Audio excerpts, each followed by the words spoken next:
Eesh, what can't be fleeting?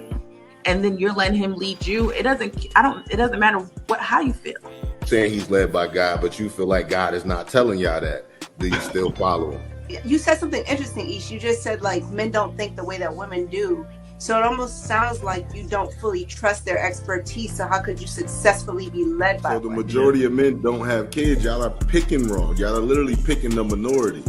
Every man that's on this panel, y'all have more kids than all of us women. 51% of black men are single and childless. Excuses for the statistics. The statistics don't bode well in your favor.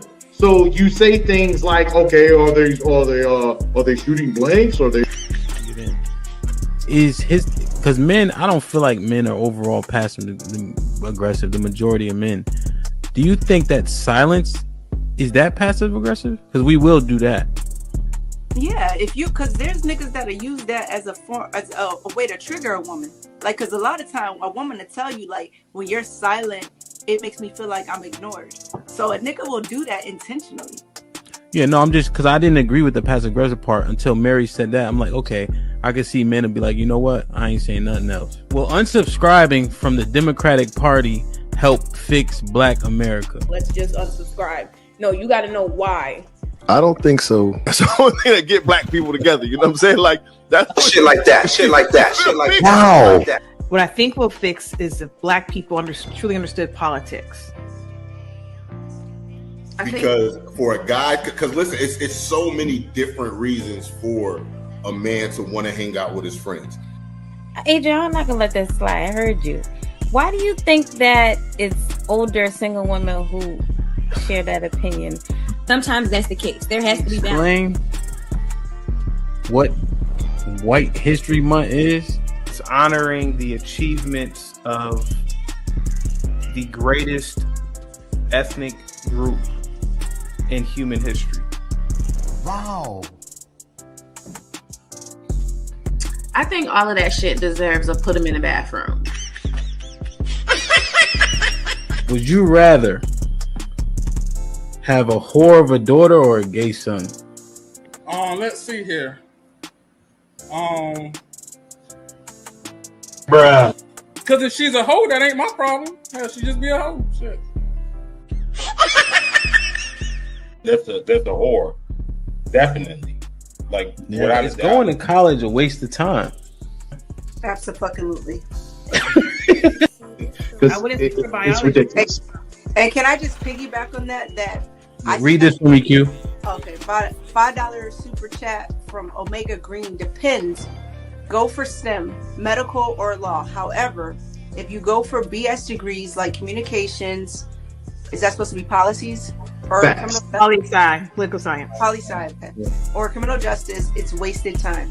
Final thought. When you take a man's time, it's like taking his money. When you take a man's money, it's like taking his time. Simply put, we want something for it. If you're not interested, don't go out.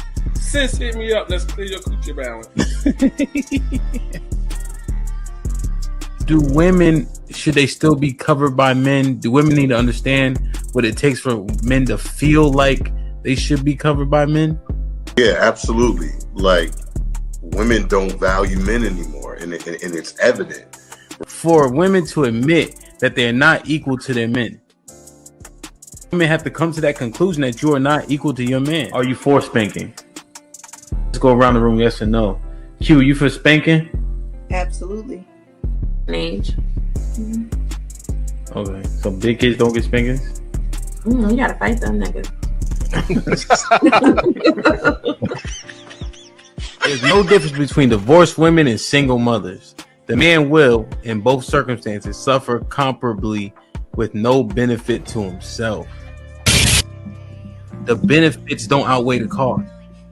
But it's still better to go with someone who hasn't gone through that. It's still better to not choose them. Have men been getting over on household duties all this time? Listen, but I don't touch a trash bag to save my life. So let me ask you, could you and your wife switch roles and what you do versus what for that person hold y'all back or let y'all go? Physically, can't nobody hold me back. Ain't no such thing as a fair fight. But Ish, what can't be fleeting? Direction, choose your own path. You know, this is the home of We Major, Me Frosty, Unfamous, and the restricted clothing brands. Let's get it.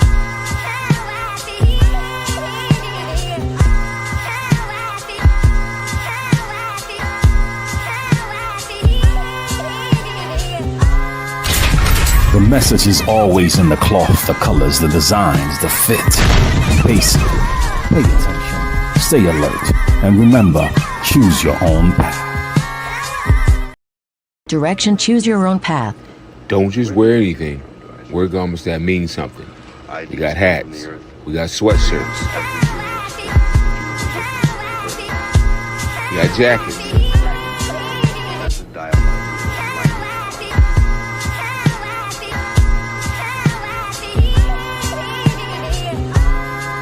We even got hoodies.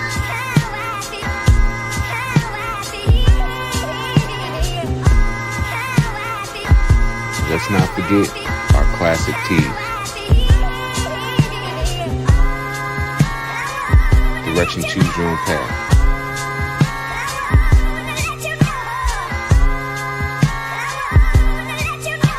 The message is always in the cloth, the colors, the designs, the fit. Basic. Pay attention, stay alert, and remember, choose your own path.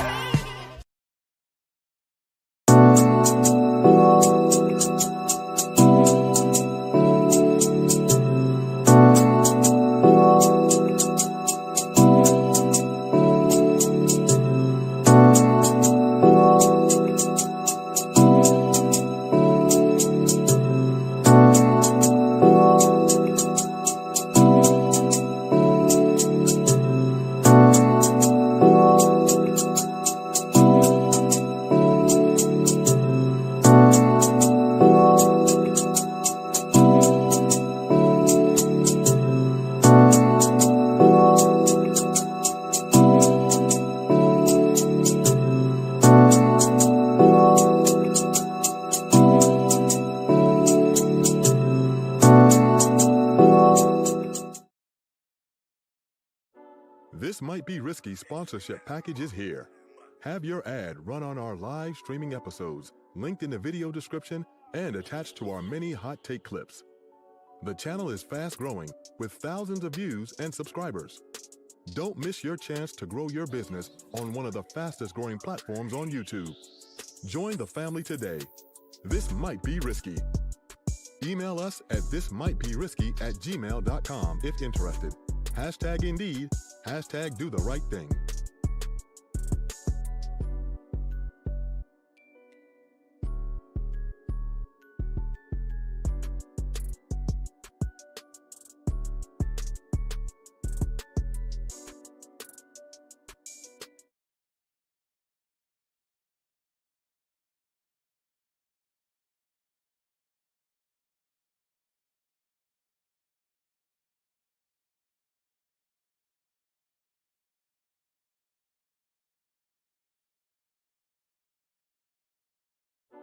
This Might Be Risky sponsorship package is here.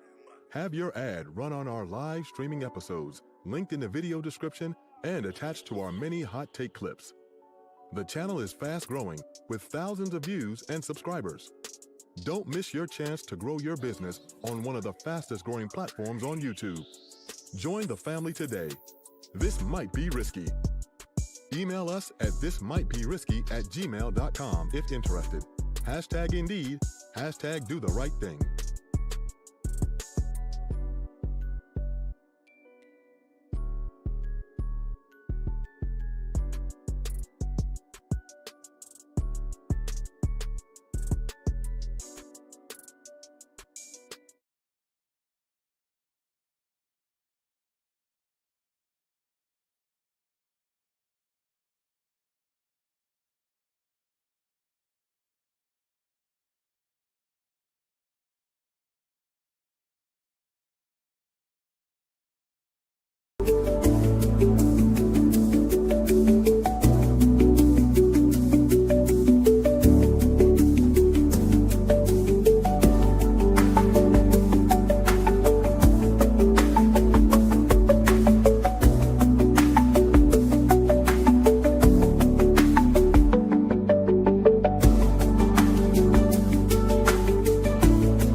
Yo, like, share, subscribe, tell a friend to tell a friend. Hit that like button right now if you can. That helps the channel the most.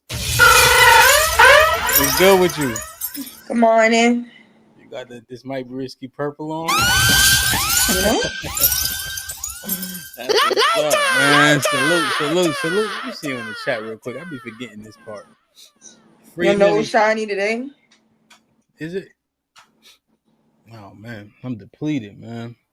Good workout this morning though. Freeman Journal was popping. E-Dub in the building. Mel, you already know. Riri was goody. D Majesty in the building. Salute. Hit the like button, man. Riri in the building. OG Vet Life was popping. Okay, I was in the chat. We got Mrs. Locks. I ain't see you I don't think I see you yesterday. Hope all is well. My brother Strada in the building. SPS Podcast. Please go like, share, and subscribe. Empress will drop the link shortly. Mr. Williams was shaking.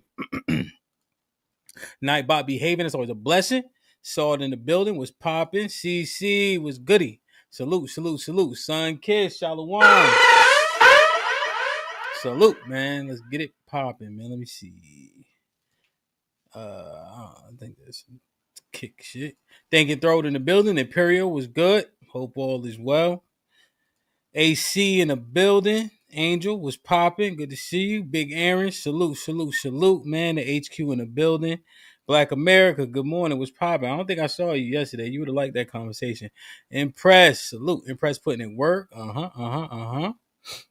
Spelled your name wrong, but she mean well. Tiff, what up? Thanos in the building. Oh, there we go. Correction.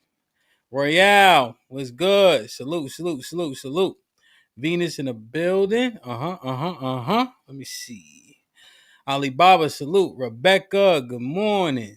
Let me see. Audie, salute. My brother, Fat Boy in the building. The second, what up, kid? Good to see you. Kamal was popping. Good to see you. Rashada in the building. Salute. Trip was shaking. Action Jackson in the building. Yeah, man. Oh, really? You must have been cook. You was cooking yesterday? Yeah, I don't know. I had some pushback. We're gonna talk about it. Quincy, salute, man. Hit the like button, man. Lex was popping. Crown Prince in the building, man. Like, share, subscribe, tell a friend. Zeke, what up? Hit that like button right now if you can. That helps the channel the most. Yeah.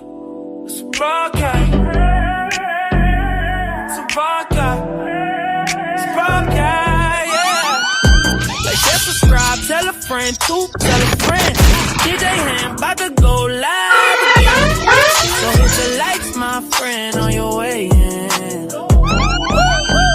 First off, salute the chat. And to all new cousins, welcome back. Heard you searching for the real. Well, this is where it's at. The latest topics and panels and brother, don't consent to the bathroom. We got all the stats too, back to facts in the morning or the afternoon. Tuesday, women's POV, 2 Fridays, dancing, jamming tune. It's a community of real, and we better than the world news.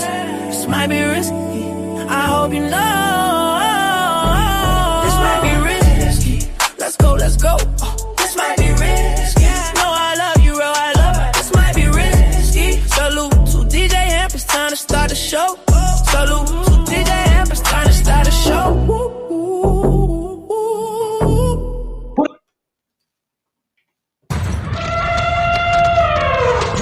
It's a stampede! DJ HAMP, the stampede. DJ HAMP, the stampede. Salute. Everybody trickling in. I like it. You know what I mean? Jay Miller, Reese, John. I didn't see Rainbow Kids. CJ was popping. Okay. Let's get it, man. Like, share, subscribe, tell a friend to tell a friend. Hit that like button right now if you can. That helps the channel the most. Rel, what up, man? What's up? Is this our last show for the year? Yes, man. No. We got one. Because the 31st is on Wednesday. So we got next week. But it's been a hell of a year, man. Up and down, twist and turn. Not even up and down, just rolling, really. Up and down for me, yeah. Well, yeah, the year, but in terms of the show, we've been consistent. I don't think we missed. Well, no, last week, right? 2 weeks ago, when I was out, we didn't do Tuesday. But we did Thursday. I mean, we did Wednesday. Oh yeah, So we did Wednesday. Oh yeah. Don't miss nothing, man. yeah. Yesterday, man. Let's get right into it. I ain't really even, I usually do a little clips here and there, but based on our conversation yesterday, there's so many facets of this, So I said, let me not waste any time. Although there was one thing I did want to kind of ask you about because it kind of goes into this a little bit, Yeah. But first, let's set the premise. Like, share, subscribe, tell a friend to tell a friend. Hit that like button right now if you can. That helps the channel the most.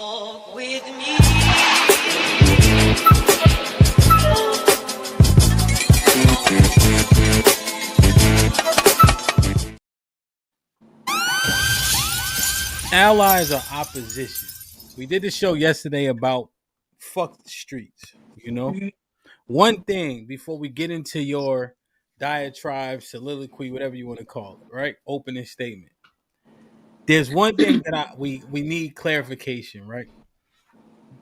Now, this could be a conflation. That's why it's an opportunity to get the understanding. Right? We heard your premise on fuck the streets, from yesterday, right? Can you lay that out? Your opinion on fuck the streets real quick. Okay. So fuck the streets, and to where anybody that's doing anything that's harmful to the community, right? Like, it's no reason for us to glorify our survival tactics, right? So we're in a big understanding that our communities was disenfranchised, right? And that we were in dire need. We all know people in desperation do desperate things. Desperate times call for desperate measures. But what you do in desperate times, you get out of that and you don't promote that, because it's always supposed to be about uplifting the next generation. So every trial and tribulation that we go through, we get to some point that say, hey, we've reached the point where this shit, we can let this go. We can move on from this. It ain't even that many crackheads no more. So it's no reason to be out there. We supposed to be elevating. And at this point, so fuck the streets. In the culture, when we realize how much damage we're taking and we've done to ourselves, is we realize we got bigger opposition out here. And we starting to, wake up and see like we've been opposite ourselves. Okay. Yeah. Okay, 100%. Now, because I know these things, people thinking these things, right?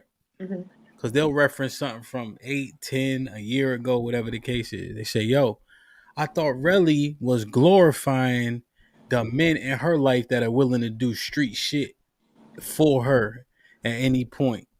Telling niggas, hey, listen, I got niggas that'll kill and die for me. What, you know what I mean? And not to say you told somebody like, hey, I'm gonna get somebody at you, but you would never talk to me like this. You would never be around those men in my life that will stand up for me at all costs. So it sounds like glorification. Yeah. So can I'm you happy you reconcile that for us? I'm happy you asked this so we could get this out the way. Yeah. And I'm gonna say I believe this because I don't know the facts. Yeah. You know that kid that got killed by the cops and his daddy got up and killed the cop the next day? He ran him over, the boy? Yeah. He ran, a cop, yes. Yeah. I don't think that man was a street nigga. I think he was willing to kill and die about what he believed in. I'm telling you, every man is willing to. Mr. Fantastic ain't no street nigga. You think he gonna let you play with his daughter? No. You think you ain't willing to kill and die about her? Everybody think that only street niggas is out here willing to defend the lives of the people that they care about. I have a father. My daddy's a 6-foot nigga that won't play about me. Sorry to break the news. I came into the world with a 6-footer that don't play about me. And they never did. My daddy raised 4 sons. They ain't never been in jail. They ain't never sold a drug. They all got married to the same woman and had kids with him. That's what he produced. But none of my brothers not gonna play about me. They don't play about their children. They real stand-up guys. But even as a stand-up guy, I'm not asking black men to be weak. You should be militant. Militant niggas overtook this. So the street niggas, that's some crash out shit. And I got niggas that I got niggas in my family that do shit for no reason. What I always say up here, I say my cousins is ministers to society. I said them niggas know not to call me from jail because I ain't got nothing hot for them. Because I tell them they need to be in there. And I tell people how hard it is because what they say, why you ain't telling on them? Baby, you don't think I understand what's going on? My cousin shot a girl in the face in front of a crowd full of people, and people went up there and told on him, putting their own life in danger. She went up there and said it wasn't him. It ain't as simple as you think it is telling the police who doing something. Baby, that's hearsay. That shit is not standing up in no fucking court. It's just not. It's not that simple. So my whole thing is I've been standing and pushing back against people all my life for the dumb shit. I just want y'all to know y'all don't own property on who gonna willing to die and kill for their family. They got white men, they got blue collar men, they got men in real life and they militant about their shit. And that's what we tell women, right? Get married. Your husband is a protector and a provider. Somebody breaking the door, that man coming down here from the south.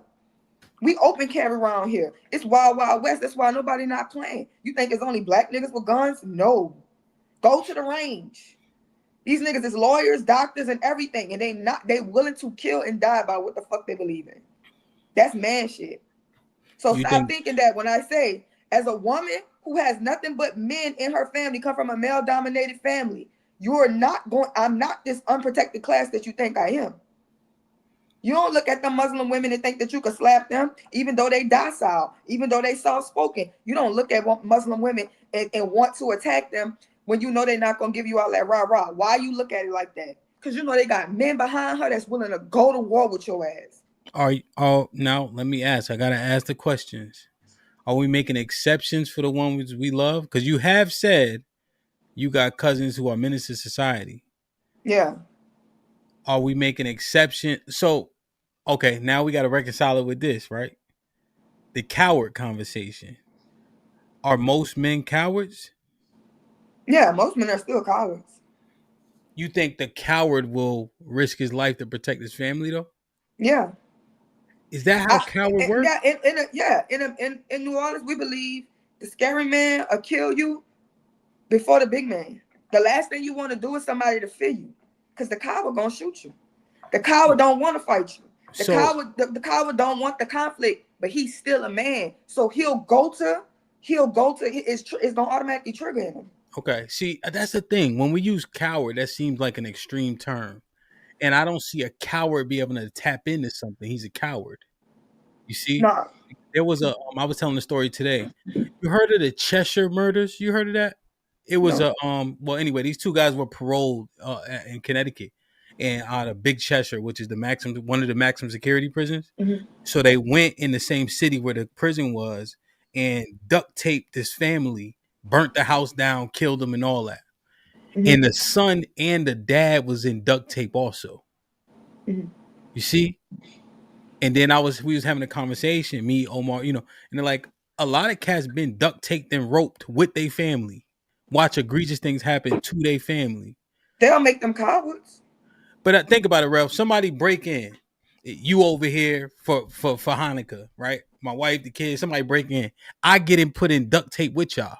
You see what I'm saying? Like, yeah. If we saying most men are cowards, what does he tap into? Because I shouldn't get duct tape, right? Yeah, but so this is the thing, right? Mm-hmm. Because I tell women this all the time when it comes to us fighting them. Yeah. A man gonna fight to the death. You gonna fight to the death. They duct taped you, it's a problem. You understand what I'm saying? You a man, but men, what they always say, you may have won the battles, but we won the wars. And them niggas was coming outside to die. Every war we ever had, niggas came out to fight. They wasn't cowards, they showed up. Somebody gotta win. That's just like, it's like, let's say the two best teams in the NBA and NFL go to the playoffs. I mean, the Super Bowl every year, Super Bowl playoffs, right? Yeah. They still the two best teams that year. Somebody got to lose. So we don't say that the other niggas is sad. No, but they fought. You made it there. But think about it, bro. They fought, right? They playing the game. They lose the game, right? But they played the game. Yeah. I'm saying somebody break into my house and I get put in duct tape. I get tied up along with the women and children. I don't think that make you a cop. I think if you go downstairs and it's four of them niggas. It's four of them niggas. They grab a kid. Because you wrestling with four of them, but they got two go upstairs and they got a kid. Now they telling you, hey, we're going to do something to the kid unless you get in this tape. Now you thinking different. You see what I'm saying? But what I'm saying is let's say somebody break in your house and you tell your wife to go downstairs. Okay. You actually one of the kids to go down. You scared to go downstairs. That's cowardness. Okay. But yeah, if I get outmanned, I get outmanned. I understand that, Mhm. Or if they use a kid as cannon fodder, I can wrap my head around that, I just know, like, just thinking about it. I'm thinking that you break in my house, my kids is upstairs, right? I'm the wall between the kids and everybody, right? Mhm. And if a nigga on that type of time, you can't trust nothing to, you know what I'm saying? Like, Mhm. so I feel, and I'm saying feel, like you gotta be willing to give up your life in that instant. Because if I get in a rope or duct tape, we don't got a chance. As long as I'm out the duct tape, we got a chance. That's my thinking, if that makes sense. Mhm. Yeah. So in the way that we use coward, it's most likely like the man who ain't gonna stand up to the power structure, the man who ain't willing to overthrow something, the man who's found complacentness or comfortability in the system, even if the system is oppressing them and they won't buck against the system within that way. Men are not the average man is not going out looking for a fight. Okay. You know what I'm saying? He's not looking to dominate nobody. He's looking to go handle his business and get back home to his house and with his safety. But a man is still a man. Okay. It's interesting, and it's a little bit of a sidebar, but I guess it's on par, right? Because we had that conversation as well. I understand your outlook, you know. No, yeah. So it's like, even if a white girl said, like I said, we'll look at other races of women, Mhm. and I'm telling you that men are not scared of women. Yeah. Men are scared of the consequences from men Mhm. that they'll have to deal with for dealing with women. Because if you see a woman, every woman got a daddy. That's how they get here. There's no other way, right? You don't know if he involved in her life or not. Majority of them have brothers. Majority of them have other men that they're gonna deal with. So no, men don't walk around this earth thinking, "Oh yeah, she a woman, so she might whip my ass." Yeah. They looking at them like, "Hey, Okay. I know they're gonna have some power coming behind that, and it ain't all street niggas. That's men over what belong to them." Okay. Yeah, and I don't want to go too far because that's actually a conversation in itself, Mhm. But just trying to clarify the point of these niggas would do X for me. Is it being conflated with street nigga, or does the disposition? So let me ask this question: the street nigga concept, right? Is that the man more likely to go to bat for you though? For No. not for you, but for people, for they Uh, people. no. Because all men aren't created equal, right? Like for Yeah. instance, I forget. I think it's World War I or World War II, right? 20% of the guns were actually fired on during the skirmish. So Mhm. if it's 100 men out there, 20% actually shot their guns. Yeah. So yeah. So the crash outs in that way, majority of them they do that for the thrill. They doing that for their own reasons. They're not doing that to protect nobody. They just out there, doing the shit that they do. That's from my observation. It's senseless. Okay. It's senseless. I've seen it be senseless for no reason at all. Because we understand that it's a time to kill, right? We understand it's a time for everything. Yeah. But it be senseless over nonsense. Okay. Okay. All right. Wow. And I want to leave some room when we drop the link. Yeah. The bathroom is open. Lie detector with the $5 says no one is protected until you tell them that no one wants to. Then all of a sudden they can now name men who would actually protect. I'm just saying. What's his name? What's his name? Do you understand this? I'm looking for something too. What you think? I think he's saying black women are not protected until you threaten them and then they got somebody for you. Like double talk. Yeah. What you think about that? Is the truth to it? We talked about why black women are unprotected, and it Uh-huh. was never that they didn't have men that would protect them from physical harm. It's more of systems, hospitals, things like that, that black men don't necessarily have any type of control in. where they're dying in childbirth, they're not receiving pain medicine in the same ways, or they're being disrespected and sexually assaulted in the workplace. Okay. Well, I think that offering got to be clarified almost every time it's said. Then Yeah, you know because when because it's direct violence, you can even if you don't have men in your life, you can always call the police. But you don't necessarily can call the police on the doctor for being mean to you while you're in labor, and the nurse don't even and you go yeah. have your baby 5 minutes away. You can't like report that to the police, and she gets arrested for that. That's a system that Black women need protection in. Okay. So I'm trying to find this video, but Oh, I thought you was trying to read that thing again. I was like, you looking real hard at that super no, chat. I'm scrolling my thing. But I so let's get to it. Right, allies or opposition. Did you watch the Nicki Minaj stuff? Yes. What the fuck? So I didn't really watch it. I heard a couple things. Does this pertain to our conversation? Yeah. Okay. So I there's a bunch of clips, right? So you're gonna have to help me. There's a bunch of clips, and I really want to find this other clip that I was looking for. So here's one clip. Utmost respect. I have the utmost respect and admiration for our president. This administration is full of people with heart and soul. And they make me proud of them.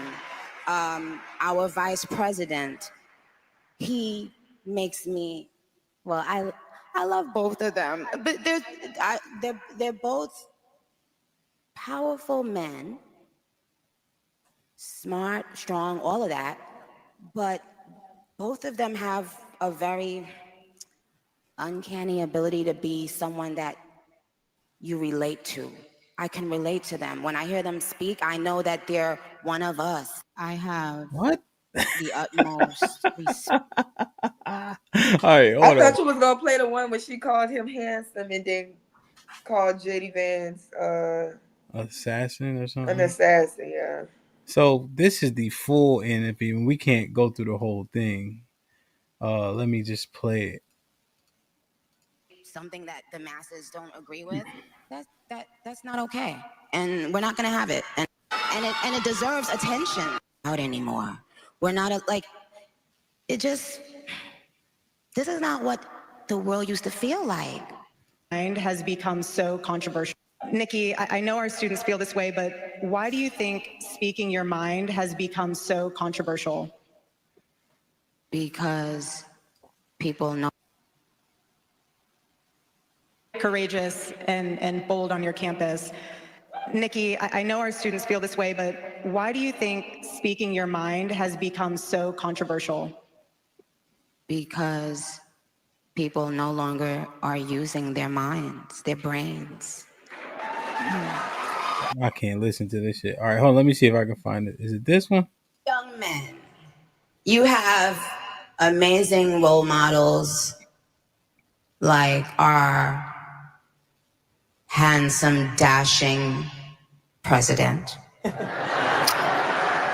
you have amazing role models like the assassin JD Vance, our vice president. And when I say that,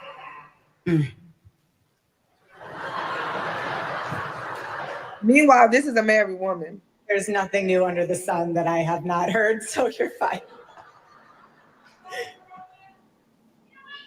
Yes, we did. Pills and potions, boy. You have to laugh about it, truly. I have been called every single thing, and you know what? God is so good, you let it roll right off your back. They're young.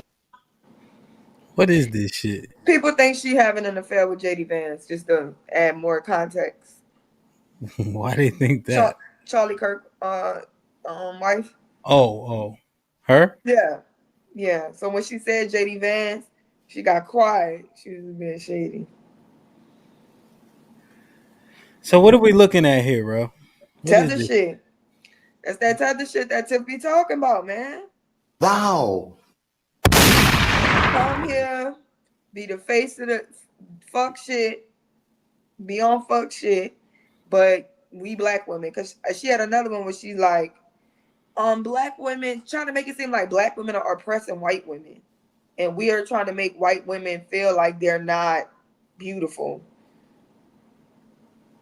She or said that in you this. don't. Yes, yeah, she said that in there, and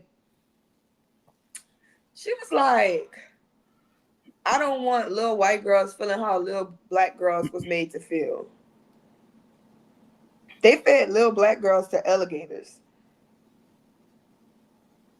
They got a long way to go. Man. So this shit is all right, man. That's that other shit.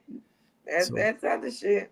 so now, was she disparaging to black people? Yeah, she just was pandering to the white people. And that's So always disparaging to black people. okay, so because she was pandering, that's disparaging. Yeah, so it's like Derrick Jackson. He be pandering to black women while disparaging black men at the same damn time. And as we looking at you like, you weird ass bitch. That's our sentiment, especially FBA women right now. And I know a lot of them is barbs. You know, even the fact that majority of her audience and people who are barbs are gay people. And then she was like, we need to get rid of gay marriage.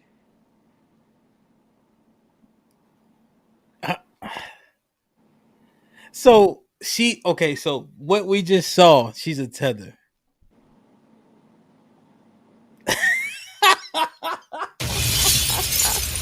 That's that tether shit. And that's why FBA people are trying to let you know, when y'all start to see this shit, when y'all start to hear this shit and people talking how they talking, you gotta start asking who their daddy is, who their mama is, where they from. Where your grandparents from, where they from. And then when you keep on tracing that shit, the way that they be acting, it ain't tracing nowhere in some backwoods in Alabama, Mississippi, Louisiana. Where's Nikki Tracing it. from? Then she Trinidad. Her family from Trinidad. Both her Them parents? Caribbeans. Yeah, the Caribbeans. I think so. I don't know what her daddy is. Neither one of them American though. She a first Jesus. gen.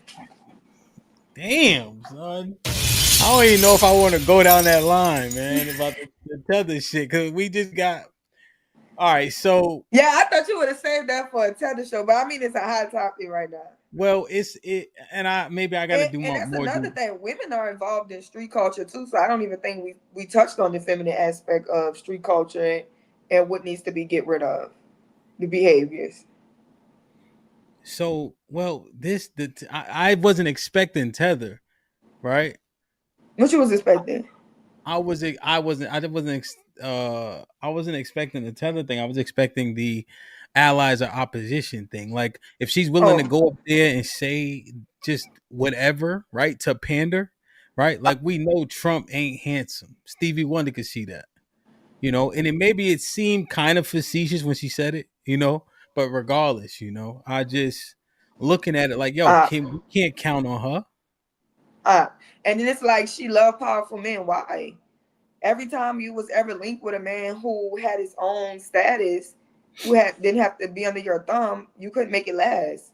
You couldn't make it last with Nas for 2 weeks because you can't dominate him, right? So you literally, I mean, Safari was your girlfriend. You thought that you had to keep Meek high to try to control him. Then Nas coming up, and Meek said it's on the Breakfast Club, so this not allegedly. You know what I'm saying? So you couldn't last with Nas, and then you gonna marry a man that you gotta walk around and send out lists, send out paperwork every time y'all move somewhere. That man don't work. That man faith is literally in your hands. You're wifing up niggas. So that's where the line come from. Shout out to all my boss bitches wifing niggas. Like, but you like powerful men? So let me ask you. So 21 Savage, they credited him from what I can gather about Fuck the Streets. Mm-hmm. So he's not a tether.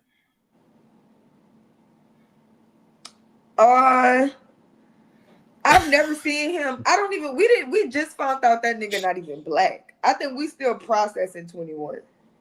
Right? What is he? Huh? What is he? He British or something. You don't remember Ice got him like a couple of years ago? Yeah, well, that's what I'm saying. I think he British and like from the Caribbean. You know, there's a lot of British people. I think maybe Jamaican or something. But I know he is British though. Yes. Yeah, everybody was remaking his music with the accent. So is he a tether though? If he said fuck the streets. Nah, I don't think he a tether for saying fuck the streets. He might have been a tether for glorifying the shit. In my opinion, just how I feel on the glorification of street culture. Got you. But now he had an epiphany or something. So is he a tether now that he say, yo, fuck the streets? Nah, I don't feel like that. But hey, I'm not really the tether police. Tiff might feel something different. Damn. So a tether just as slippery as I don't like what you said, you're a tether. And if I like what you said, you ain't. Is it that simple? It's like a repeated history.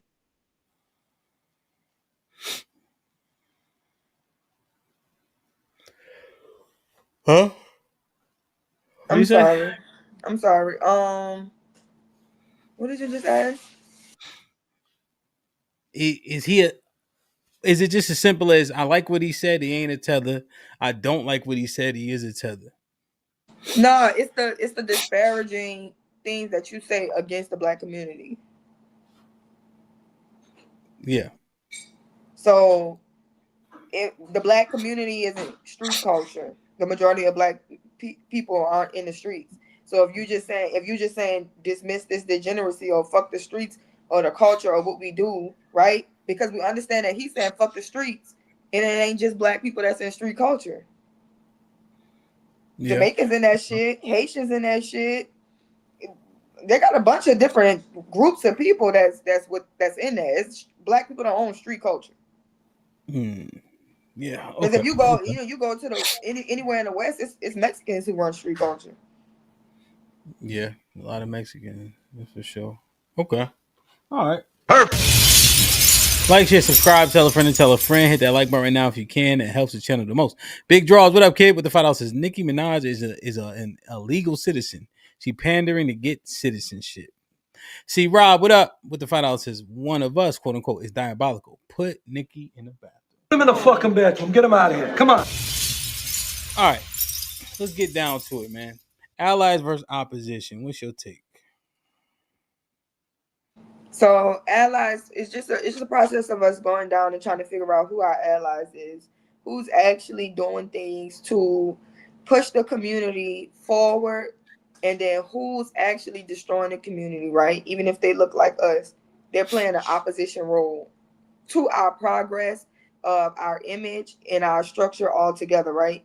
Now, I know this is a major pushback, so I'm gonna address this now. The idea that the regular, everyday, law-abiding citizen isn't doing anything, and I'm gonna tell you that's a lie, right? So if they got a dog and you don't feed it, you're not benefiting the dog. But if the next person come around and they give poison to the dog, who's the op? Right? So because maybe you don't have extra to feed the dog, right? Because we already understand that the majority of us live in paycheck to paycheck within ourselves, right? So the majority of us don't have the money and the resources to actually give back, right? But we black taxing, so even when you a little bit of middle class, we know you still doing stuff for your mama, your daddy, because that's just how we are. We take care of our elders, we take care of our kids, and extended cousins, nieces, nephews, things like that. That's very common in the black community. But if you are destroying them, if you're doing anything destructive, you're the op, right? And if we change the world, if we made everybody a law-abiding citizen who go to work and take care of themselves, tomorrow we snap our fingers, that's everybody. We got a better world. Tomorrow, if we make everybody a grimy ass nigga that want to poison everybody else and do whatever they can to put everybody else down, to make sure that they can elevate themselves. We snap our fingers and make everybody a street nigga tomorrow, the world gonna be in shambles. It'll be lawless. If no government, no society, no structure. If everybody had your mindset, the world would not be a better place. So why do you uphold that behavior? Why do you uphold those actions? We all sitting at the top. You sitting at the top next to the white man, and the white man said, "Hey, I got to the top because I destroyed your people," and you reply to him, "I got to the top because I destroyed my people too." You took a page out the roll book of your partner. You say, "Oh yeah, man, I see other nations of people get up by destroying black people," and you follow those other nations, and you do the same. Okay. We have legions of fighting, right? Which is in America, which is why we saying it, because we have eons of everybody battling, right? But it do seem like the last battle you got bested and you won't touch that line. You stay on the right line because you ain't going nowhere near annihilation. You know how to win your battles. And what I think the whole world has came to a conclusion of, Black Americans are the ones we step on and get to the top. Damn.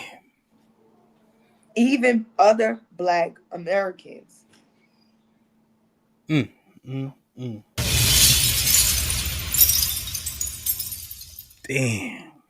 At least he step on us and then we step on us.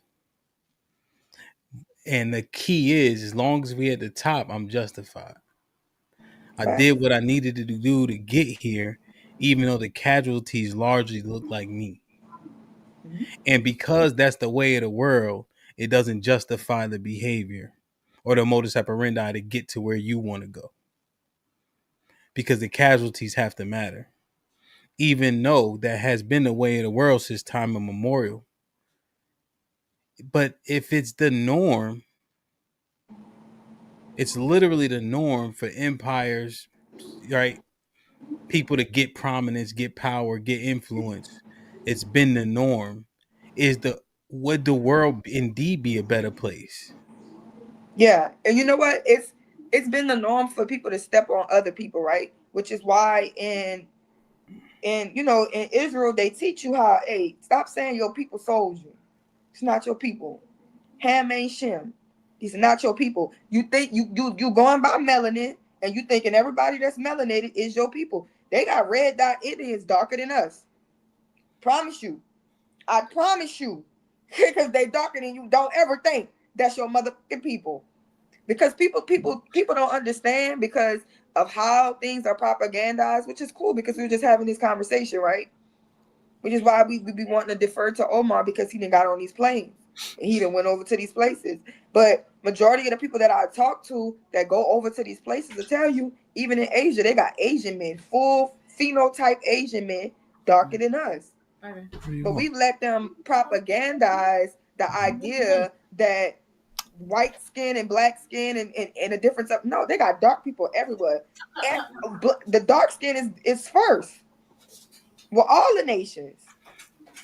But it'll have you thinking that everybody with dark skin is your ally. They not. Your own people didn't sell you.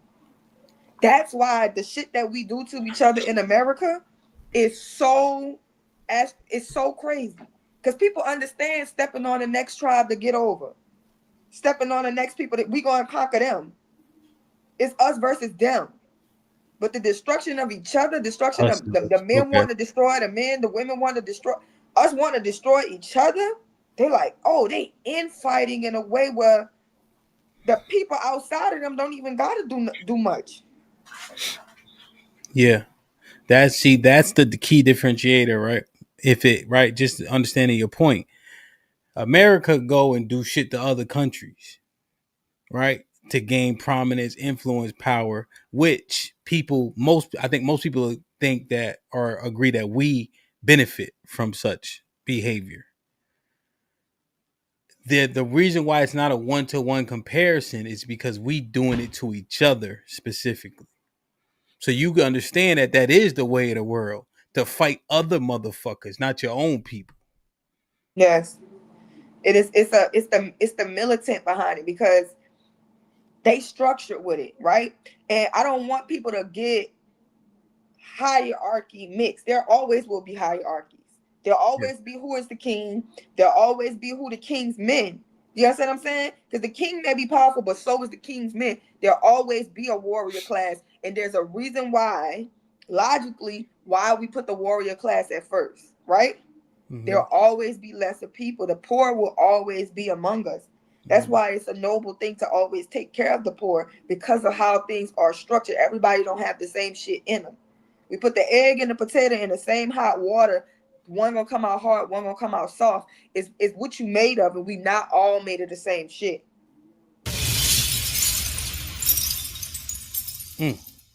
So this and you know what? Through my studying and my understanding of my people, which is why I know a lot of people be in their feelings, but yo, you perishing because of lack of knowledge. I understand that other people knew they could not best you.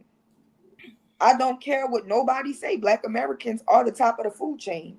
They said, we know we can't destroy them. We tried hundreds of years. The only thing that can destroy them is them. We can't destroy them. Perfect. We actually can't do it. Perfect. We have to figure out a way to make them do it to themselves. A man can't kill God. God got to choose to be a destroyer. My bad. I ain't mean to laugh. JT said, now he got a taste for potato salad because you had that egg in him. Cause look, we gonna put it all in the same water to make that My bad. potato salad. I fucked it up though. Because you was on the roll. I tried not to laugh. That's funny as hell. Now you the main Man. person I was talking about. Stay out the chair. I'm the moderator. I'm just monitoring, but that shit's so stupid. It's funny. Like, damn. So that is a key. That is a key differentiator, right? Who we doing it to? Who we sacrifice? Now let me ask you this, right? In terms of the opposition, somebody gonna sell it to her. Go sleep. Somebody gonna sell it to her. Somebody gonna sell it to him. Somebody gonna hustle these drugs. Not if you stop it, right? Not if you stop it. Not if you if you militant enough to say, "Hey, this ain't happening over here," right? Like I think about you part of a fraternity, right? Now you know we have these sorority groups and things, but we have like reality TV where black women get on there and fight, right? And people used to say, okay, this entertainers, that's the love and hip hop shit, right? So they was like, no, we're gonna get regular girls. That's the zoo shit. These regular hood chicks off the street, they throwing bowls every day. Yeah. But that they have a different one, right? The VH1s that decided to switch the whole thing up and go get housewives, right? They go to Atlanta get the housewives. These rich bitches, and they still conducting themselves poorly on the internet, right? Yeah. And then they went and made shows called Married to Medicine, where you had actual medical doctors showing their black asses. They tried to make a show about the Deltas, D9. They couldn't even get their pilot off. Why? Because that organization said, I don't know who you are, but you would never get on national TV and think you're going to disrespect everything that we built. The propaganda. There's a country, I think it's Australia, that just bans all social media from children. In China, they heavy regulating.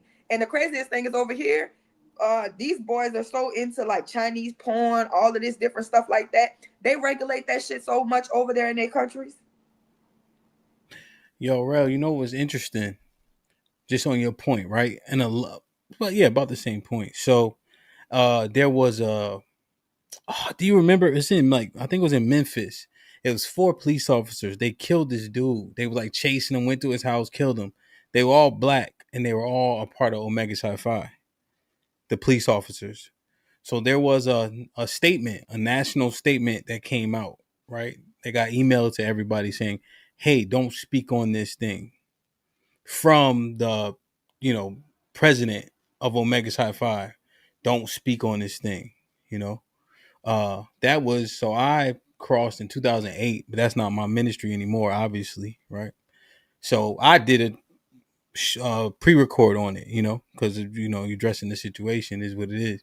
But to your point though, right? They sent everybody an email, hey, don't speak on this stuff, don't, because it's still under investigate, da da da. You know, which make, I understand that, but there's a lot of protections when it comes to those organizations, you know. Yeah. For sure. Like HOA, right? You know what that is. You're a homeowner, right? Yeah. You think these people don't have, they have a black man, he do like, him and his wife, they do construction, right? But they retired, so sometimes they do stuff for free. They got a woman living in the neighborhood, she's starting to grow her own food in the garden. They have to go over there and build her a free fence. Why? Because they'll push you the fuck out their neighborhood. No, Yeah. your shit, you, if you don't go, when you go into neighborhoods, you don't think the houses look uniformity?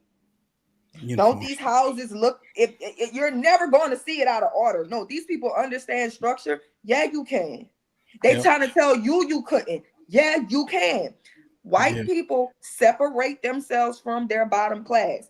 Hemp, you can go buy land in the city. They will not allow you to put a trailer on it. You will not turn the inner city into a trailer park. You will not turn certain suburbs into those. They won't allow you to put a mobile home on there. They have structured zones for people who live in trailers to live, and it's always ducked off in a goose. Why? Because you will not represent dominant society for this race. That is not what you would do.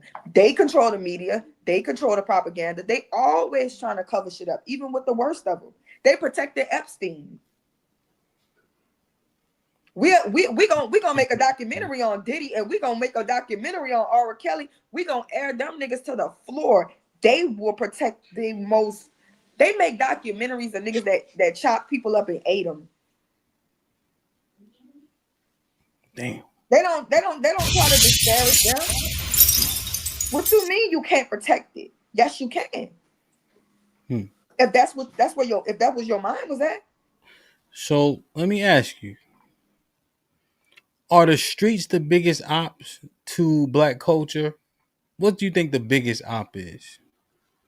I think I know what it is. Christianity is the biggest op to black people. Okay, I can understand that. I think religion definitely put us in a shackle. Christianity itself. Yeah. Christianity specifically. I think as it pertains to black Americans. Okay. You see what I'm saying? We big on Catholic. I think the Catholic Church be worse than the Christian Church. Yeah, Christianity, 100%. You just grouping it all in? Yeah, they Christian, right? I'm talking about Christianity. I'm not even, the people, right, are under the dogma, you know. So Christianity has done us a disservice because of how it was taught and brought to us. You see what I'm saying? Mm-hmm. You know how it is. The prosperity gospel. Pray for. Send me $1,000, and you're gonna get a blessing. You know what I mean? Like, and just that mindset, because it has a very antiquated slave, forgive everybody mindset where people are doing things to you and you don't push back on it. You see, like that whole, the dogma of it, not reading the Bible specifically, right?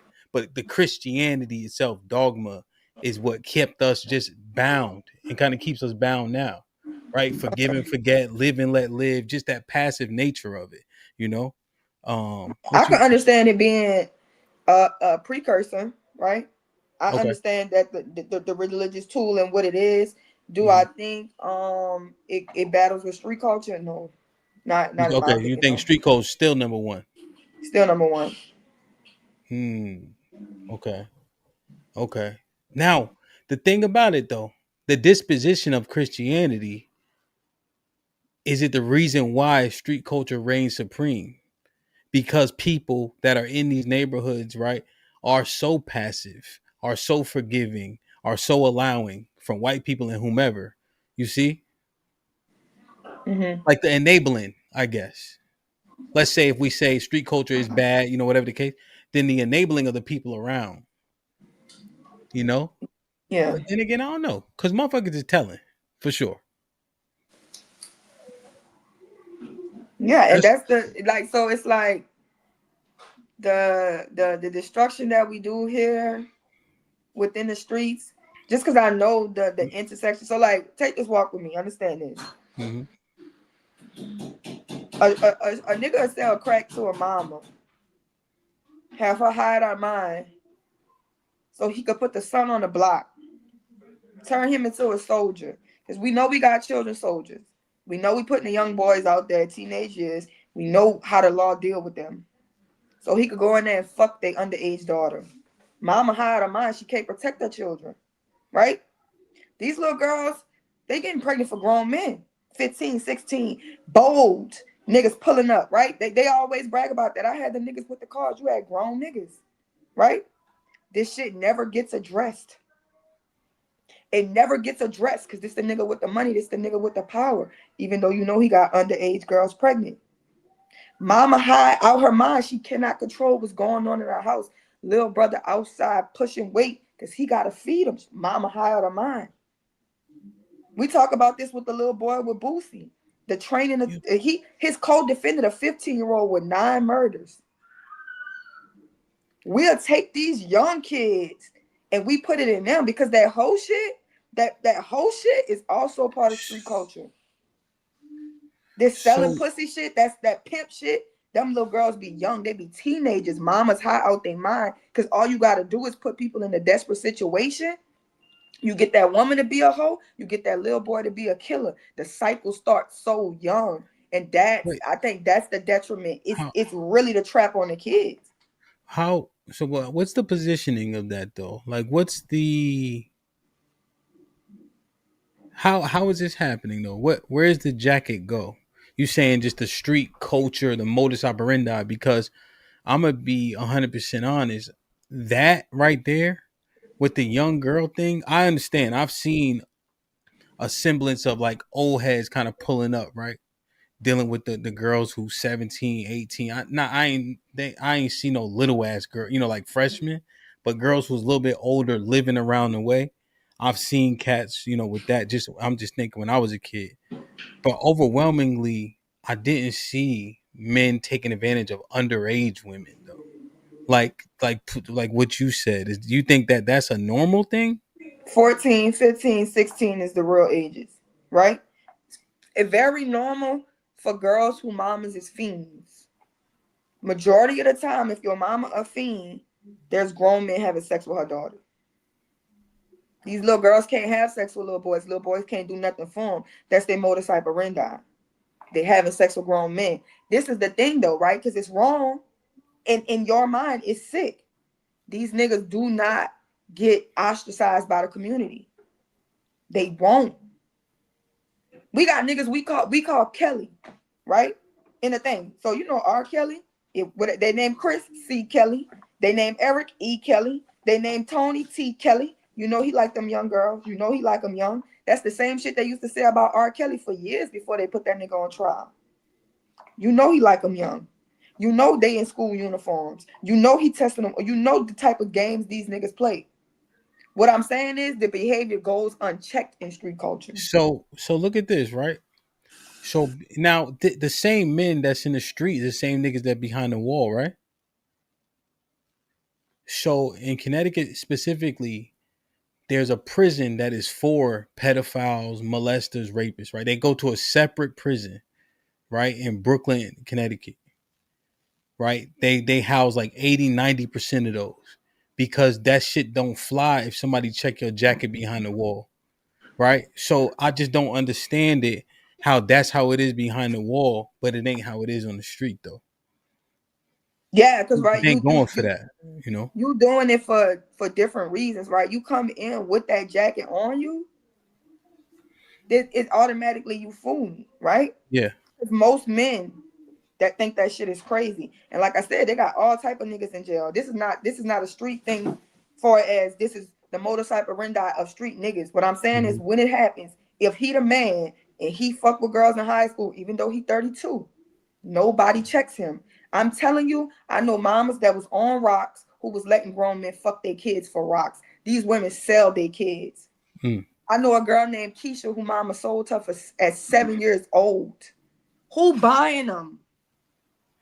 So you not even like the street culture of that, of a mom no. I selling, see. prostituting her kids. I 'Cause see what you're saying. women are doing it too. You bringing it all full. There's a lot of people who enable, participate, are apathetic, the whole nine, right?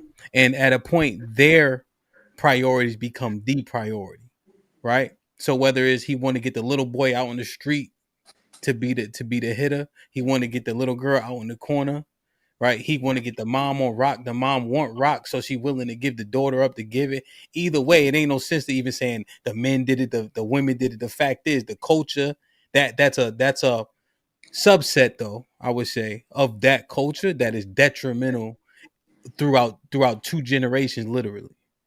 Yeah. The sick little cycle, because okay, so I don't think that first wave it was like that, right? Because we understand everybody gonna suck some dick for a rock, whether they men or women, right? Wow.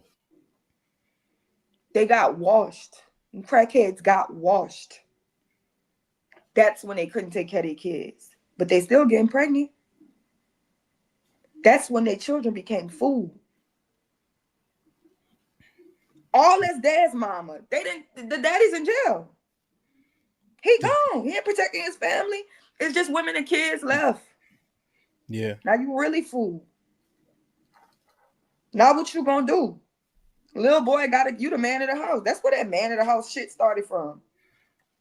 You the man of the house. You 13 years old. Now you on the block because you the man of the house.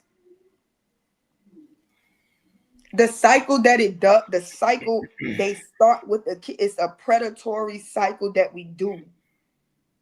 And I'm not saying this may have not been a goal, but when you start to study the shit and the fuck shit that we've done, when you come to the conclusion to be like, hey, streets is dead, it's done.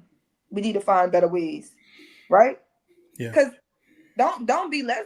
The white man came to the conclusion that this shit we doing, we need to switch that up. All the evil, heinous shit they did, they got to a point where slavery is done. It's done. They got to a point, right? They had a time. Y'all had a time. Y'all niggas had y'all time. It ain't gonna never end. We ain't gonna never stop destroying each other. We ain't gonna never try to break the cycles. And that's what I'm telling you. That Generation X, in their wombs, they birth generational breakers.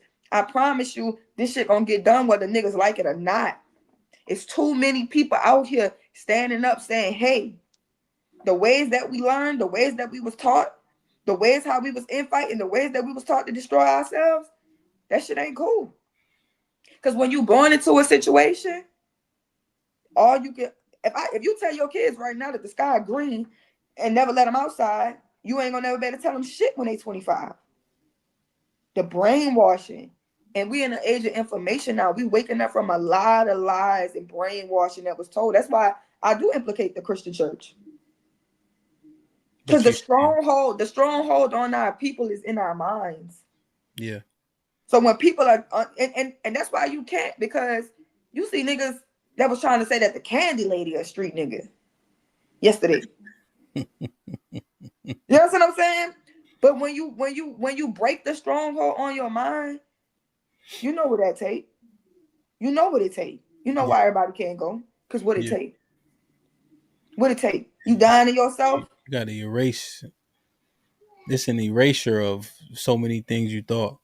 You know, and when you look at it, right, when you start talking about people getting educated, wisdom, knowledge, understanding, you know, having these conversations, even though people say, oh, it's not, there's a lot of information and you'd be surprised, right? So in the chat, right, so it's 270 people, right? In the chat, how many people actually commenting? Maybe 50, right? So who's to say that people ain't listening? I have gotten a lot of messages like, hey, yo, tell me about, you know, right? Like literally. So, and you see it because Mr. Fantastic and I vetted it yesterday about the crime. Is crime actually down? And just based on whole numbers, it's actually down.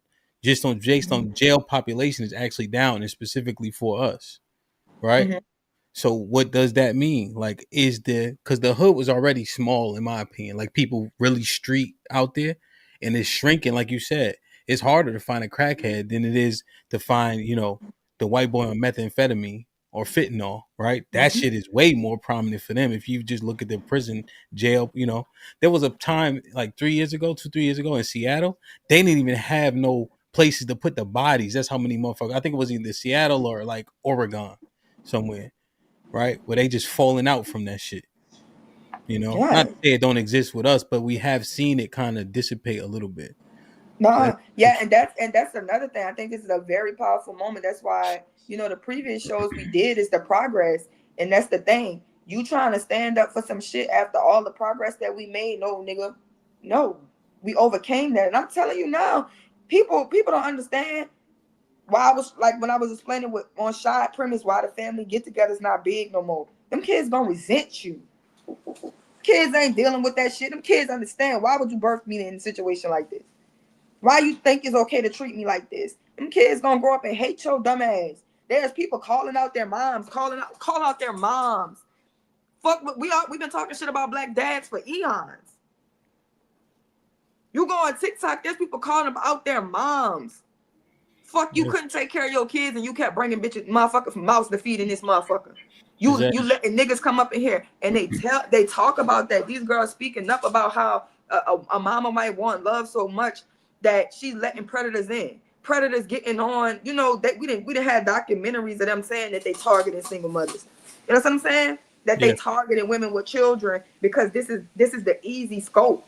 So understanding that when we make these decisions and we're not making informed decisions, we're being opposition to ourselves because we're making our children food to predatory people. And our children are the future. So why would we hand our future over to predators? let's get to that though, right? Like you said, right? We are disjointed, divided, right? And I hope people listening, the divide between us, because that's where a lot of this starts from. We're not starting properly, and these kids are being birthed into hell. You agree? Facts. Black men, black women, are we ops? Yeah. Oh wow, yeah, that was one of the things I said, right? We ops.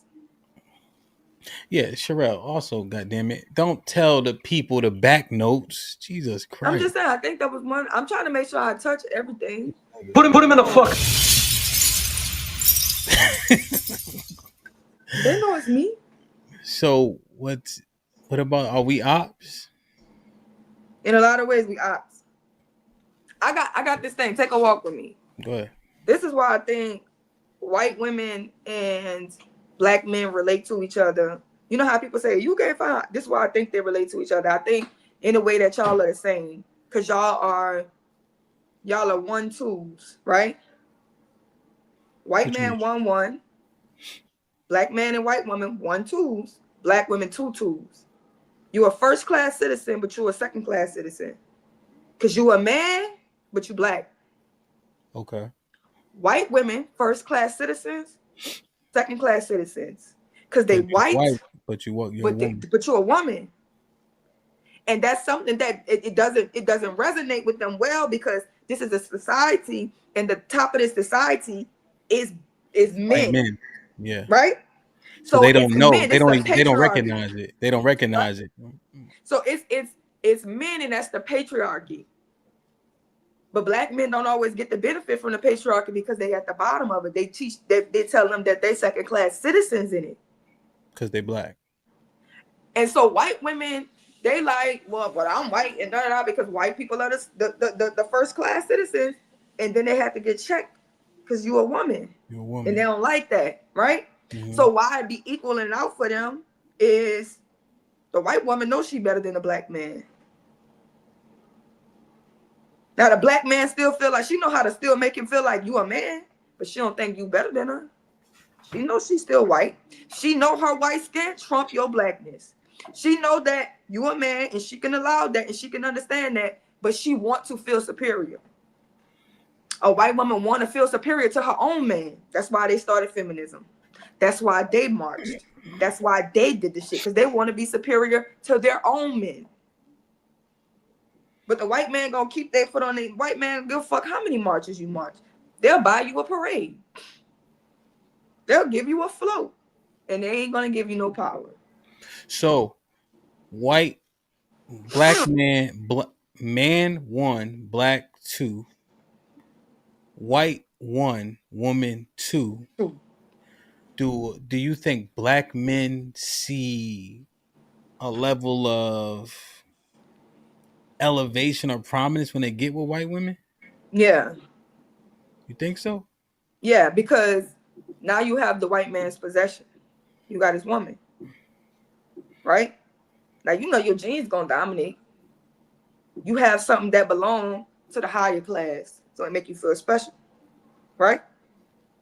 I was able to get this one, especially the way if you listen to black men who date white women, they'll tell you it's more special to get a white woman who don't look like she date black men. They don't want them girls with all them tattoos on their face. They don't want no wigger. Yeah. It's not impressive.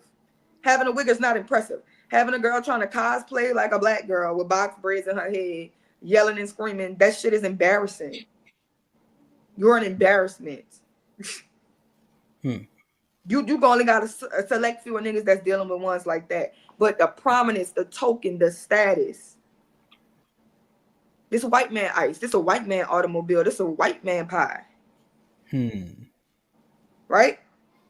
So to have that white man pie is his one up to the white man.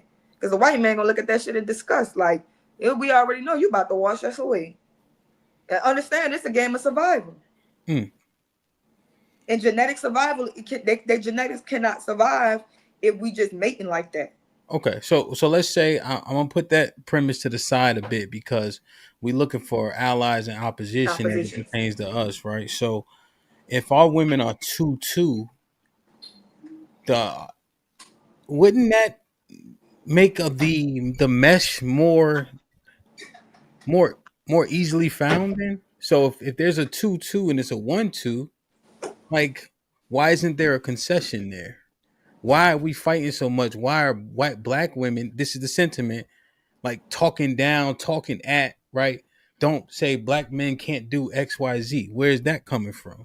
The bottom always fighting. Remember when we talked about the what do we call it? Like when you have to overcompensate for your lack. Yes. So being at the complete bottom, being a woman and being black, you always fighting in a world that don't respect nothing about you. No, the world don't respect your skin color. The world don't respect your gender. You're just less than. There's no lower you can go. So we always fighting up. We always punching up. We always going up just to be able to stay in place. You run this hard just to stay in place. That's what they call it. Jay said it's the Red Queen's race, right? You run this hard just to stay in place. You going hard just to stay in place. Because you understand, you'll be forgotten. You'll be washed over. Black girls go missing all the time. We don't even really be on the milk cartons like that. What happened to us on a greater scheme in society, it just does not matter. You can put us in the hospitals and not give us. Them people was teaching them people that black women we don't feel pain. But like why? We animals. Like they was teaching people like we don't feel pain. I know 100%, but why fight us though? Because that's who they feel like they got. That's proximity. That's who they're around. So when they looking at oppression, they look at men oppressing them. Who the men they dealing with? Black men. So they looking at oppression. They looking at black men. But that's because are they unlearned, unread, ignorant to the actual facts, right? Because when you go into a doctor's office, most of the time the people don't look like you, and yet you're receiving the worst treatment, and your mortality rates for birth are, 4 or 5 times higher than that of your white and Asian counterparts. So why fight us though? It's just in a way you touch me, and we do a lot of cope, right? So with them being in this place, we coping with sex. Sex is a cope. Okay. Drugs is a cope. Liquor is a cope. You get all that involved in with a bunch of emotions. It's gonna cause toxic shit, right? We chose whoredom, right? Which drops us even lower in respectable politics. It just is what it is. We allow access to our wombs. We allow access to our bodies. No commitments. We chose whoredom. We're gonna have to take that L. Nobody respects that on a global scale. You know, it's funny that Omar was saying them girls cover up because they believe in God. They believe in modesty. They respect themselves. You may think they're being forced to do that. Because I think about me, I'm modest. I dress this way because and nobody's forcing me. This is who I choose to be, right? So it's like, it's a respectability politics within that way. When we went to the street culture, we went to the whole culture because women have an aspect in that too. Yeah. That setting niggas up, that setting up licks, you all engrossed in this. Even dealing with it. Training your kids. You know what your children doing. You know your 13-year-old shouldn't be bringing $1,500 in this bitch a week. You taking money from them. You having them by street niggas. That's why a lot of times they think fathers are not in the house. Why? Sometimes your daddy's a street nigga. And a lot of times we're inheriting beef. You think if your daddy walked around this bitch on the earth being a menace that you're not going to get caught up in that rapture? Yeah, you are. Unless somebody move you away.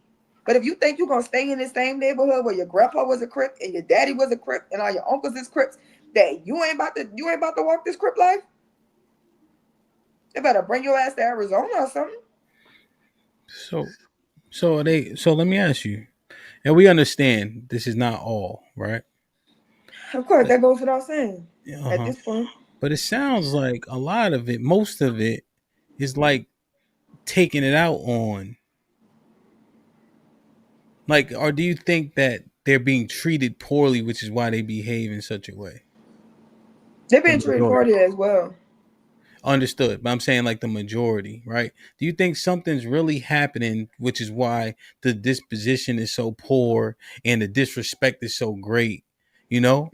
Or is it just like yo, you gotta fight somebody, so I'ma fight him? No. Then black women have been unprotected in ways. They've been growing up fighting boys, being disrespected by them, being misled by them, being abandoned by their daddies. You know what I'm saying? And they never take into consideration, you know, anything. But it's like you coming up in a world where they just not around. Well, you And they said ain't it. showing you the love that you get in when you go through that, especially when you have expectations in the rom-coms and you watching movies and your idea of love comes from the Yeah. romanticization of it in Hollywood. And that's Yeah. not what most black men have to offer, right? Most black niggas ain't taking long walks on the beach on a Saturday afternoon. It Well, I just think is what it is. But it's you're the it's the one step before that though. It's the disdain for the black men that actually have a responsibility, like the father and etc. Right? Mhm. Coupled with unrealistic expectations, and then you didn't meet a man, right? And he has these unagreed upon expectations, coupled with the disdain you have for the men that left you hanging. You see? Mhm. So I understand that a man is a component, you know, but it's just like, damn, we trying to get together. Now she carrying all that to here, and we can't mesh. Yeah, because you're so right with that, because they saying that the women go looking for their fathers. Yeah, I say all They, the they go time. they go She looking can't. for it. I always say a woman can't love herself if a man don't love her first, right? And they think I'm saying she dumb. I'm not saying that, right? But if her father's not there, you don't even know so many facets of what this looks like what a real hug fit, you know, like that real encompassing, that umbrella, that protection. It's just hard, you know what I mean, for her to recognize that when it comes to men, when she starts getting dating and things of that nature, right? Because Right. she never had that encompassing and that, you know, that cocoon around her from her dad. Right. And then think about the keeping my head above water, right? Mhm. So the government give you enough assistance to keep your head above water. Now Yeah. you don't think you're drowning. Mm-hmm. But if you ever see somebody in the pool just because your head above your whole, you close, right? You're on But your you can tippy toes. breathe. You can breathe, and you become so comfortable within that. It's I don't need nobody. I don't need it. You know what I'm saying? Because I can do this without them. And then when they come in, you ain't gonna pick the right one. It's a 50-50 chance. It's some people, because like I said, women become invisible. We only can deal with the men that we have access to. There are certain women, believe it or not, Hamp, you will not consider them ever at all because of decisions that they made with their life, whether it was lack of guidance. Nobody cares about your story, right? We know that you made poor decisions, and I would never deal with no woman like you. So now your probability of a nigga drowning you goes up to 70-80%. The only ones that's gonna come around you is ones that's gonna put their pressures on your shoulders. And every time you go underneath that water, you come back up and you like, you know what? That I'ma stand in this little pool by myself. that's key. And see, and Rel, see, this is the thing. We're talking about allies and opposition, and that gets ignored, right? A lot of us seem to do it. Well, we don't want to recognize the residual effects of decisions we made, our circumstances, and all that, you know. But you show up in the earth a particular way, right? And the desires that you have are gonna avoid you because you're gonna get most likely what you give, but that's constantly ignored, you know. So often when you just articulating it how you articulate it, you know, like yeah, he gonna avoid you, and now you stuck with Raw Dog Ronnie or whoever else, you know. Right, and that's just what it is. You're invisible. There's men in very high caliber at very high pools that look clean past you when they walking. They don't see you, and it's because of the way you carry yourself. It's the way the decisions you made. It's where you come from. Like I said, hood niggas, they get a little bit of money. They can go get a bitch from the suburbs. Niggas in the suburbs are not looking for hood women. Sorry, break the news. They ain't never gonna be a doctor. A hood nigga can make some drug money and go marry somebody with a PhD. Yeah. A woman, white, any class. He gets some Yep. money. He can Yep. jump anywhere. There will never be an Ivy League student coming to try to get you out the projects. This is never going to happen. Not happening. It's not even happening a little bit. We've been having a lot of events for my sister, just coming up on the year of the Bourbon Street attack, Yeah, right? yeah. So I just did a brunch with one of the councilmen. He the councilman over the French Quarters where she got killed at. He a black man. They got 6. I was like, this Hamp, 6 kids, 1 son, a fourth, right? I was like, okay, King the Fourth, and his kids in there playing the violin, playing the piano, doing these things. His wife, when I tell you his wife looks like he a president, she looks like the first lady. She a black woman. Yeah. With long hair. It's her natural hair though. Mm-hmm. She in shape. She just was walking around being studious. Mm-hmm. He a councilman. That's what he need on his arm. That's what he need to raise his family. So prominent, powerful men, logical men, certain levels of women are invisible. And I don't mean if they'll fuck you in the back alley. Because we got to start thinking, oh, I can get any nigga I want to fuck you. Sure. It means nothing to them. I think a lot of times as women, sex means way much more to us than it means to men. We think that, oh, he has sex with me, so no. It means nothing to them. It's like a bodily function. Huh? So this is what I say. Mm-hmm. If you follow me with this, because I don't want to go too far off track. Go ahead. Being with a man is like having a good doctor, right? Mm-hmm. You get shot, you got to go through some type of surgery. Whatever you got to do, your doctor saved your life. You love that man, right? That man changed your life. You ain't never going to forget him at all. Mm-hmm. You just a number to him. Mm-hmm. He's going through procedure. He don't know you. The woman that's important in his life is his wife, his daughters, his mother. That's it. He's still a good doctor. He's still able to do the transitions and go through the operations to save lives or do whatever he does. But you're just a number, even though he's changing your life. Men don't remember their wives. They don't remember all. Fucking you is just going through an operation.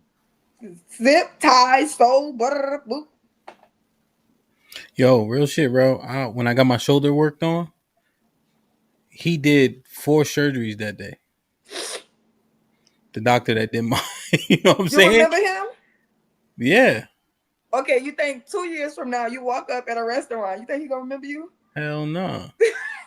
That That yo, procedure. real shit. It just and I got and you thinking right because it's your body, right? You thinking I got 1, 2, 4 incisions. I forget what it's called, the micro, but it's not a lot of, but it's 4 incisions because they had to move one tenet, sew this up, etc., etc. Right? This shit. So the shit they gave me to numb me put my right lung to sleep because it went in, like a Novocaine type. So I had to breathe in this thing and be able to sustain the breath before I could pause, before I could get out, before they let me leave because my lung was still the cavity was asleep, right? I'm going through all that. Damn, doc. You know what I'm saying? Like I'm just a name on a piece of paper. Yeah, but you like, but Yeah. he don't mean to harm you. No. You know what I'm saying? He don't mean harm by it. So even when men just running through holes, if you make yourself a hole, it ain't necessary to harm you. This is some shit I'm getting off. You understand what I'm saying? So women just gonna have to. You can't think that you're gonna deal with somebody and try to deal with them in the way you want to think, the way you want to move it. It's 2 people. You have to understand where they're coming from. That's why people was telling you don't have sex out of marriage. You think everything somebody told you to protect you was trying to fucking put you in bondage. You think everybody just wanna, but what we telling you is if that man don't put his last name on yours, that man don't give a fuck about you. Yo, Rel, and this the thing, right? You got high earners, you got below average, right? Things are out of order, right? Like you saying. And so you mad at a nigga because you doing things out of order. Right? I've been saying this for the past 2 months, right? And shout out to brothers who help edify. Yo, you'll have sex with them before you make them a sandwich. And then you expecting positive results when you already out of order. My coach told me in college, he said, yo, if you go outside of the system and you make the play, I ain't gonna say shit to you. Right? I ain't gonna say shit to you. And right? Because I'm saying I don't give a fuck about that nigga. I'm going straight. I'm talking shit in the film room, right? You make one mistake going out that system, you will not play the rest of the game. Right? Because he's saying if you win, all right, cool. But the moment you lose because you did it wrong, you're gonna be sitting next to me. So run the risk. Go ahead. But when you lose, you're gonna pay the most utmost consequence. And we continue to ignore that because it looks normal. Right? Because we all out of, all don't mean all, but we all out of order. You know what I'm saying? Yeah. So which is why women, we want to be allies, but hoes are not allies with women. Good girls and hoes make life hard. No man is waiting on you if she's willing to fuck. Why should I marry you if she gonna give me kids and I don't gotta marry her? You fuck up the market for other women.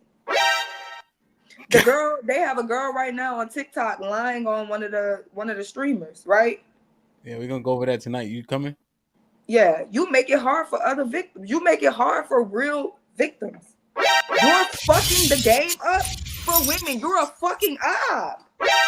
You're an op. If you would lie about shit that really happened to women just for some clout, you're a fucking op.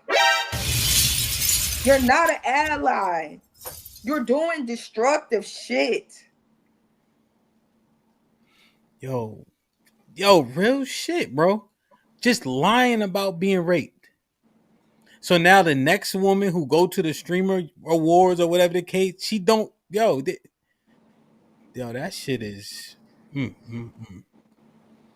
Nobody never And then you told them they wonder was why ops, men bro. want to have. You wonder why men don't want to have women in certain things. Don't want to promote you.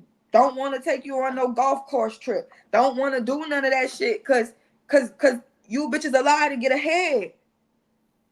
You in there sucking dick for the movie role. Now you a victim. Bitch, give me that Grammy back. Give me that Oscar back.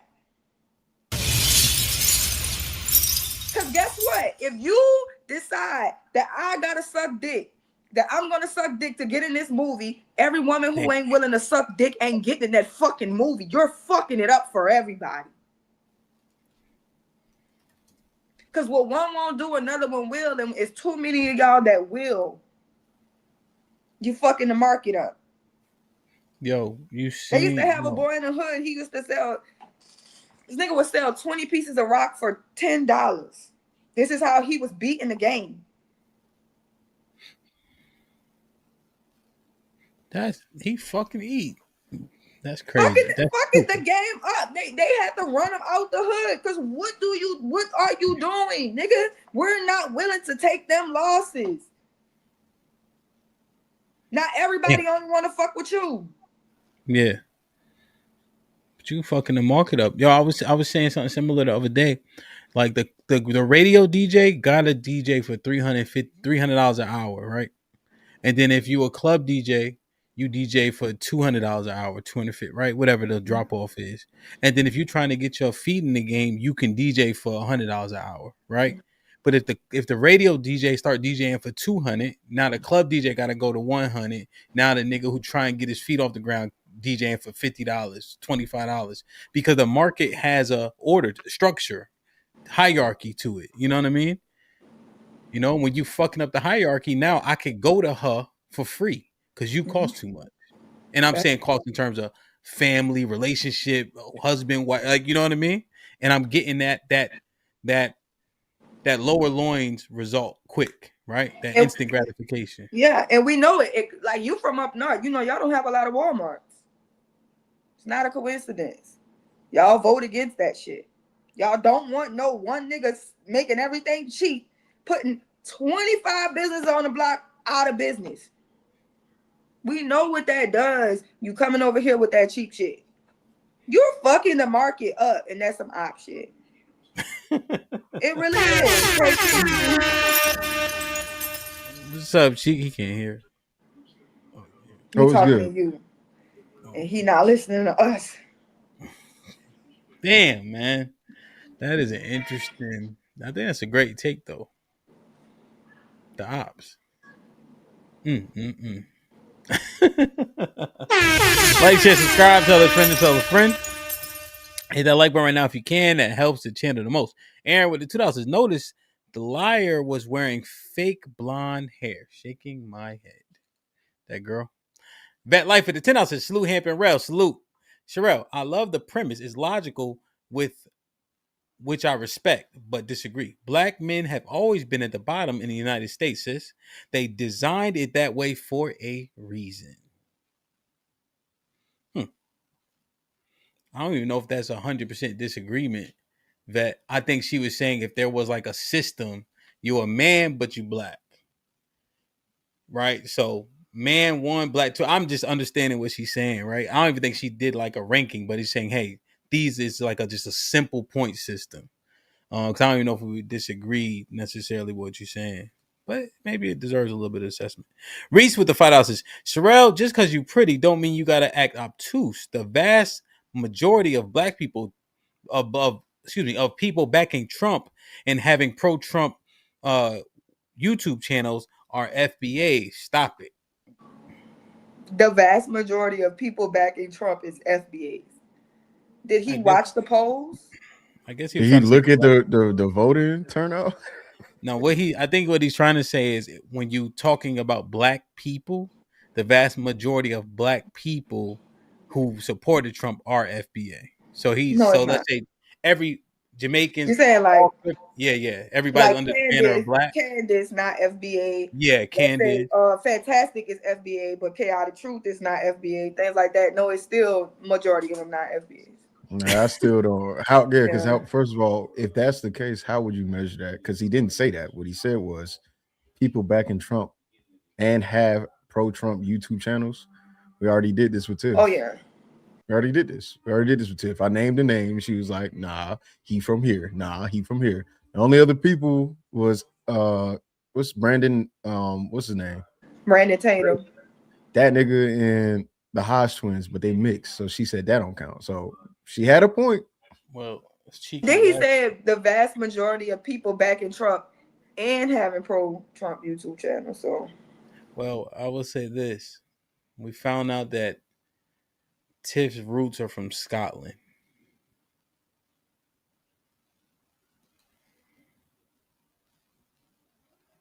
But she did say she if you add anything in there, right? Because she said black. She don't be saying black and Scottish. She don't say black Scottish. She say black. You know who say black and Taroos Mexican ass. there's black Scottish people that went viral on TikTok. They said, yeah, man, she said her roots were Scottish. She like J. Cole, man. Did I read this one? He black and white like a piano key. Yes, you did. That was the first time. Hit the like button, hit the like button, hit the like button, man. Did y'all, Cheek, what up, man? Did y'all hear the convo? Nah, Tiff, hit the link, Tiff. Bring your white ass up here. Yeah, I heard. I was listening there. I agree with I think a majority of it. The only thing I don't know about is the streets being the worse off, because we keep doing this thing like we take a small minority to over represent the larger portion. It's just not the case. I think Christianity would have done more harm, just given the case, given the actual actions of Christians, white, right? Christian nationalists, a lot of this conservative ideology and white worship, it's all Christian. That's all Christian conservatives. Like Christianity, if you're a Christian in my head, that automatically that's white supremacy. That's white worship. That's white love. Right. And then there's a saying, there's nothing more hateful than Christian love. All right. Whenever you start watching these TPSU. Yeah, go ahead. You want to say what now? No, go ahead. Here, I want you. I was just saying, like when you start looking at like the white conservative demographics, they all are Christian, but these are the same people that call you a nigger. Same people that'll go vote against a right that's good for you and the surrounding area. Same people that will try to take away SNAP benefits, and then if you call them trying to get baby formula, they won't give it to you. Same people, like these people are so anti-good and moral and ethical that anything associated with them, I just don't believe is a good thing. And there are more Christians than there are gangsters. There's more Christians than there are hood niggas. There's more Christians than there are anything. They're the largest, most popular religion in the world. And if you look at the history of how they got that way, bro. When you take it to the global thing, I would say Christianity too. I would just say, just if you go neighborhood to neighborhood, who's doing more damage, the street niggas or the church, the black church? Oh, okay, I see what you're saying. So like, so if you minimalize it to just a neighborhood, globally, we understand the atrocities that people have done in the name of I white thought it was talking about black people in general. No, in the name of white Jesus, they take the cake. Got you. You know what I'm saying? We can't fuck with the Crusades. Nobody's fucking with the Crusades. Nobody's topped that yet. But really, that's the thing though. The perpetual hell, right? The lack of understanding before the streets got real mean. Like Christianity was still a part of the process from slavery to now. Yeah. It keeps us in a docile state, which is harmful in my opinion. You see, so it's very harmful. You allow wild shit to happen around you because you've been taught to just accept, right? You pray for change. You don't do anything to effectuate change. As an example, I'm not trying to tear down your I'm just really saying. thinking through this, you know. No, I do. But I also understand that You know, not too long She don't ago. want you to talk, Cheek. I don't think. I'm sorry, Cheek. No, it's y'all show. Go ahead. Matter of Go fact, first of all, don't come in between me and Cheeky. Me and Cheeky are okay, okay? Usually she wear the black shirt. She wore the purple today. I don't know, man. She acting different. You know what I mean?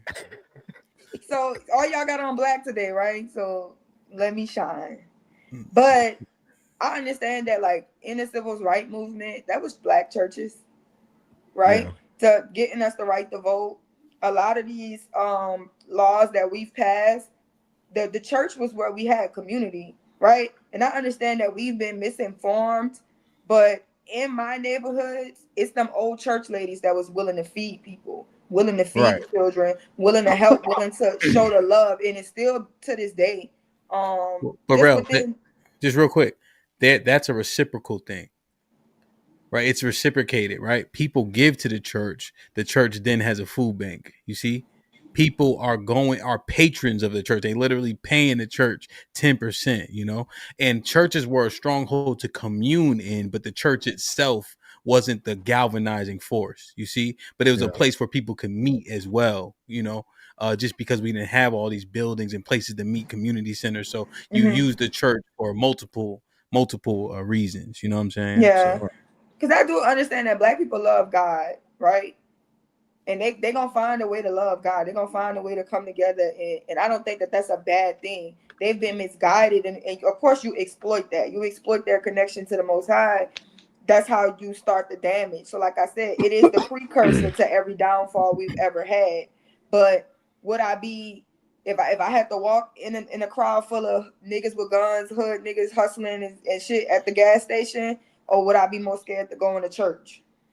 I would probably go into church. You know what I'm saying? 9 times out of 10. And that's what they should say too. If you scared, nigga, go to church. Go to church. That's what the scare people at. Yeah. So I now that you've expounded, I would agree for sure. Church is much. There's no comparison. There's like So like, are you scared of going to church? Or you scared of going on this block where you know a lot of shit happening? Yeah. Okay, I get what you're saying. So if that's the case, I agree. Then there's nothing I disagree with if she expounded on it since she's expounded. Okay. Yeah, I mean, we were looking at several different things that lead to opposing views, ideas, modus operandi that keeps black people in this perpetual downtrodden state, seemingly, you know. We even looked at tokenism to an extent, just what keeps us just docile. Like I don't know, it's keeping us down, you know. How do I identify and how do we admonish? You know, like what just got admonished is 304, right? That was clear. Listen, y'all fucking up the church's money, right? Y'all keep acting like dick is affirmation, but I think we know y'all know it ain't. You know, and then I've even argued that, like, yo, they think you having sex with them means you like them. I'm like, and the way you can prove it is because they keep doing it. They keep putting their ass on the sink for 1,000 likes. But they have to know the what Sherelle is saying, right? Or are they ignorant to all that? The market is fucked up because of y'all.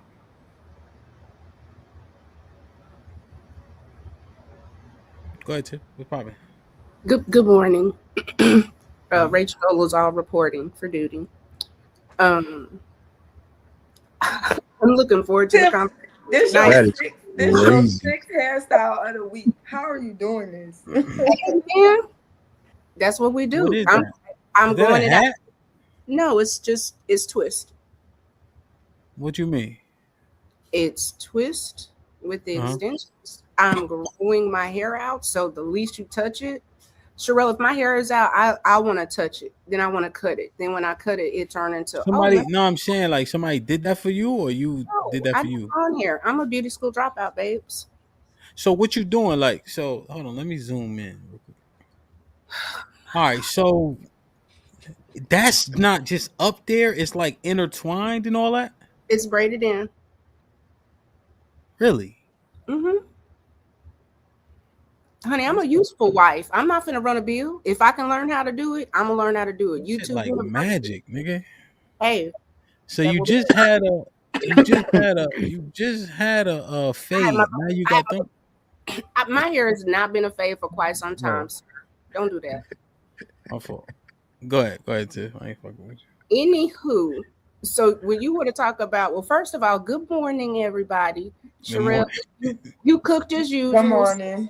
You've been on fire. I have just been enjoying you just being a truth teller. Hemp, when y'all have your conversation tonight, I'm quite interested in seeing because Sherelle called it out, but you know, women can't call hoes hoes. That means you're anti-woman, you're male-centered. You can't hurt another woman's feelings. You can't call her what she is. Men can, women can. We have to hold hands and be like, well, I know you doing hoe type shit, but you can't just be like, no, sis, you're a hoe. Y'all can call fuck niggas. But if you call a woman what they really are, you're anti-woman. Well, Tiff, you don't do it, so. Let them tell it. Let them tell it. I'm the Sherelle will do it. She got the track record. I thought that was what you was talking, but clearly not, honey. I had a whole intervention. But anywho, no, I think a lot of women do not believe that they're fucking up. Hey, so what about this? Hold on, Tiff. What about this? So Chief, right? Tiff had a talking to from the ladies and all that. Yeah, they was like, you let the niggas put a battery in your back. Oh God! Because she start just saying it directly. You know what I'm saying? Oh God! Did I say anything any different? I'm not changing. Tiff was being such a mean girl. So I don't give a fuck what I said. I was like, Tiff, that's not friendly. I don't want no fucking friends. What was like Tiff? I'm like, Tiff, what the hell? I'm not that was friends my first day back in Discord. I'm not friends. What the hell they got going on in here? What they the good ones from the bad ones? No, I don't hang out with hoes. I don't, because I'm not one. All right. Everyone's turning a new leaf. Stop the cap. 2026. I mean, see? Stop the cap. I won't let the record show. Either way it go, you ain't gonna be able to win. J. Cole said, I wouldn't say that you was a hoe, just made a whole decision. And you could blame it on the alcohol like a prohibition. Stop the cap. It's too many of y'all acting like y'all don't know no hoes now. This shit gotta stop. Come no, on, I didn't man. say that. I did not say that at all. I said hang out with. Because, and I can remember back when this might have been a month ago. Oh, bro. Come on, man. Stop. See, Tiff, this the bullshit. Shit, you just gotta let it go, bro. Just let it Come go. on. Like, y'all know what time it is. You gotta let it go. It's okay. Let me get a shot for my husband, because I like, you can't win. I'm gonna be white, I'm gonna be mean, but I'm nice, but I'm not. Like, all right.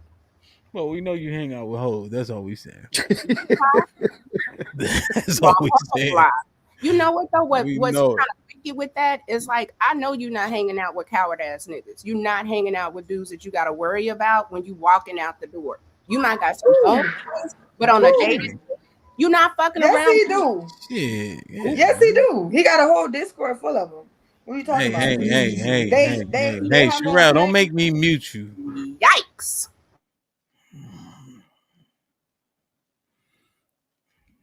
Asshole. That's not true. But no, Tiff, I hang out with people who don't have the same disposition as me, though. Like, they don't have the same modus operandi as me. They cool. I hear you, and I don't know if it's something to do with, like, you know what? Okay, we'll just leave it there. Okay.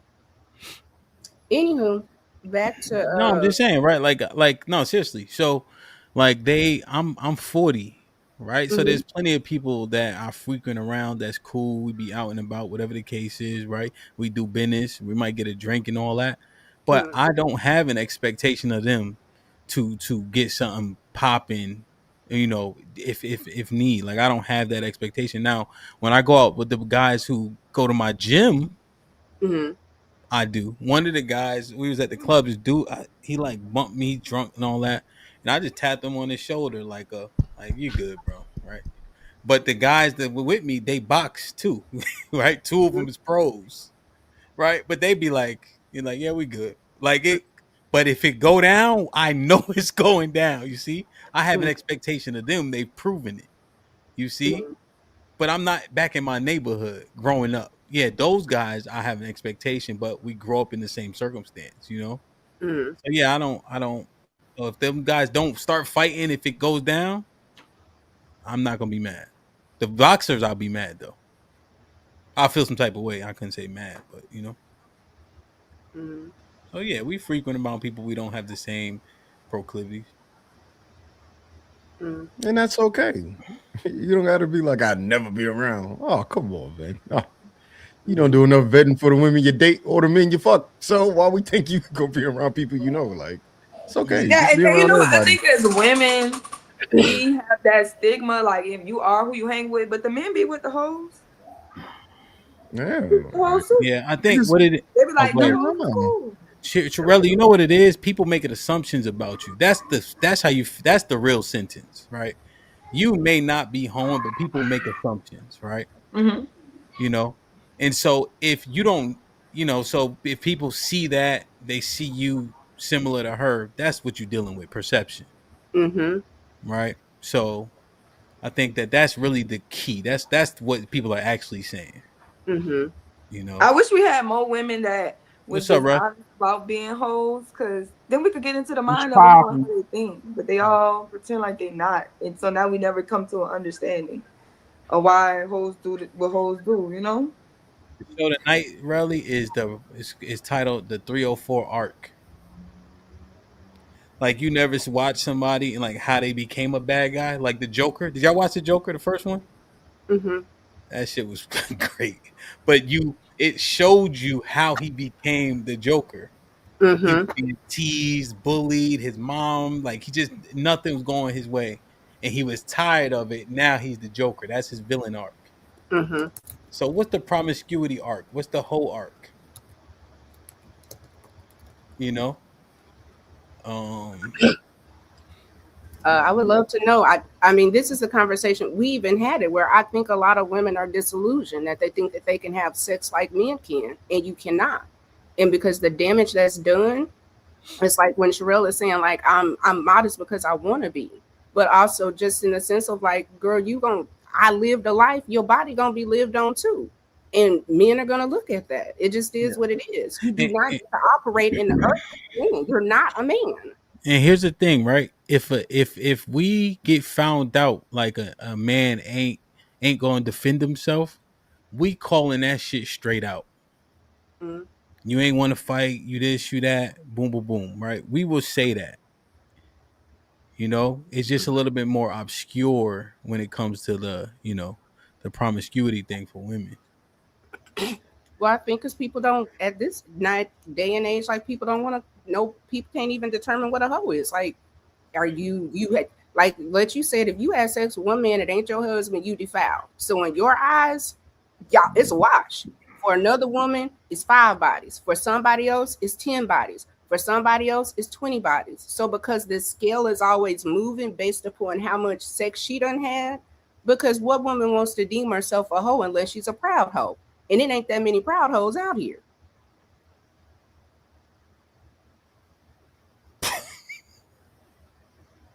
I think majority hoes be proud. For real hoes. But for real hoes just ain't on here telling. That's a for real. Rush said, hell no. What up, Rush? What you think, man? Yo, Miss Tiff, she got a strong point, man. I mean, a lot of times these birds get bent over and get used as a cum dumpster, and they're not proud of it because they know why they're not proud of it, because they know it comes with a negative stigma. If a dude's dealing with a chick in the same neighborhood and she done slept with 3 heads within that neighborhood, we gonna look at her as a passing round. You know what I mean? You might get a sucker that might want to cuff her, but you know that happens a lot. You know what I mean? Like, you know, the team might run a trays on her, and then there's gonna be that one sucker in the team that's gonna wipe her out. Know what I mean? There ain't no such thing as a proud hoe, man. Word is born. They ashamed of it, and you should be ashamed of it. Know what I mean? Know what I mean? We gotta stop calling them suckers. Like, we don't want to deter Nah, they those men. suckers, man. Yo, listen, man. If you those know, men. Hold on, if hold you on. know a chick getting bent over, and Fatness, doing some skittle fatness. guzzling. We You a sucker for need. comforter, man. No. You kissing her, you kissing We everybody on need the those. block, my nigga. Where did you go? Come Stop. on, man. We need those men because we need to make sure that we have enough children to populate this society that is dwindling. Okay, right. One, Nah, and man. then two, hoes can reinvent themselves, right? And if that nigga is a tradesman, because that's what I call him. Look, she was on everybody team, and you accept the trade, buddy. That's on you. If you a tradesman, what's that got to do with me? I'm happy for you. Don't shake my hand. Don't drink from no cups that's in my home. Matter of fact, don't even sit down on my couch. Just bring a lawn chair and just sit in that shit. Cause I don't want nothing you got going on. One of my cousins did that shit, right? That she right? She for everybody. Niggas passing her around and all that. And then he gonna wife her, right? So we in the crib talking, right? Niggas avoiding the subject, right? So niggas say, yo, somebody coming, yo, such and such. Remember that time? He like, yo, chill. I'm like, chill. Nigga, we don't gotta chill because you made a mistake, nigga. We don't care if that's your girl now. She ain't supposed to be a girl, nigga. That's not how that works. I said, matter of fact, then I got tight, right? I'm like, matter of She fact, everybody's girl, B. I'm saying, What yo, is matter of wrong? fact, you selfish, my nigga. Hey, He like, yo. I'm selfish. I'm like, you selfish, bro. Nah, he is. You right. You right. See, and this is why I say How you we gonna need mess up? Yo, how you gonna mess up the momentum of her getting bent over? You want to cuff her? Now she want to act out. Now she think she worth this something. is Nah, why, man, she for and this is everybody, why B. we need them. Nah, First this is why we ball, need man. them. This is why we need people like your cousin because y'all are dogging the girl and the cousin out. But at least it transferred over to the man. It should be that way because women can't really handle that shit. All right. So your cousin is a good guy, ain't he? He a sucker, man. It all Well, is, yo, yo. pardon me, Crazy. but I see sucker attributes, man. Know what I mean? That is not cool. Cuffing a cum bucket, man. She for the streets, man. Man. You know what I mean? Yeah, man. Bill, kiss my ass, nigga.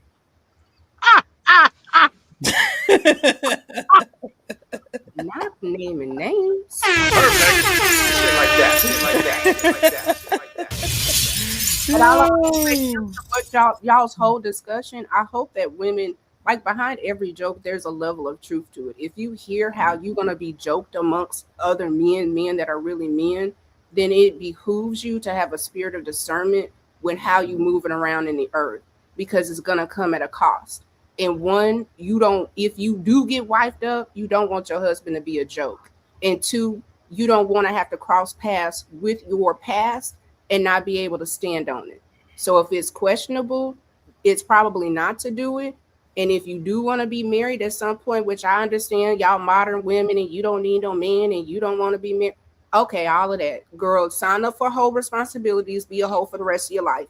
But those of you that want to be with men and men that want to be married, and I'm saying men, then you're going to have some type of couth about yourself so that you can be a Proverbs 31 and he can be a man at the gates that has some honor, or if not, you better be ready to be a reformed hoe. But you need to pick your poison. Yo, well, there ain't no such thing as reform. Now, let's just get to that. Okay, let's be clear on that. She can't be born again. No, Nah, man, she a hoe, man. Hell nah. Ain't no coming back from that. You know what I mean? Once you cross that line, get piped down, and the whole hood know about you, there's no coming back from that. You forever be a hoe. Word is wrong, man. Hold on, Tiff. Name me one porn star that has been able to rechange her image, and no one ever remembers she was a porn star. Nobody. I don't know porn people like that, but I thought about. You don't have to. I'm just letting you know it don't happen. It don't happen. No, She's what I thought about Cheeky was Cardi B, and in the sense of she did get married, but look at how that marriage turned out. Like now she pregnant by a nigga that she ain't even married by, and she not even divorced. So, yo, listen, bro, sucker, and that's why the designation of sucker still stands. Tradesman. Sorry. Yo, I'm trying to tell you, I don't know. So, Tiff, there's a couple of things. What did you think about Nikki? Oh my God. Well, first of all, Tether. I heard a bunch of Tether babble. I heard a woman that she's not a That shit citizen. don't hit the same no more for me to if I ain't gonna hold you. Whatever. You don't gotta say it. One, she's No, I'm not a saying you citizen. being Scottish just She's one up. She's a green card holder, so she may be needing her visa. Two, her husband and her brother both have histories of which the president can't help because those are state cases. At best, that man don't have to register as a sex offender anymore. But I think she's like working on citizenship. It's given he kicking people out of here, and I don't want to go.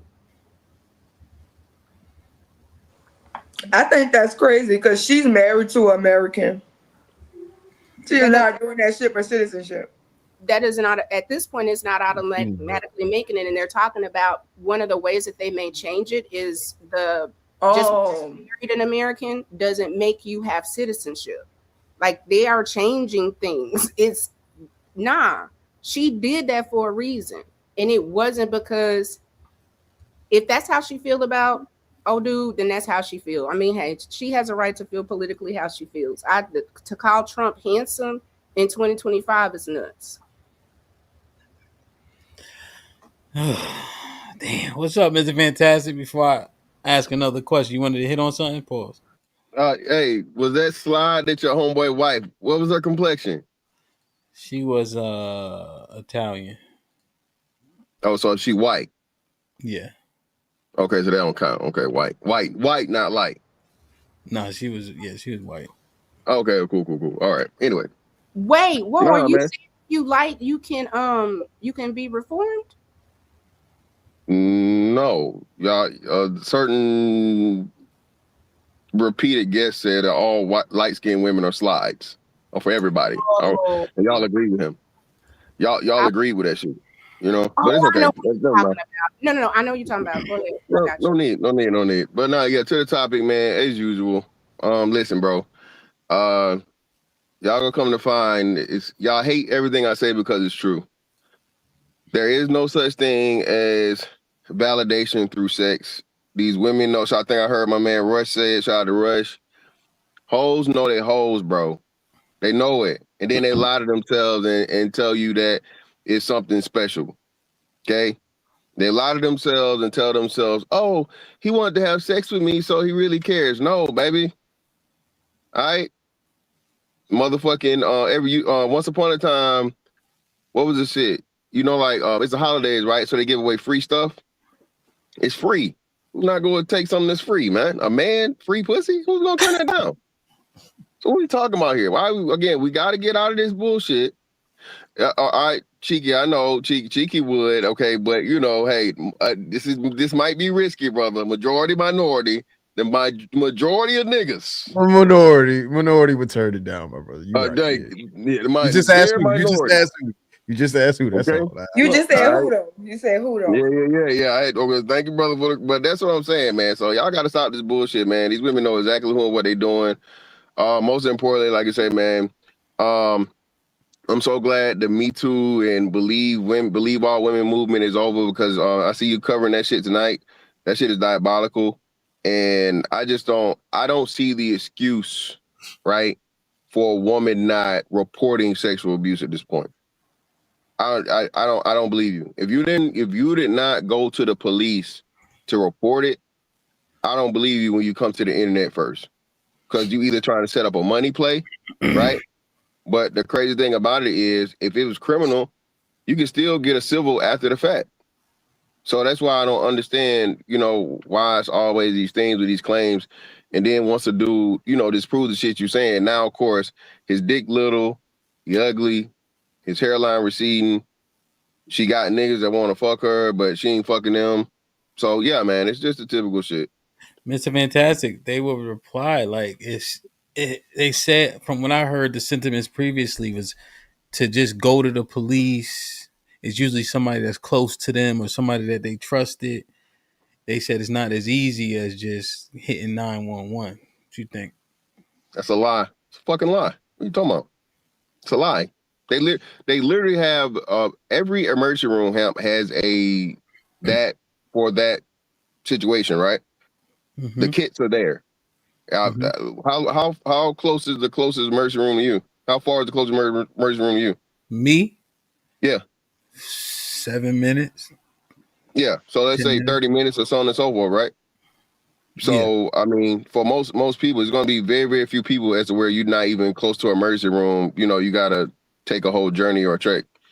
So yeah, man, no, I can't do that. And again, most importantly, again, got to say it. Sexual assault, anything of for sexual nature is diabolical. I am not making excuses for sexual predators, men or women. I'm not saying that. But what this proves yet again is that everybody that says something happened to them sexually is not telling the truth. People lie. And what has happened over the last few years, if you even question, well, this don't sound right, right? You protected a predator. You must be one too. You out here taking pussy. No. You did all you gave me was your word. You didn't give me any other, you know what I'm saying, evidence or anything to prove it. And men know this. Men know how easy it is for a woman to make that claim and it automatically be believed. That's one of the most important things to where for a black man especially, it's not no innocent until proven guilty with that shit. You're guilty until proven innocent. You feel me? So having that understanding, bro, that is not something that anyone should be playing around with. And if cancel culture is real, that whole need to be canceled yesterday. Immediately. Get the fuck out of here. Yeah, that's gonna be interesting convo. Who brought it to me? Mary, matter of fact. Damn. So now, Tonight? yeah. Oh, it's gonna be good. So, damn. I guess that tells how you feel about the girls who regularly up there. But okay, fuck it. Don't twist it like that. That Nah, you it's not know. good. I just thinking out loud. And you can't win up here. I'm just fucking with you too. Hey, so now, Mr. Fantastic, we didn't get to the Relly and I didn't get to this, but since you here, even though I don't know if you admit to this, but are you a conservative? How many times I gotta say this, man? I have no party affiliation. I am my own party. I'm a what I ain't works say if, nothing about no goddammit. party. I said, are you a conservative? Right? Yeah, no, I'm a what works if, whatever. Oh, so I guess like conservative is like a what? Is that what is that? Political ideology?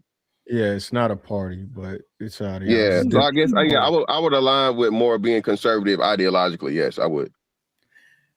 Really, we didn't quite talk about the parties, but Mr. Fantastic, Rush, we were assessing allies or opposition, right? In terms of the community, right? Because we had the street shit yesterday.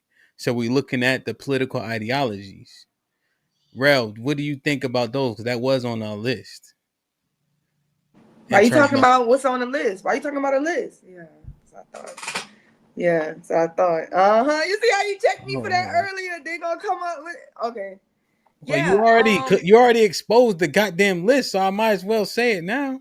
No, I said that was one of the things I was thinking of that I sent you. One of the things. I ain't never said it's a list. Don't talk about my daddy. Your daddy. Okay? Your daddy. Don't Go talk ahead. about So what you think? Oh, hold on, let me read the super chat real quick. Like, share, subscribe, tell a friend to tell a friend. Hit that like button right now if you can. That helps the channel the most. Fighter was popping with the $5 says, Tiff, since you had such a disdain for tethers, I know this Cuban female for the next HAMP event. Tiff ain't trying to box nobody. I'm not boxing. Like, keep your ghetto and your war tactics to yourself. Out yoga the bitch, but I'm not finna box. The fuck out of here. Don't make that suggestion again, okay? No, I'm not boxing. Me no box, okay? Like Yeah. me no box. Fighter, she only used fighting words. She don't want to fight. Oh, no, fight come with it, but you're going to have to catch me in the street, bitch. You're going to do some work. But to get in and lace up, absolutely not. No. Keep that. Now, if she wants to do a yoga class, let's do that. You want to do a spin cycle? We can do that. We can even lift weights, but I'm going to get some. Did you see what happened to Jake Paul this weekend? Absolutely not. Did you see what happened to that other little dude, the red pill guy? No, that's retarded. Like, who signs up to get hit in the face but a crazy person? I do. Yo, you know what's Not crazy? that red pill guy, Andrew Tate.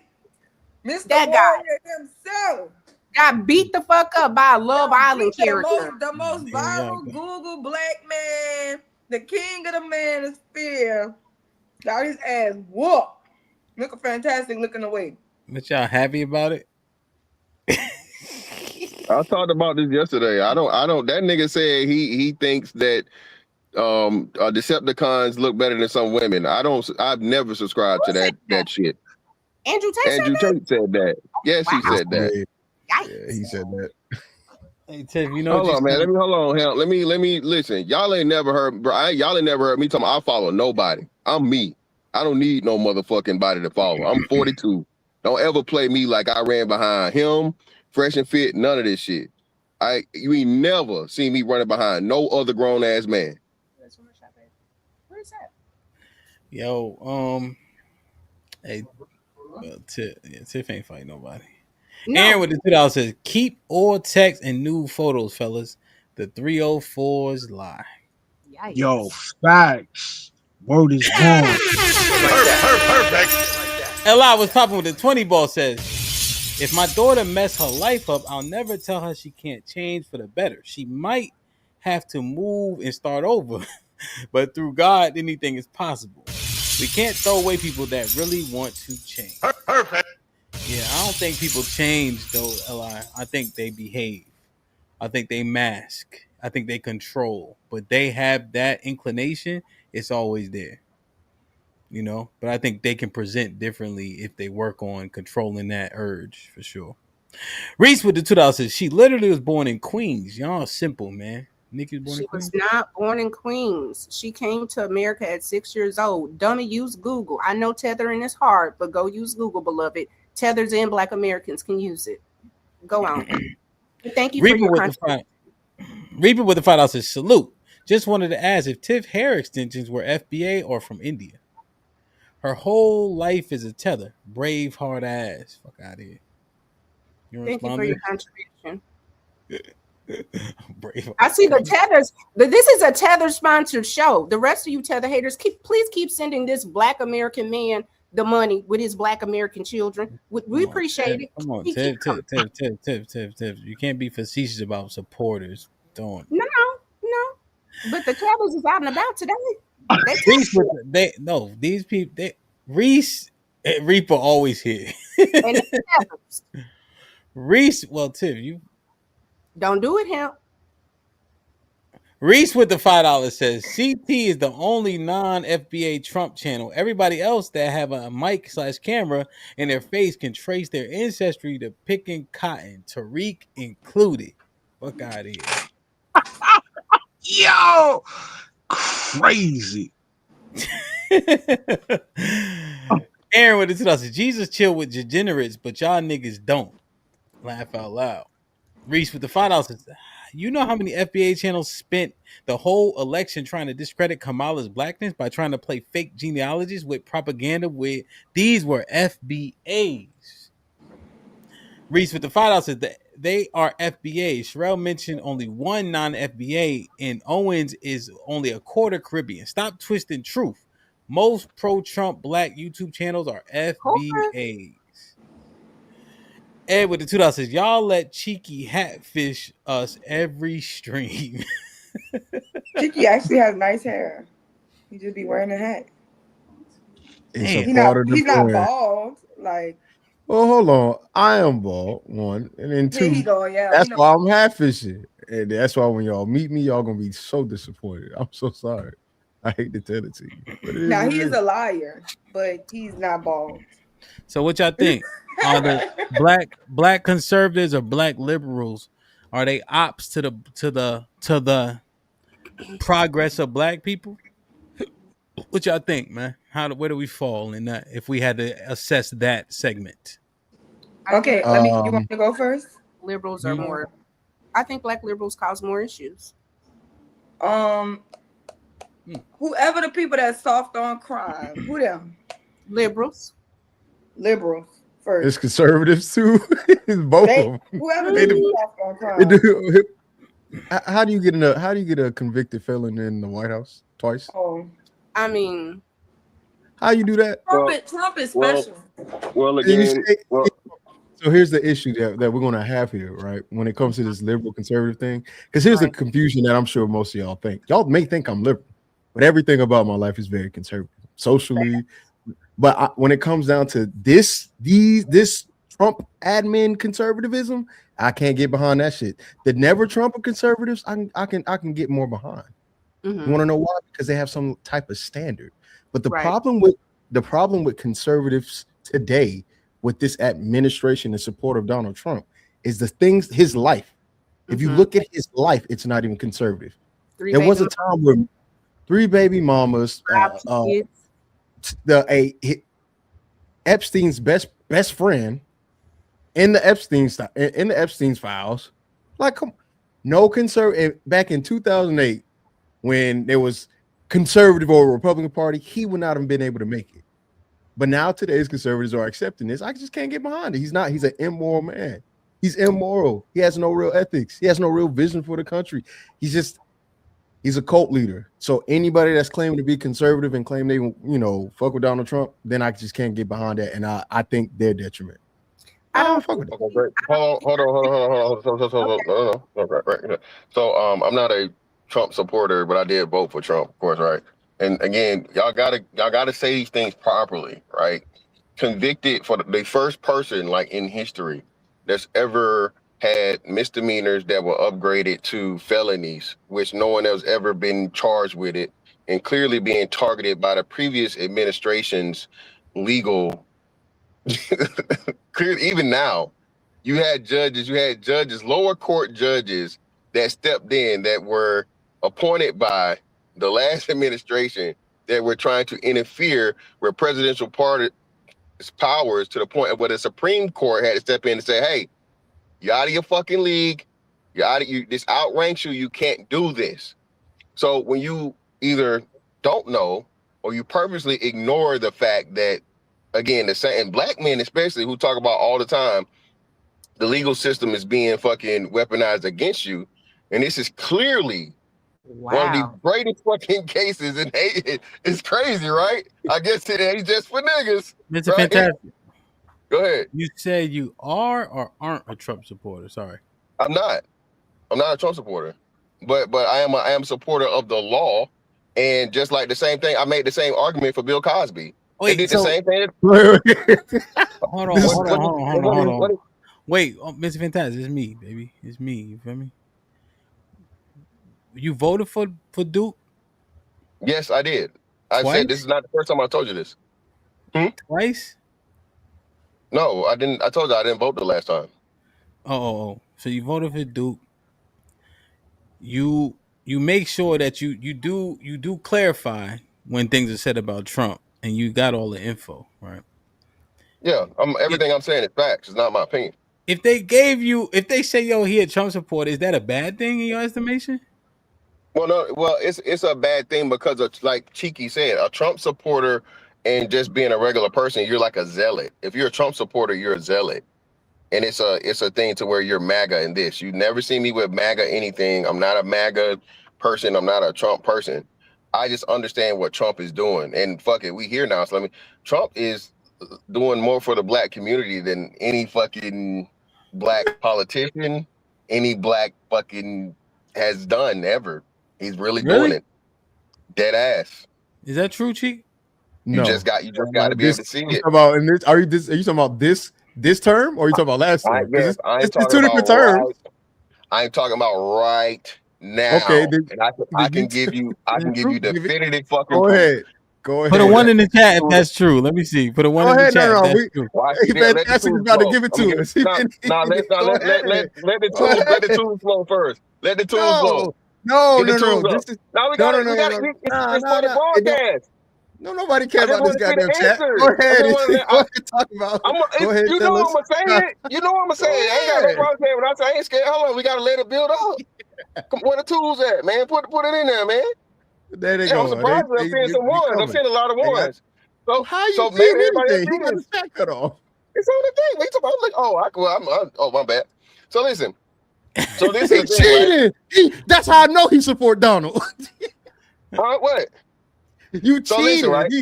How did I cheat? I was thinking it's gonna be more. No, I thought it was gonna be more. I was making a bet whether it's gonna be more. No, I was talking about you having the controls. I was making a joke. I was just playing. Oh, okay. So Donald Trump Donald Trump helped fucking slow down abortion, right? Well, that's a major fucking thing. One of the biggest detriments to the black community that's ever been, whatever, made getting abortions more difficult. And we see here now with this EBT thing. Oh, all the revamping of the government job systems, right? That right there, to where believe it or not, and it's gonna sound fucked up, but those 300,000 jobs did more good than bad for the black community. What? Really did. Really? Yes. Now look, Did more good than now bad. look at how Trump is helping us. Now look, hold Did on, y'all. more good than Hold on, bad. Cheek. Hold on, Cheek. Black people. I gotta do something before y'all go. I want y'all to Relly. We're trying to assess who's more of an op, okay? As they talk this through, okay? All right, go ahead, Cheek. Because this shit did So more good than bad. let me ask y'all this. Oh, go ahead. Let me ask y'all this, right? What Well, hold on, I party? gotta get my last thing. Oh yeah, before you go. my fault. You're right. Go ahead. And most importantly, what we see here now, HAMP, which I think everybody starts implementing next year, early next month, is removing sugar, snacks, candies, and all of those unhealthy things from EBT, which we know obesity is through the roof for black women the most. And obesity starts as children. Okay, bad eating habit starts in the home. And when these women get these, $2,000 and $3,000 worth of stamps, where they only, we know they only use half of it because they sell the other half, right, for cash, right? They fill these kids up with nothing but unhealthy foods. So the obesity crisis, he's helping fucking put a dent in that or start turning that around. Stop killing all the babies. He definitely helping with that. We're like, hey, you can't just, wait till the kids 8 month, 8 month fucking thing. I say, except for wherever that crazy ass governor is and that thing. And then what was the other one? Oh, the jobs thing. So the two hit minority as to where black women were getting preference over black men and had these jobs and used those jobs to tell niggas they was broke and they didn't have no money and make fun of the unemployment of black men for at least the last 10 years. So now that black women are experiencing it, it's a problem. But when black men were doing it, you just broke ass niggas that wasn't doing what you were supposed to be doing and you was whatever, right? So now black women have to not only, see the hypocrisy of it or the problem of thinking in that matter, but most importantly, they can't just go sit on these jobs and not fucking do nothing and wait to retire in 30 years working for the fucking government, right? And then try to shit on niggas while they out here trying to make it and figure everything out and still out earn them in the first place. So how did that help black people? Okay, so he just said the way it helped black people is because now black women can now get shit on because they were shitting on black men. So that's how the Trump admin has helped black people, because he took away jobs from black women, so black men can now shit on black women for not having jobs. And this is why I don't say you're right. Actively call out and point out hypocrisy, whatever way you want to say it. This is what he's considering helping the black community. Okay, now I'm gonna ask you. Two. Oh wait, okay. The other two. Focus on the other two though. Okay, the other two was what? You reiterate abortion. Okay, so abortion and fat ass and obesity. So here's my question, right? I thought we were all Which under are the 1 and 2 killers, are the number 1 and number 2 killers of black people. Children and fatness? Yes. Our children kill people. No. Okay, go ahead. That's all. Abortion is? Hold on. You know yes, okay. You saying abortion? Okay. Okay, that's why I was confused. Because you said fatness in children, and I was like, what? No, I said abortion. But that's kids. That's kids. But we would all agree. I thought we all came to the conclusion to stop having these kids, especially if you're not married. So has the marriage percentage of black people gone up? No, but the kids are staying the same. What are we talking about? No, they're not. if they're staying the same or if they're increasing, it's because they're not having abortions. I'd rather you not have a child in any environment that is not healthy or good, and I'd rather you not do it if you're not married. I'd much rather you get an abortion than birth a child, and perhaps or potentially that child be the same kid that you say I can't wait till the nigga kick my front door so I can shoot him. Look. If you want to fuck and you want to do that shit and you can't do it responsibly, please don't bring another life into this world. You're ruining that life. You're ruining yours and that child's life. I don't want that kid here. You don't want that kid. Nobody should want that child here, especially you niggas who know that y'all go nut in them and not use a condom. Now, Mr. Fantastic happens to be a very good, responsible young man, so he don't do no dumb shit like that. But for these niggas that's out here nutting and they got terrible genes, meaning like in your genes and bloodline, it's just niggas that kick in doors and rob. Nah, don't repopulate shit. Just stay and let's neuter him, get you out the way. Get that shit out the way. Nah, I don't want them kids. Absolutely not. And you don't either, because you believe in fuck them kids. So where we at? Are we still assessing? Or are we talking about abortion?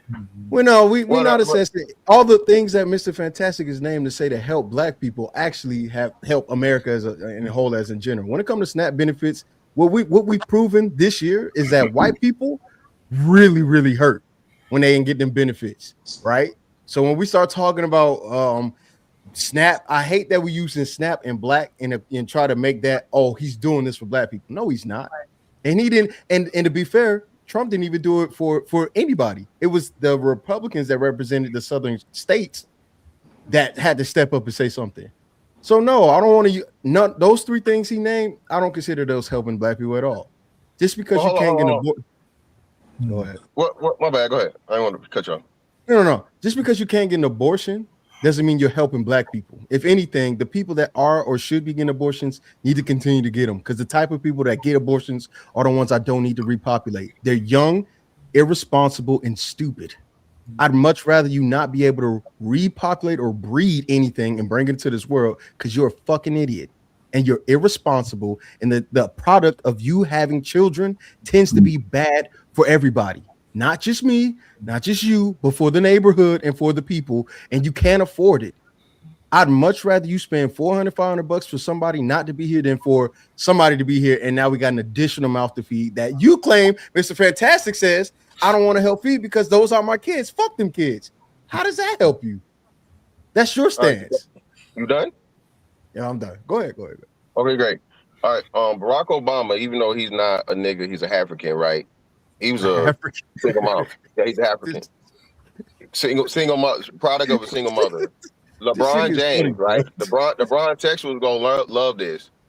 LeBron Texas was gonna love this. LeBron James. So you telling this LeBron James should have been aborted?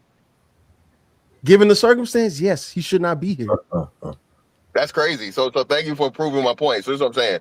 So even though we know the 70% of the people that end up in jail or criminals are from single mother households, HAMP, what percentage of people are criminals again? Less than 1%. So what that means, Cheeky, is no, I understand that it's a higher chance of that being that. And when I'm referring to the street niggas, that means that street nigga came from a single mother more likely than not. But at the same time, most of the people that come from single moms aren't street niggas, criminals, or killers, or prisoners. Okay. So are you okay? Hold on. Go ahead. Hold on. What? So what are you talking about? What? And Tiff, don't start with Tiff. Don't start talking while I'm talking. So what happens is this. Tiff, you gotta let him finish. Yeah, let him finish. God damn, you gotta let him finish. We both said it at the same time. Look at Fantastic face. Zoom in on his face. Zoom in on his face. No, bro, it's not even funny at this point, bro. It's like shit is like it's childish and it's fucking ridiculous. Come on, chill. So what I'm saying is this: most people make it in spite of their parents and their circumstances. We know the vast majority of black people don't grow up fucking rich or even high middle class. Most black people grow up, if not in poverty, close to fucking poverty, right? Or barely making it, check the check, so on and so forth. You still make it in spite of. So even though single mother households or whatever, most of the kids still turn out to be decent. I'm not saying great, but they turn out to be decent. So saying that it's okay for the trend of, like, I think you say upwards of 20 million children to continue to be aborted. Cheeky, that's kind of wild, fam. All right, So let me I ask you this: understand. are you willing to help? Like, are you okay with social programs? Are you okay with the SNAP benefits? Are you okay with the things that lower class people utilize in order to receive some help and aid to make those same children like LeBron James? Are you okay with that? You need it. I have no problem with people being helped for a time. Okay, you Are you supporting abusing it the though? system. Oh, Hold on, okay, yeah. hold on. You Go ahead, you go ahead. abusing the system, right? And you using the system as a means to survive and doing nothing. No, I can't support that. So, Okay, and what so I would say is Wait, this. And wait. go ahead. So I need to clarify. You're okay with it as long as it's not abuse, right? Yeah, as long as it's not And abuse or your ass not. if we And hold up, for me, I got to give you my parameters okay, for abuse. You shouldn't be on okay, go ahead. motherfucking food stamps anything longer than, I'll say, 3 to 5 years. And you shouldn't be able to just have a new fucking baby every time that time period comes up to extend the time. That's abusing the system to me. 3 to 5 years is all that they'll be able to should be able to receive benefit or help from a child. 3 to 5 years. Well, that's what I'm saying. Yeah, that's what I'm saying. No, not for the child, but that's what I'm saying. The person has to Okay. be all the stuff all the new stuff that they put in there, either job requirements or I mean, I think it's a certain work hours that they got to do. Yeah, all those things, whatever the parameters. As long as you're doing that to keep it going, whatever they make it, cool, fine. But just sitting on your ass and not doing absolutely nothing, no. And even still, then it has to be something to where you're not just depending on the government for forever. It's crazy.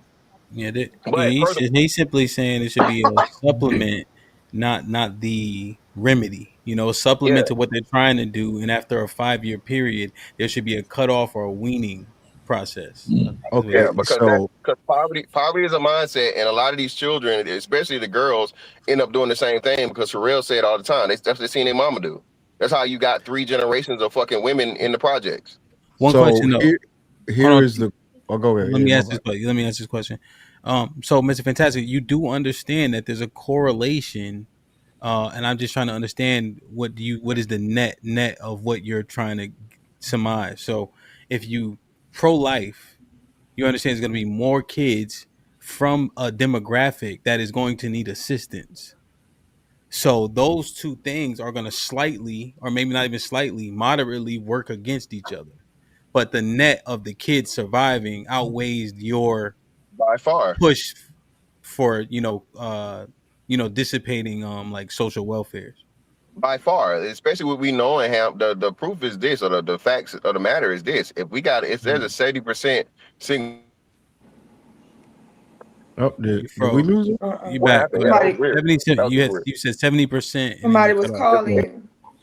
No, it wasn't even called that time. It was just weird. But anyway, if there's a 70% single mother rate, by that logic, get the fuck out of here. By that logic, that means 70% of the black people shouldn't even be here. Money for that portion. You know what I'm saying? So that's what I'm saying. So you can't. That's just looking at this logically. If you went by that logic of like, oh well, if you're not married, don't have no kids, so we just gonna snap 70% of the people away, of the kids away that's now. You see No. So here's no. Yes. No. Logic has to follow, Cheeky. No, the logic. I agree. The logic has to follow, but it has to follow based on the belief in the system that conservatives will have. I don't have an issue with people having kids out of wedlock just because I already know too many Israelites and people who are not quote unquote married on paper, but have some type of unit together with how they got things going. Right. I'm not of the belief that just because you have a kid and you're not married, or just because you have a sex out of marriage, that makes you a bad person or your kid isn't any good. That's a conservative ideology that most conservatives have, right? And that is most of the times one of the things they use when they say "F them kids." That's part of the "F them kids" talking point. Yeah. Well, Mr. Fantastic, because he just go ahead, because I want Tiff to get into. So most importantly, it's no. Trump didn't do. I'm not saying Trump did this for black people. It's something that Trump did that helped black people the most. I'm not saying he targeted it for black people specifically, but it helped black people the most. Again, like I said, we got the highest percentage, even the highest volume of abortions in the fucking country since the 70s.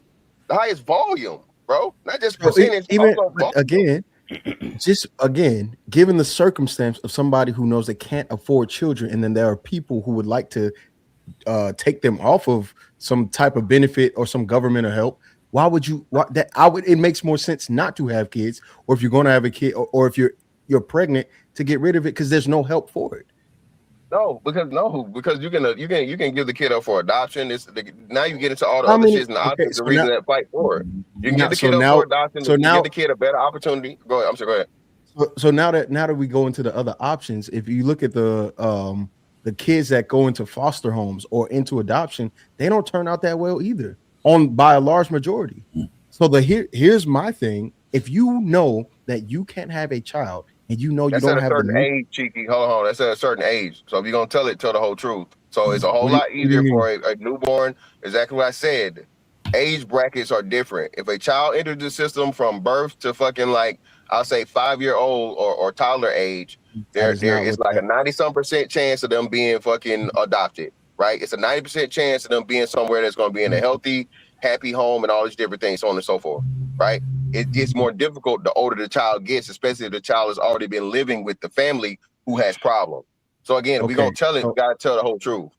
And I'm telling you the truth that matters, right? The truth is most children aren't given up to adoption as newborns. That's not how that shit happens. Yeah. Most kids in the foster system weren't there as a newborn. That's a smaller end on the I think it was 20, not even 20. It's lower than that. Let me look it up real quick because I know what you're saying, but what you're saying is it's unrealistic and not unrealistic, but it's not normal. Most people aren't having children, and then the moment they have a child, they give it up for adoption. Most people are having children, and due to circumstances of them trying to take care of the children, they give it up to adoption. That's the normal case. So making it seem as if, well, if they're newborn and they give it away, then most people aren't. Then the question is going to become, why even have a child if you're just going to give it away? But people do it all the time. But like I said, that and the obesity thing are the two biggest things. Like I said, Trump doing something that's going to curb those numbers of children being killed before they even get here, right? And then the obesity thing with fucking what's the name is far more important than anything else. The job thing too. Again, the 2-hit minority thing to where that was one of the biggest and people laugh when I said it, but that was one of the biggest reasons why black women were quote unquote strong and independent and they didn't need no man.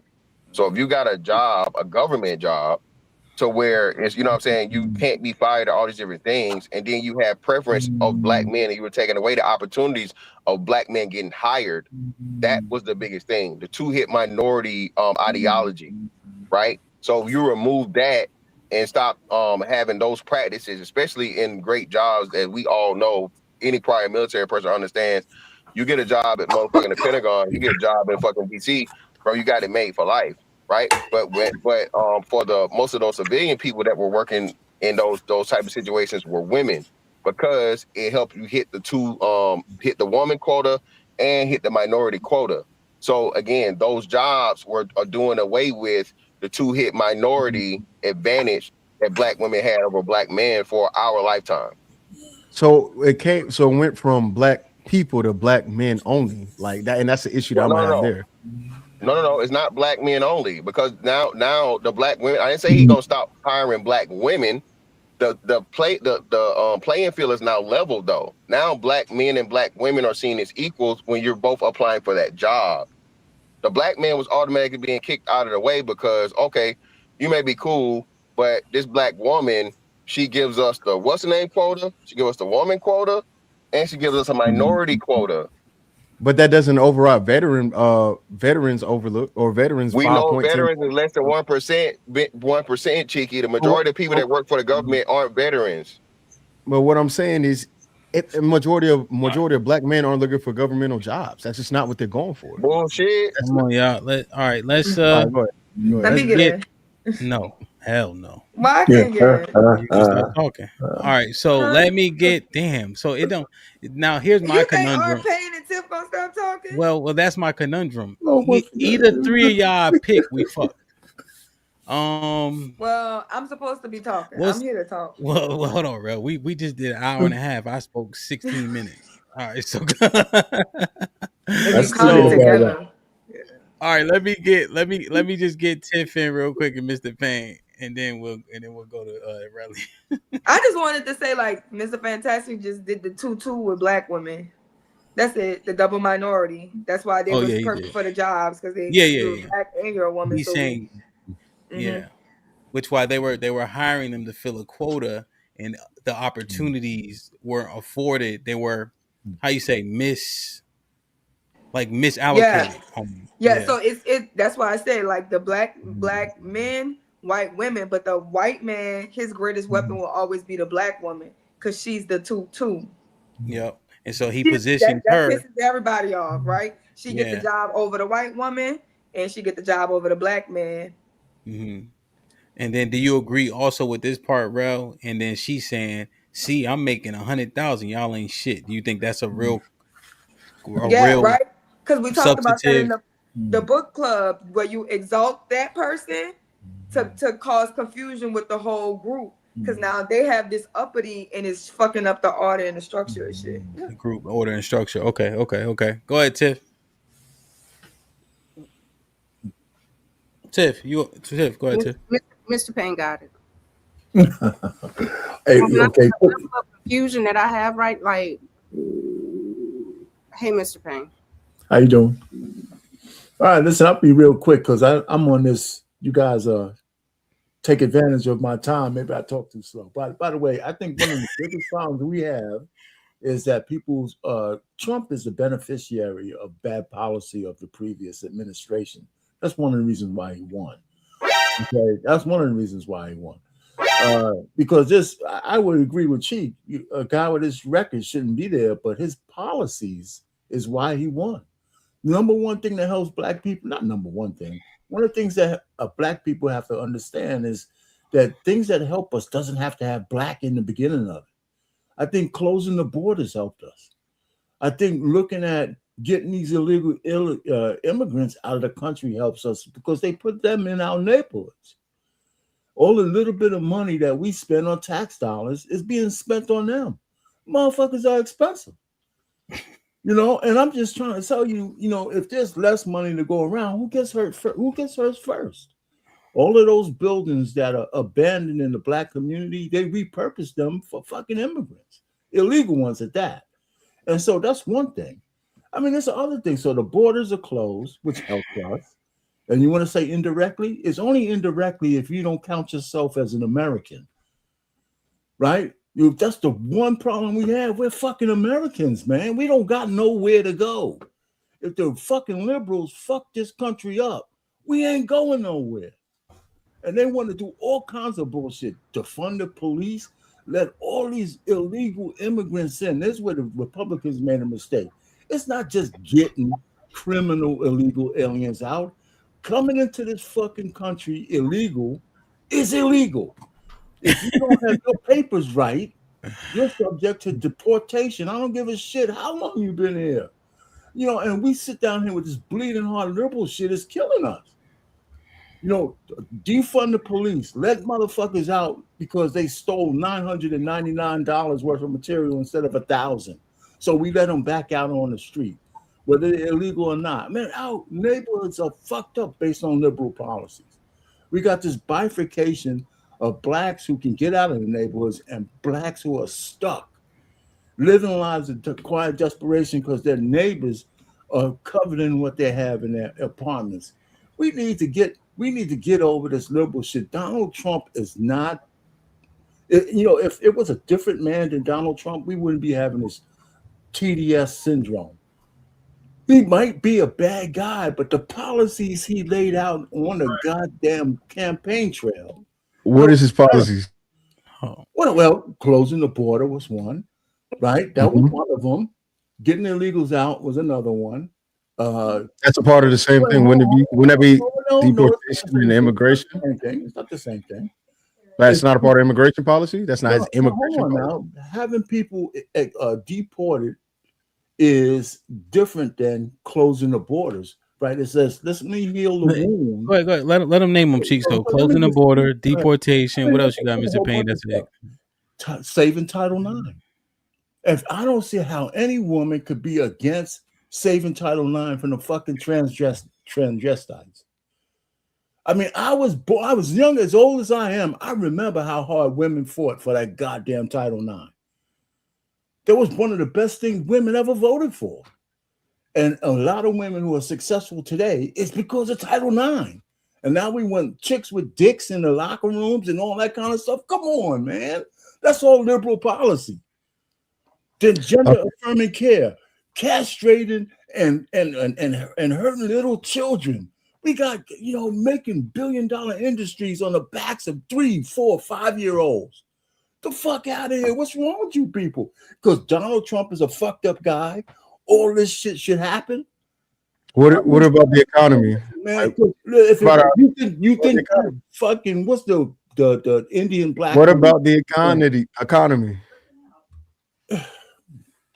Economy is a lagging indicator.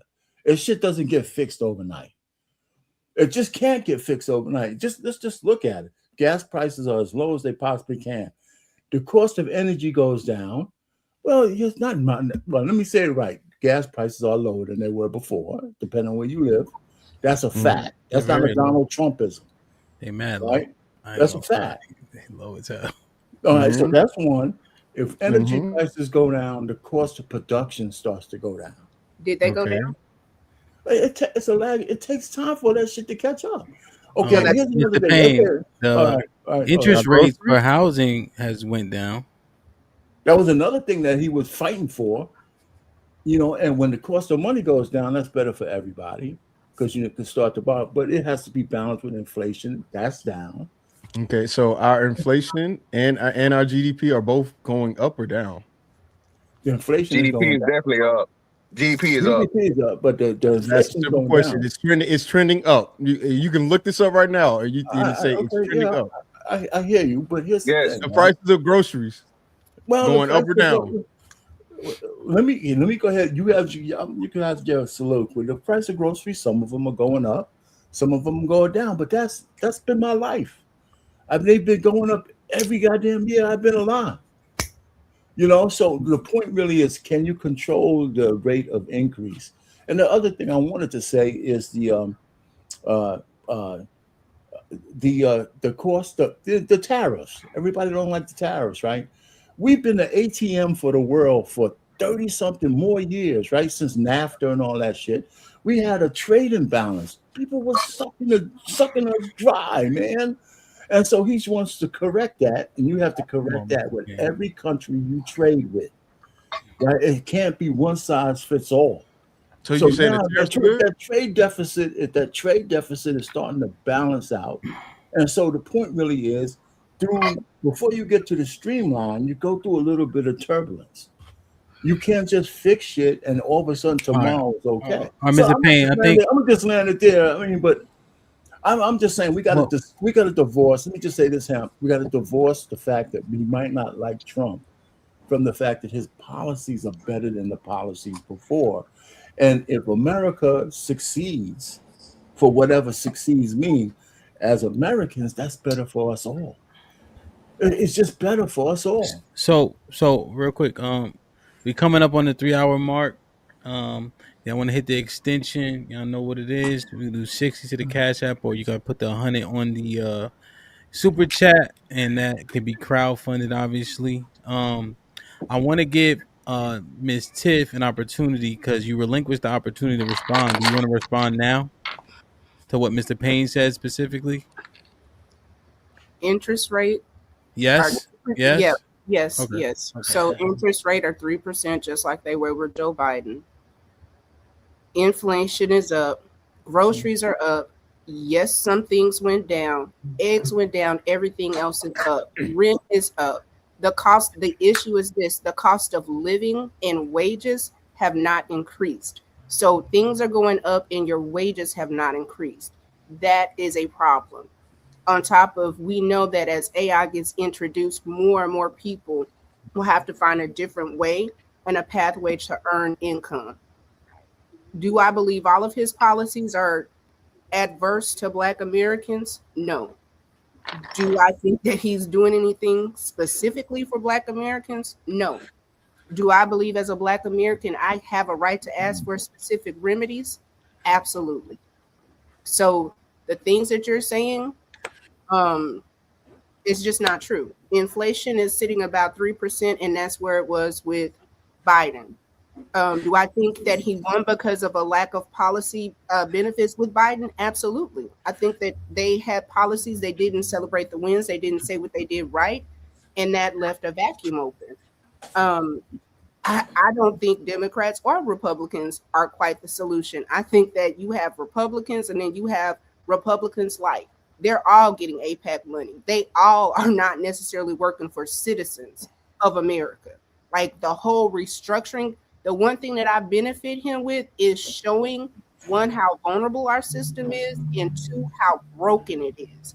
And it's causing people to be more politically involved and astute. So I will benefit that. Absolutely. As far as people talking about being pro-life, but then talking about subsidies and what benefits people, I find it odd.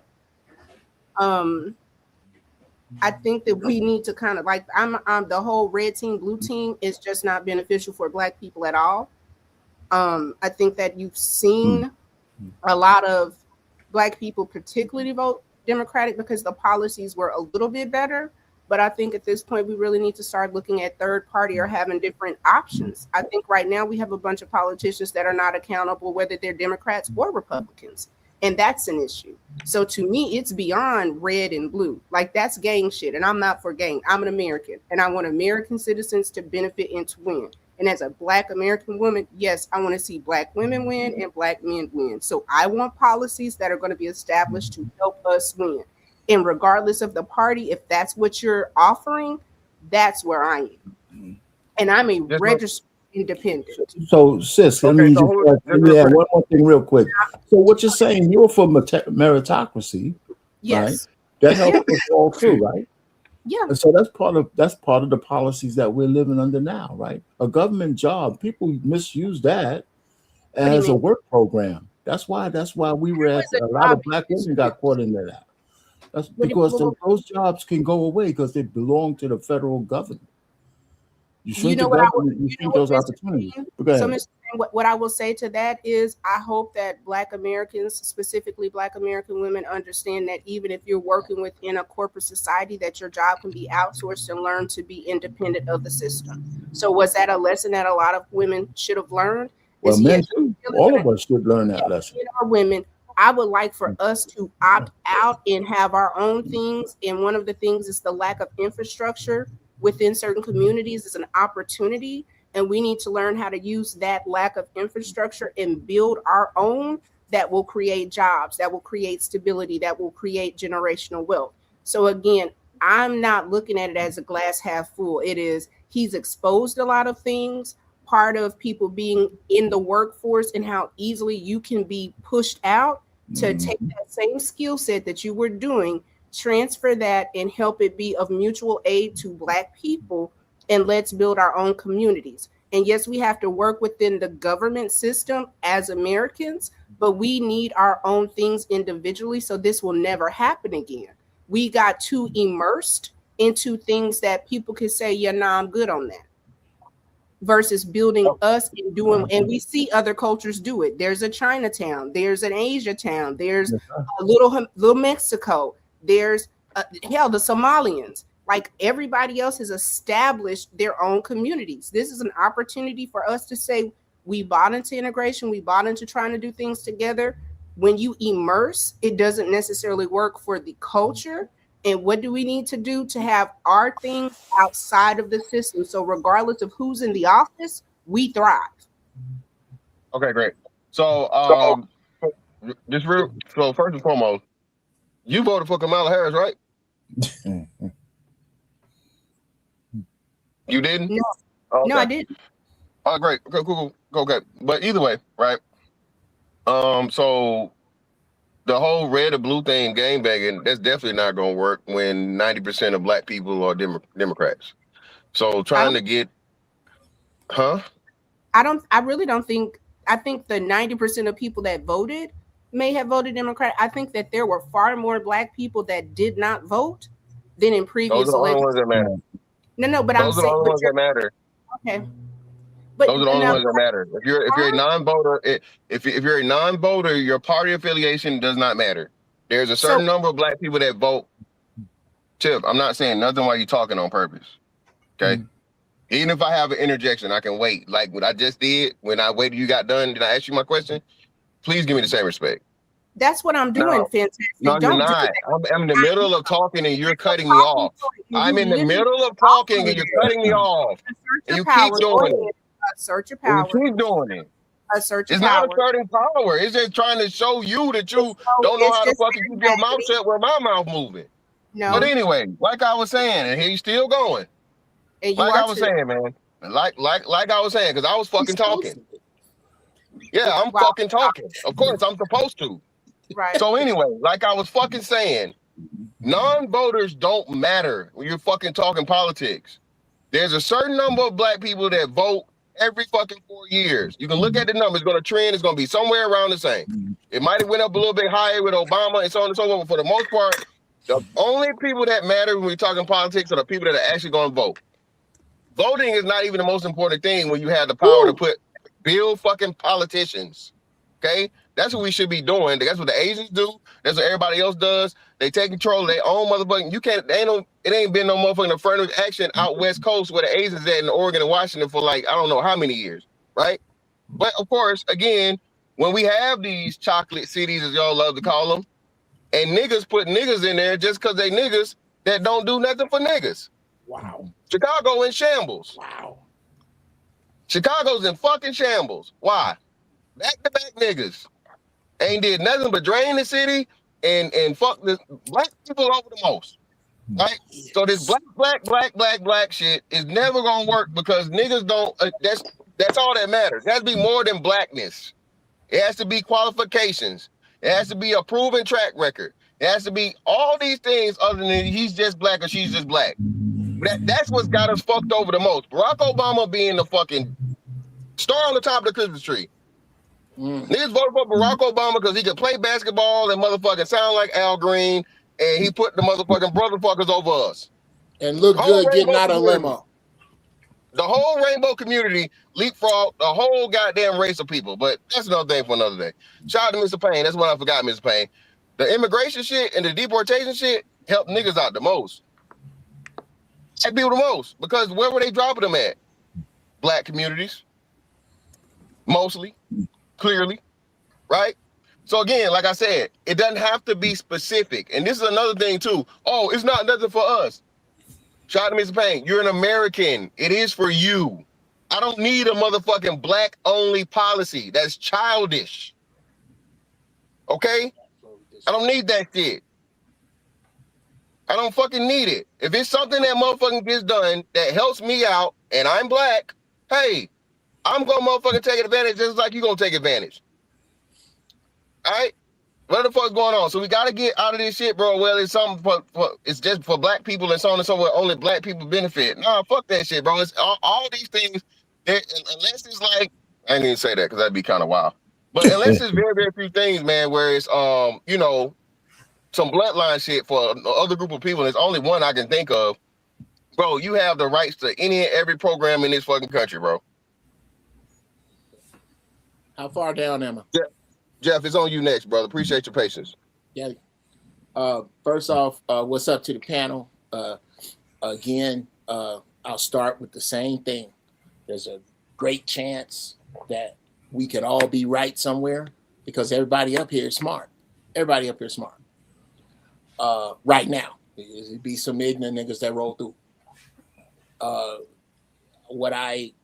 To press back on what I have to say about what Tiff said was, and I agree with everybody's got a lot of right points.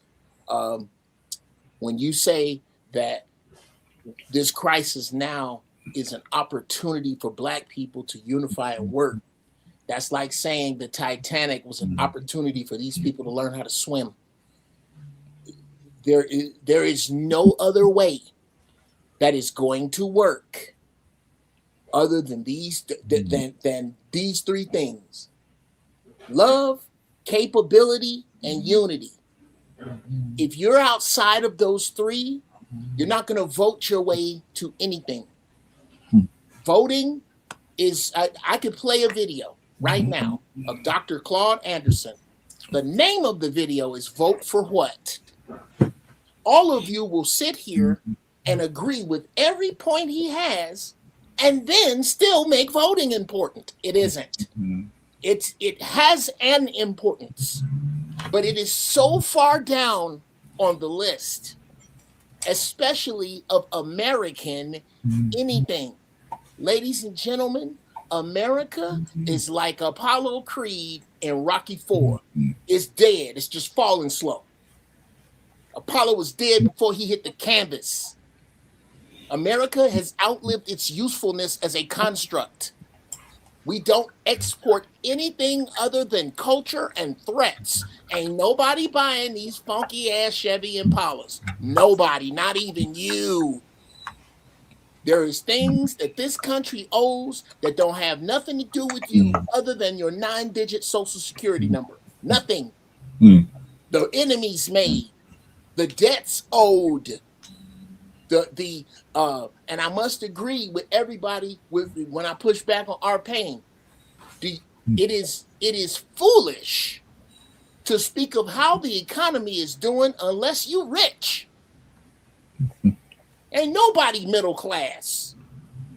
If you're not balling, then the state of the economy is not talking about you.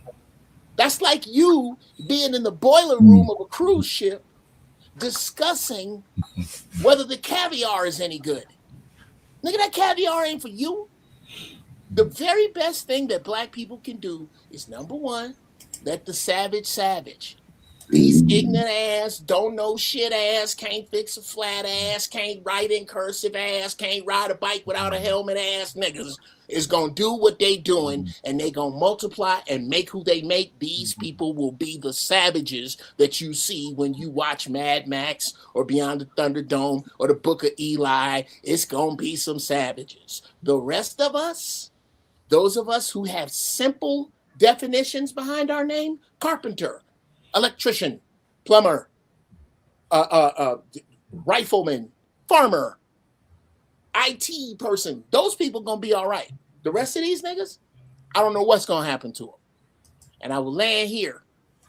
Black people's best position is to step back and let a system built on their oppression collapse under its own weight. This we shit, y'all, we American we shit, as a veteran, I am telling you, you sound as foolish as niggas who talk sports and say we need a quarterback and we lost the game last night. Your part of the we is the part that goes to jail if you get too close to the fucking team bus. Stop.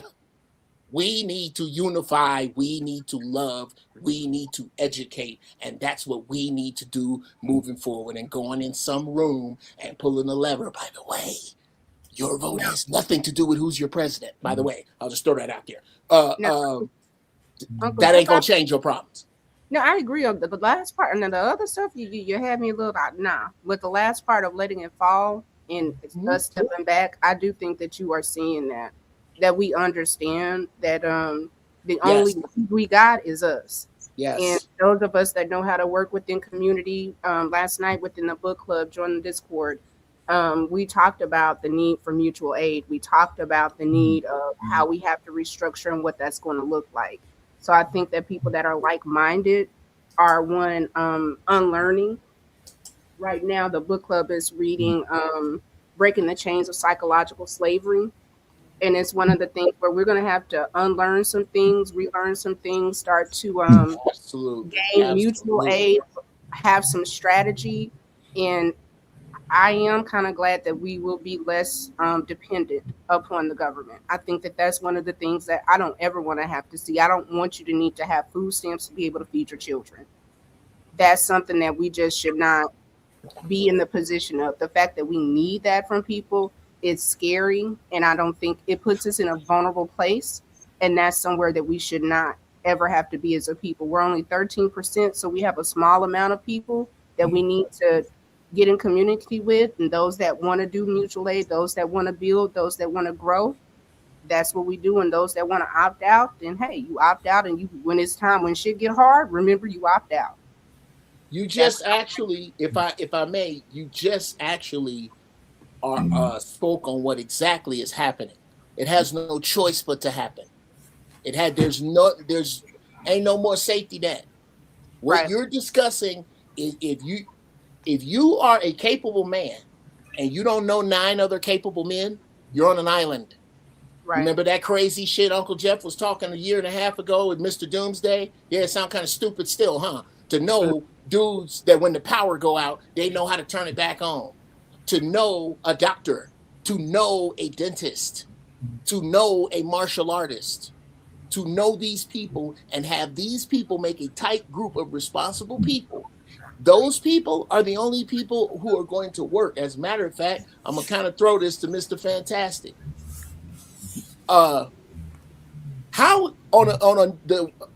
We can agree that a U.S. naval vessel is one of the most dangerous places on the earth to work. There are 100 ways to die every day. If that boat is full of shitbirds, I mean everybody from the captain to the dudes that swab in the deck and scrub in the barnacles, how long can that ship survive in deep water? Not long at all. Not long at all. This is what's going to happen. It's all these niggas you complain about, all these people you complain about, as this heat gets turned up, not on black people, on common people. As this heat gets to you, ain't going to have to worry about niggas that don't know how to grow food. They're going to become savages. That's what's going. These niggas you talking about that's ignorant, what are their grandkids going to know about reading? They will become the savages. It's already happening. The question now is, what line, when you are honest with yourself, are you in?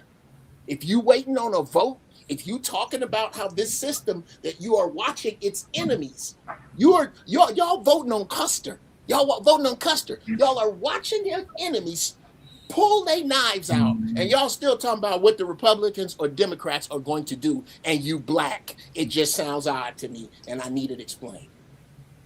It sounds 1988 to me, and in 2026, I'm with everybody. Got the World Library right here. I need y'all to explain to me these politics discussion we having, as if we're not closer to the brink of never than we've ever been, unless I'm getting some different shit here.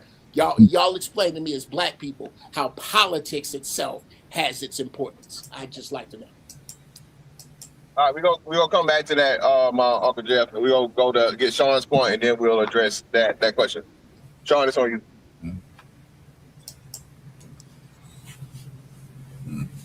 I don't know if he heard you. Is he frozen? I think he froze. Like he froze. No, he's moving. Sean.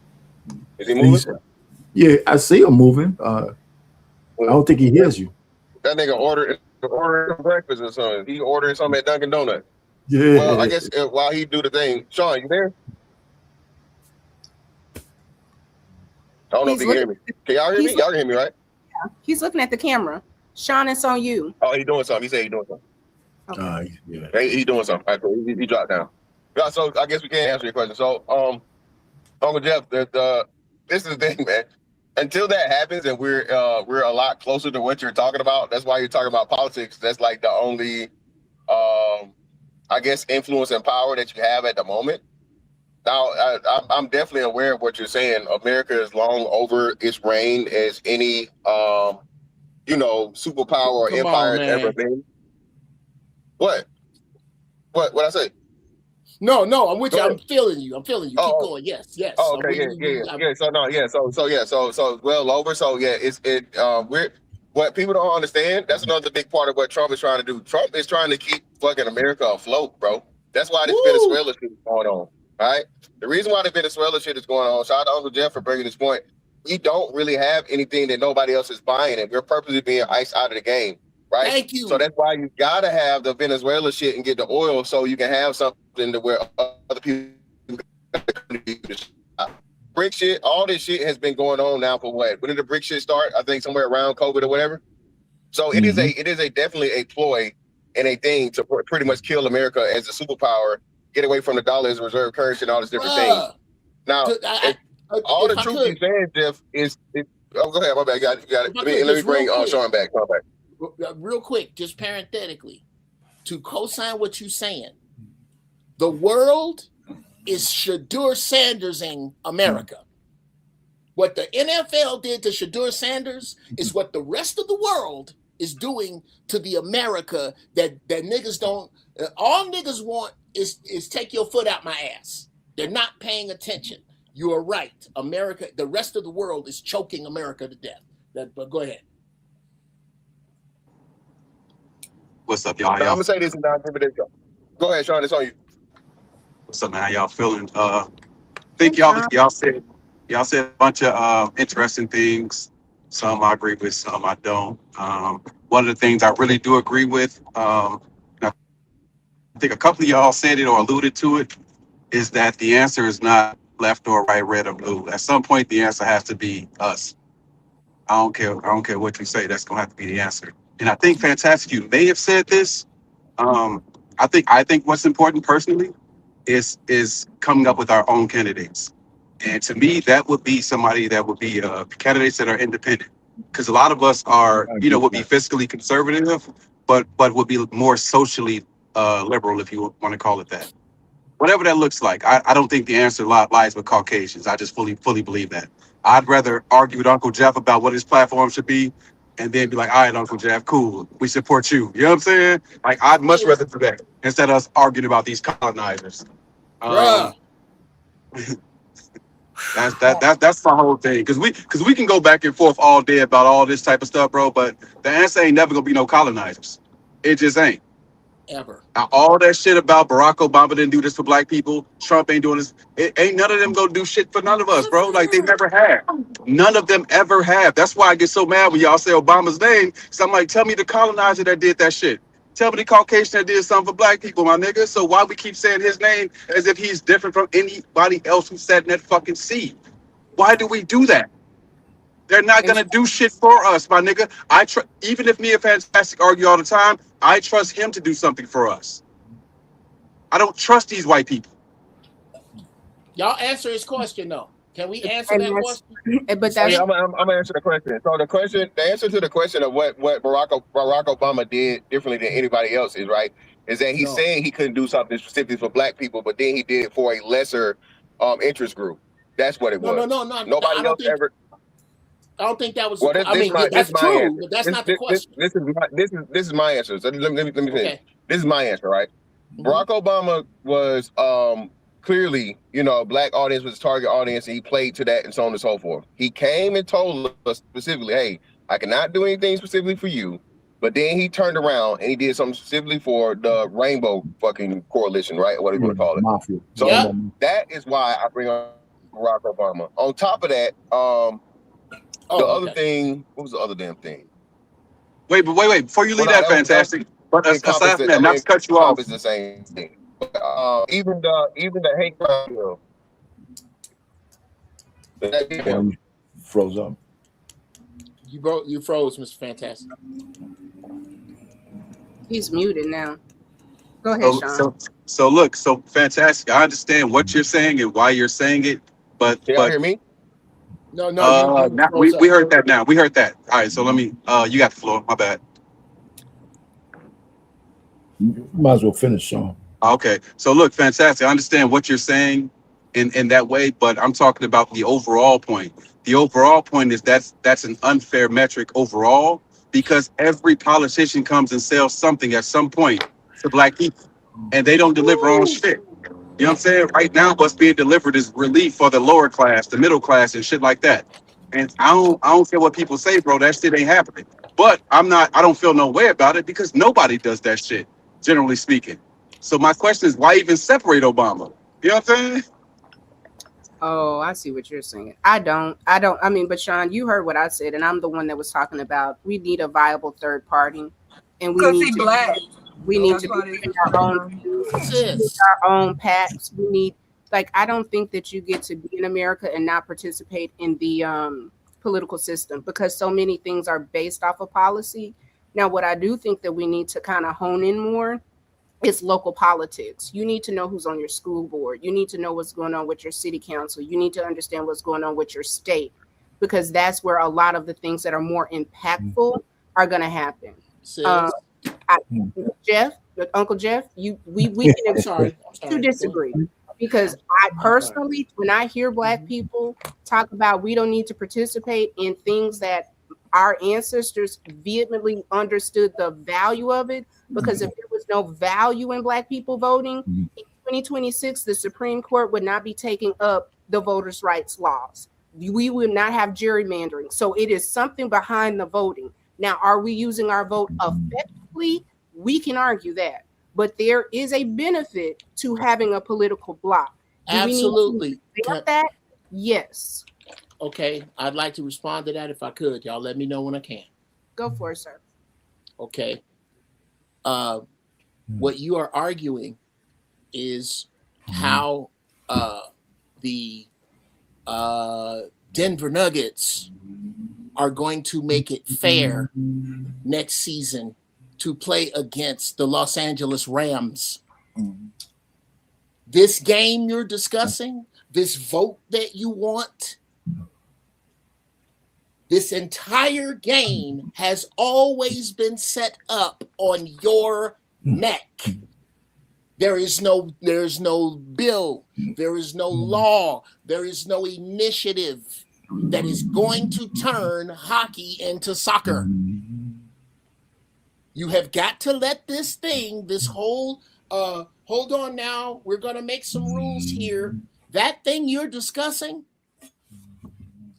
has screwed over everybody on the earth less than you, and they're angrier than you, and they lack faith in it anymore. You are arranging deck chairs on the Titanic. You are interested in what time dinner is on the Titanic post iceberg. That's what I am trying to tell you. I am telling you that the energy you have with voting, the Amish have never had. Ever. That they are a system inside of a system. But that's because they are very clear about who us and them is. Them is anybody who doesn't think like them. Black people can't agree on how they think. So this, sure, we need somebody to get us what? To get us fairness in a system that is built on not being fair to you. And I don't know what you don't get about that. There are this need to vote first is not your first need. Your first need is to get the brothers like who are here to convince those who will listen that are younger than them to guard the gardens that we grow. That's where we are. We are so far beyond. Do you really think there's going to be a next president? I'll take $50 with anybody here. That when is it? 2020 what? 8? That in 2028 we are going to be. Do you really, in your heart of hearts, with your history lessons, if you believe at all in the Bible, do you, with your heart of hearts, believe that in 2028 we are going to be voting for a president of the United States? Yes, I believe that we are. Yes, okay. 2028 we are. Yes, I believe in politics. Yes, I think you need to be politically astute. Yes, I believe we should be training our leaders. Yes, I believe that we should be training people, young men and Black women, to guard and protect the garden, because I believe that you can chew gum, talk, and walk. This, we only got to do this, and this is antithetical to how we show up as Black people. It's not the truth. Now, do we need to focus on us? Absolutely. But I'm going to say, living in America, I'm going to completely divorce myself from the social systems that we consider to be the rules. No, that's not something that I'm willing to allow white people to do, because I don't believe that they're virtuous. And I believe if we don't show up, they will make laws that do not serve us. So do I believe that there are people that at the very little need to be in the room? Absolutely. If you feel different, that's fine. Don't vote in politics. Don't get involved in it. You find the men and y'all learn how to protect the garden, but allow the people that want to be in the political field to be there as a safeguard, because it is they call it a two-front war. You can't be Like, we're just building. Okay, well, what are the laws about building on the land? Oh, we don't have no parts of that. Oh, well, how is this being zoned? Oh, we don't have no say in that. Okay, well, when can we grow? Oh, we don't have no say in that.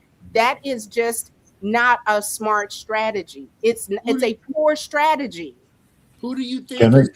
Jeff, Jeff, we've gone back and forth with this a lot of times. I agree with Tiff, because what I would say to you is, even if you're right, what do we do in the meantime? The point really is the way we're structured, even if it's falling down, you got to be involved at every level. Even if we're trying to implement what you're talking about, we still have to be involved in what's now. And my problem is, here's my thing. This whole thing about Black folks in general, and here's where I know we don't like parties. The fact is, I have no faith. I'm going to say this in Black women because they vote extremely liberal at 90-something%. And those policies fuck us up. All of those liberal policies, let me finish. All those policies have gotten us exactly where we are right now. At the school board, they put in stupid things that destroy the Black community. Like what? You've been saying this for now. Alphabet centric. That's number one. Everything goes. You said like what? Wait a minute. Let me finish. You asked me. Let me say it. They're all based on feelings, right? They decriminalize shit that should be criminalized. They're soft on crime. And if you just look at the policies in all the blue cities, all the inner cities are absolutely fucked up. Soft on crime. What you mean soft on crime? Hold on, because you're gonna say 30 things. What do you mean? What do you mean with soft on crime? They decriminalize. You can go into a store and steal $999 worth of stuff and don't get in trouble. That's almost in every blue city. That's not true. It destroyed more. It is true. It's all over the place. What you mean? Are you from a blue city? I'm from New York City. I live in New Jersey. I mean, the policies in a lot of these inner cities are absolutely detrimental. So our pain respectfully, right? So I don't know if you know this, but in New Jersey, I've run juvenile justice programs. That means kids who get involved with the law and they get arrested for any reason. Middlesex County, New Jersey. They get arrested for all the shit that you just said they don't get arrested for. I don't know what you would be referring to. No, listen, there's like many people talk like it's all or nothing. Like you don't look at the news. You don't see in different blue cities where they just absolutely destroy the malls. You don't think that some of the crime is out of control in like. Slow down. That's because you might have a good point. You said you wanted to say your one anecdotal thing erases and eradicates. But our pain. Slow down. Respectfully, like so, you said what you're talking about, something being out of control, is different from saying that somebody is soft on crime. Soft on crime would mean that nobody is trying to catch these people, and when they're caught, that nobody is getting in trouble. What you're saying isn't supported by facts, our pain. I didn't say about everybody and nobody. But what would you be referring to by soft on crime? That would mean that nobody's getting booked. Well, no, I didn't say nobody or anybody. Soft on crime doesn't mean nobody goes to jail. That does not mean that. That doesn't mean that. You're jumping to a conclusion. We do know that there's soft policies out there that allow certain criminal things to fester. In the blue cities, especially, look at Chicago. And you know what? You could be right? So look, I'm glad you said Chicago, right? Because that's my city. That's what made me come up here, right? So tell me, hold on, let's be specific, right? Let's be specific. What policies in Chicago are soft? Well, first of all, they used to have their Spots Fighter shot program that would tell you where the shot spotter. Yeah, they took that shit down because the mayor is the absolute worst guy in the whole world. Yeah, he's the worst black man that I've ever seen lie blatantly to the black people in his constituency. Worse than Jesse Jackson? He's a horrible dude, man. Worse than Jesse Jackson? Listen. To me, you said but forget about that. Forget about the sign language. Like, what are the policies in Chicago that are soft on crime? Yeah, I want to hear that. Well, you can see what's going on in Chicago. No, right no, now. I'm asking you specifically because you're saying it, because y'all like to get up here and talk about my city, No, but you niggas went okay, that foot in you let me Chicago. listen. What So are the you're saying policies in that you're Chicago saying that are that soft because on I'm not crime? giving you a policy number, you can't see what's going on yourself. But you're saying it. This your talking point. What policies in It's your Chicago are soft on talking point. crime? It's your talking point. No. Listen, I'm saying we see every weekend on the news How you what's see going it? on. What part of Chicago you see it in? Where you see it at in Chicago? Yeah, man. You know what? You don't even like you don't see it. Where you see it at in Chicago? If I Tell me. can't give you a corner. What neighborhoods, for example? What example? I Where? gotta know the exact neighborhood for it to be true.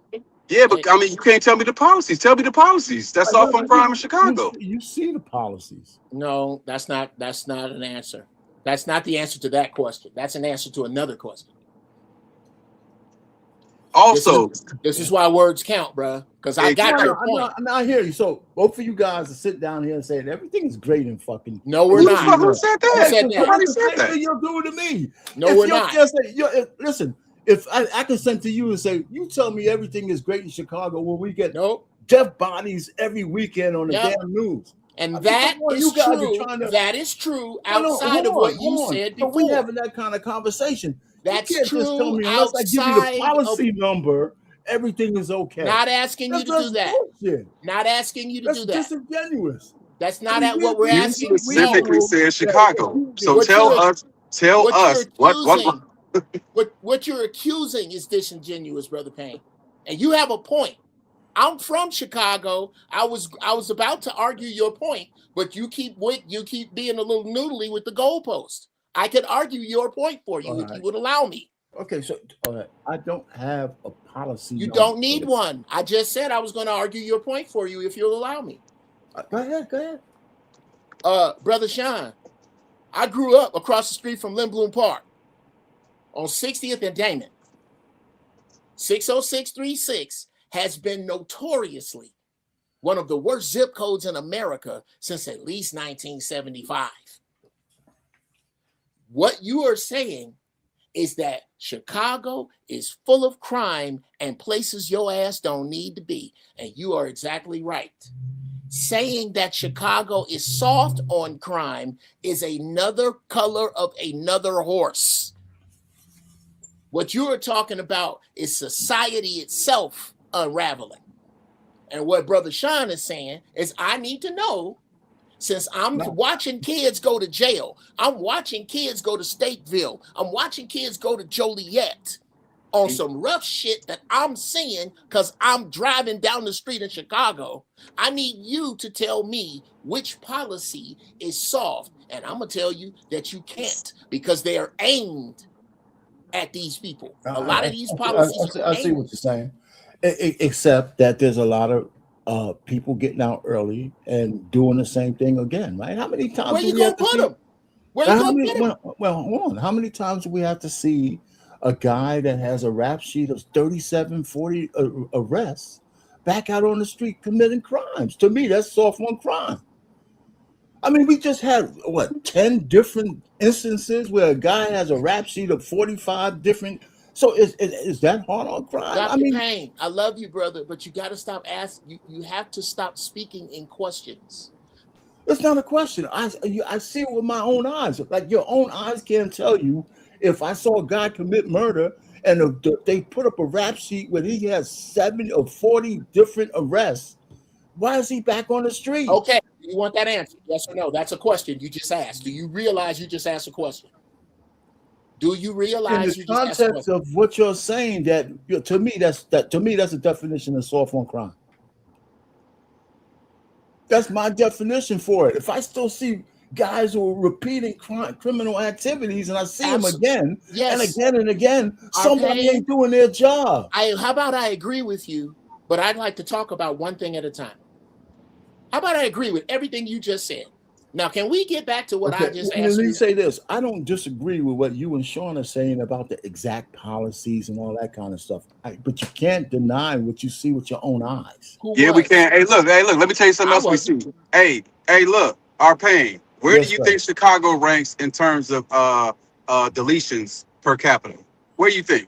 I mean, top 3, top 1, top 5, top. What you think? I don't know. I know it's high up there, and I know the numbers change. What would you consider high? Listen. I'm saying it's not just Chicago. It's in I'm saying no. every We're gonna stay there. We're gonna stay there. Where would you consider high? What would we have to be for you to say we're high up there? Top 10, top 5, top 3, what? I don't know what Chicago is. I didn't look at the statistics. But you talking about Chicago though. So I'm saying where would we have to rank for you to consider us high? I mentioned New Jersey. I mentioned California. You said we're high. So I'm saying where would we have to rank for you to say we high? Where would I have to? What's the question? With high. Where would Chicago have to rank in deletions per capita so you can confirm that we are high up there, quote unquote? Would it be top 5, top 10? What? It just got to be in the top 10. Great. So we're not even in the top 15. Y'all got to stop with these stupid ass talking points, bro. Y'all don't know nothing about our city. Okay, y'all know nothing about Chicago, bro. Okay, so y'all got to stop saying Chicago. Got to. Look, let me further explain too, right? So look. Your point. So if it's 16, it's okay. It's okay. Is it okay? Is Chicago just doing fine because it's not in the top? I think the correct term for what you keep doing is a straw man argument, because nobody's saying it's okay. Guys keep making excuses because of your numbers. It's terrible out there in some of those areas, man. Can we for you to sit down there and say it's not in the top 10, so I got a gotcha moment. Chicago's fine. Let's go have scrambled eggs on fucking O Block. You guys. I mean, stop it, you guys. Man. I'd like to get to a point, and I think I can. I if we'll let the internet. Is it all right if I click what I got right here? Chicago reigns as country's homicide capital for 13th straight year, as of March 22nd, 2025. This is as per what is this? The Center Square Contributor is where I'm reading this from. So if this is some crazy paper that's skewing their numbers, then it's them. But all I did. Okay, well then, what should it be? Give me a reference. Where should I go? So just literally Google the deletion capitals of the United States per capita 2025. Okay. And what you'll see is New Orleans is number 1, just for the record. Okay. Well, let me. Wait a minute. Okay. Yeah, we're not even in the top 15. I just at this point, like we're not number 1. Wait, okay, but I understand what people are trying to say, but I feel like we are getting way off the topic and we're in the weeds. Yeah.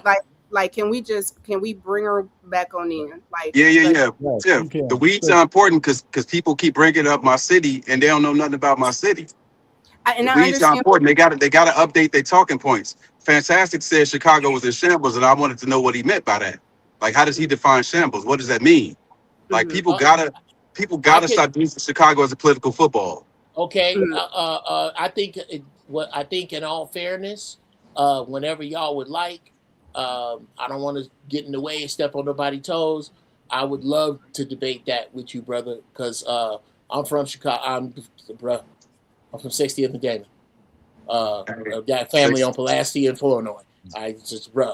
We can argue. Bruh, and we gonna argue whether Chicago is toe up or not. All right, I would love to. St. Louis number 1, not us. Thank you. New Orleans is actually. So, what I saw. But here's why I think that y'all kind of all making the. Oh, go ahead. Thank you. And I'll be. It's quick. Regardless, there are far too many cities that Black people have high proximity to that are not where they need to be. So instead of I don't want nowhere where it's majority Black people to be at the top of crime. Nowhere. I don't want where Black people are. The education is not top tier. I don't want where Black people are, where unemployment is not a thing. Like, we need to be fully employed, fully educated, in functioning, thriving environments where families are together, where people are building legacy, where people are creating a life for themselves and for their children. And the going back and forth, this is just I get what Sean is saying, but I literally get it. Like, the talking points specifically from other Black people it doesn't serve us. What we can say is there are far too many Black people in these environments that are not good for us, our children, and our families. And we need to be about fixing it. That sounds great, Tiff, but I came up here to tussle a little bit. But look, this the problem, right? Ham just had a show about the qualified opinion. These niggas ain't got no qualified opinion on none of this. And niggas, they ain't done shit to help no hoods. They ain't even from these places. You ain't from there. You ain't helped there. Why is niggas qualified to keep saying this shit on the internet? Okay. What does Chicago in shambles mean? Like, what does that mean as it relates to, like, Jeff, you made a great point about the country being in shambles. So Chicago is supposed to be some beacon of light, you know what I'm saying, on some hill that's fucked up. Like, come on, man. Like, make this shit make sense, man. Now, from that point, you're absolutely right. I think Chicago gets so much light because of how much brilliance was mined out of there. There are those who argue that Chicago is Mecca, that Illinois is Mecca. I'm not gonna get into that debate. I just know it exists. I don't have nothing to say about it. I don't have an opinion on it. But my point is, Michael Jordan, Oprah Winfrey, these things that electrify people to look at Chicago, Good Times. Whenever somebody got really ready to write about the richness of Chicago, because it has such rich culture, the other sides of it, more than other places, were glorified. Chicago gangsters, Chicago gangs, Chicago's negativity was the other side of all this other bright shit you constantly saw. So I think that's one of the reasons that Chicago is used. And you can't say when we make these arguments, bruh, there's places I ain't taking my family in Chicago, and I got dudes I can call and get no flies from, and I'm not going. But Tiff said it right. I agree with Tiff, what she said about moving on, but Chicago's in the news awful lot for how great of a place it is, right? It's in the news with negativity all the goddamn time.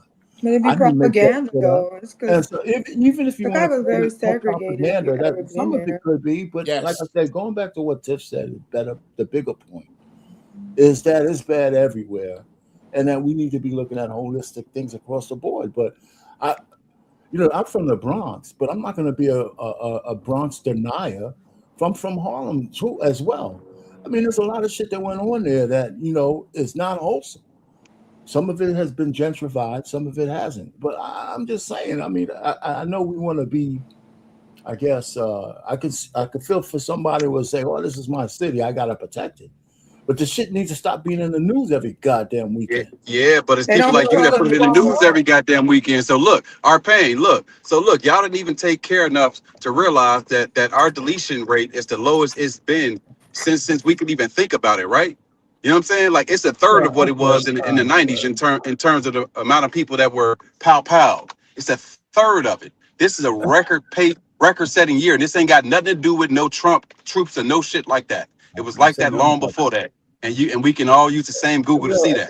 My point is that the good news exists. The niggas that's reporting it on YouTube just don't report the shit because that shit don't make people look. No, listen. If it got cut in half, but it's still 500 a year, it still doesn't make it good. It's not even going to be 400. Progress is progress. Why even refute what I'm saying instead of saying, damn, that's good progress? I mean, because you got your black mayor standing up there and acting like he got a talking point because he lowered it from 5,000 to 2,000. Now you're being unfair. Just throwing. Now you're being unfair. What? You're being unfair. You're being unfair. No, I'm not. In my opinion, okay, you're being unfair. I'm just saying, listen, we can go all across. We could go to New Orleans where the mayor got indicted.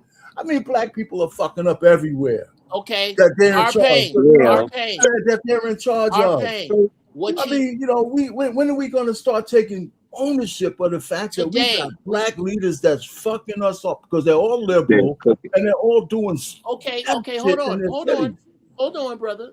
Hold on. You ask questions.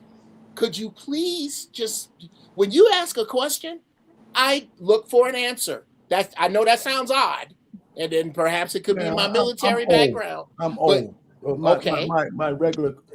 Me too, I'm bro. blaming I'm it on being old. 60. I'll be 61 in May. No, it's still a baby. You said, when are we going to start calling out leaders, and especially black ones, for being shiesty? I have a question for you. Have you ever seen Good Times? And do you remember the alderman on Good Times and how much they used to give him shit? We've been doing that.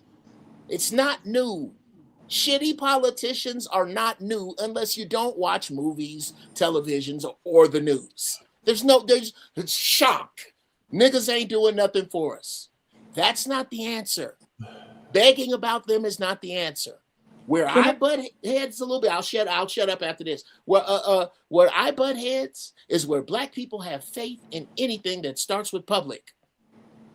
Public education? No. I am so glad that Black history is being taken out of public schools because they have no business with it anyway. They were lying in the first place. There is nobody responsible for what my children and my grandchildren learn other than me and the people who came before me. Letting your oppressor teach your children is a problem, and thinking that you can fix it with a vote is a bigger one. Okay, so I don't know where y'all at. I'm gonna just answer the first prompt or the first question on who's the absent, who are the ops and who are the allies. So with conservatism is going to benefit a very minority of black people, right? These are people who want to assimilate into American culture. They don't necessarily want to. It's not about a black thing. They probably reached a economic status to where they feel like they're above black people, right? So the majority of black people will never be conservative because regardless, I mean, it's crazy how when we say fuck the streets, we have so many people that's like, no, because the gangs and telling us every gangster story, but y'all don't want gay people to have rights. And I'm sorry to break the news to y'all, black men are gay. Black men are gay, black women are gay, and they want rights. And they're people, and they're doctors, they're lawyers, they're people who vote. So at the end of the day, a lot of patriarchy that you want to uphold, it oppresses women, and it doesn't allow women to have opportunities. Oppressed people are gonna always be together within that way. So a lot of conservative things, whether it's taking the woman's right away from abortion, no matter how you feel about it, the majority of women don't just feel like men should be able to say what they can do and not do with their bodies. So it may benefit the patriarchal black man who is making six figures, but that does not benefit your people as a whole, right? And it's not inclusionary. Y'all want to exclude everybody and isolate them or separate yourself from them. But eventually you turn around and this majority of the people you separated yourself, they're the majority now. So what rights don't they have, or didn't they have? Who, women or gays? Oh yeah, women, both. Women couldn't get education in certain jobs that they couldn't get. They didn't have the right to vote. I mean, okay. Maybe I should make my question a little more specific. Since the invention of the compact disc, since 1990, what rights, what laws, what things have been kept from women and gays specifically? I think gays just got the right to be married in 2008. Barack Obama. They're still being discriminated against. No. Women still don't have. That's different. That's one right. The right to be married. Marriage I need is the other privilege. rights. The other rights that I guess I'm asking because I know quite a few gay people, and I don't know any broke ones. I don't know. I know broke gay people. I don't. Then they work in their booty hole wrong. I don't know. I honestly, as a matter of fact, I can't stand this man, and I don't quote him often, but I have to quote him here. Ronald Reagan. He said that it's not that gay people want more rights. Most rights in America are bought, and gays have a lot of money. I'm paraphrasing him. He says what they want is for everyone to say that it's okay, and for a lot of people, it's just not.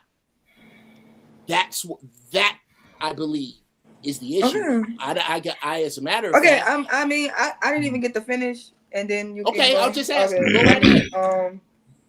Like I said, they're gonna vote with each other because they have the interests. Whether it's here, whether it was 10 years ago, whether it's 60 years ago, people who have the same interests are going to continue to vote against the interests.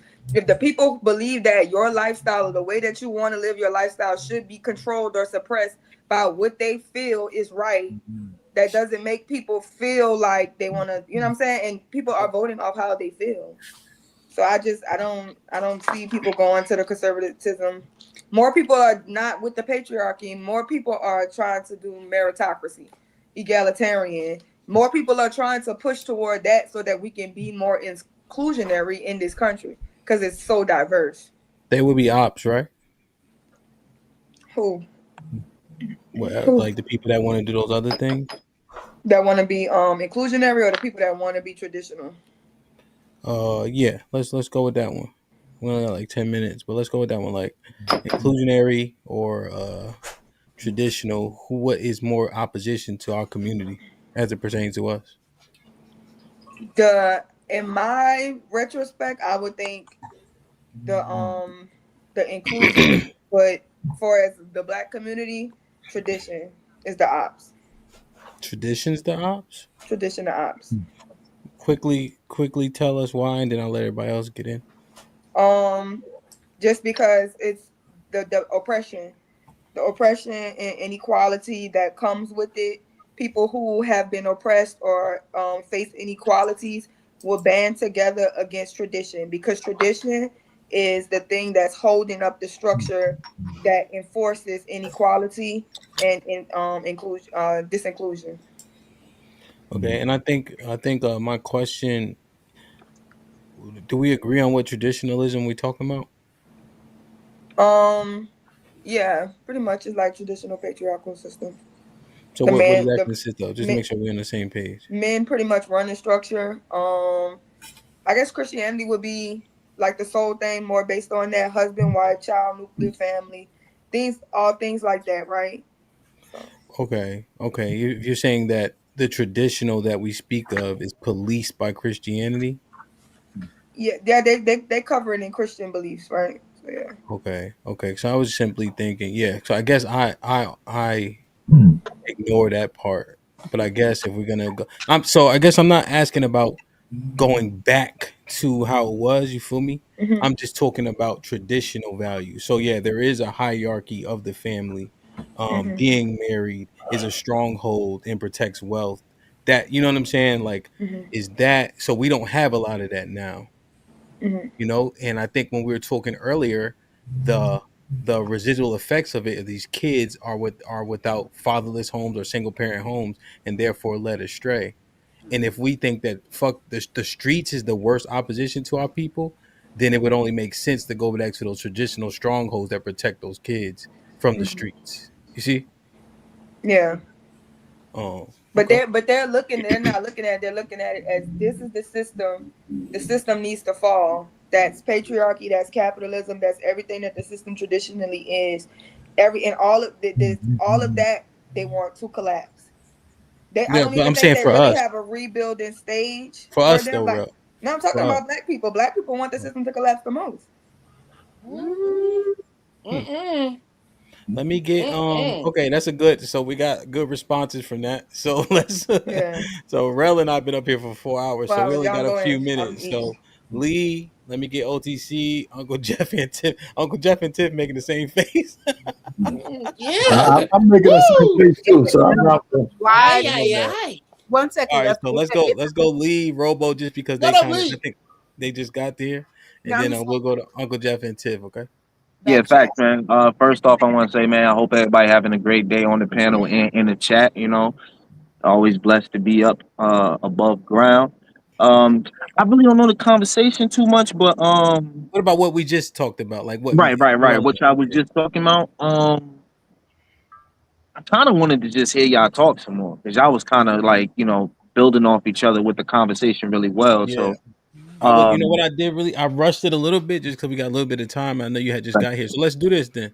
Let me go to Robo, Uncle Jeff, Tiff, and then you could, you know what I mean? You'll get more. Because I think they reactions, I couldn't really see Robo, but they reactions really. Lee high. Thank you for bringing up the Lee is high. reaction. That's he just high. He just enjoying this shit. Just chill action.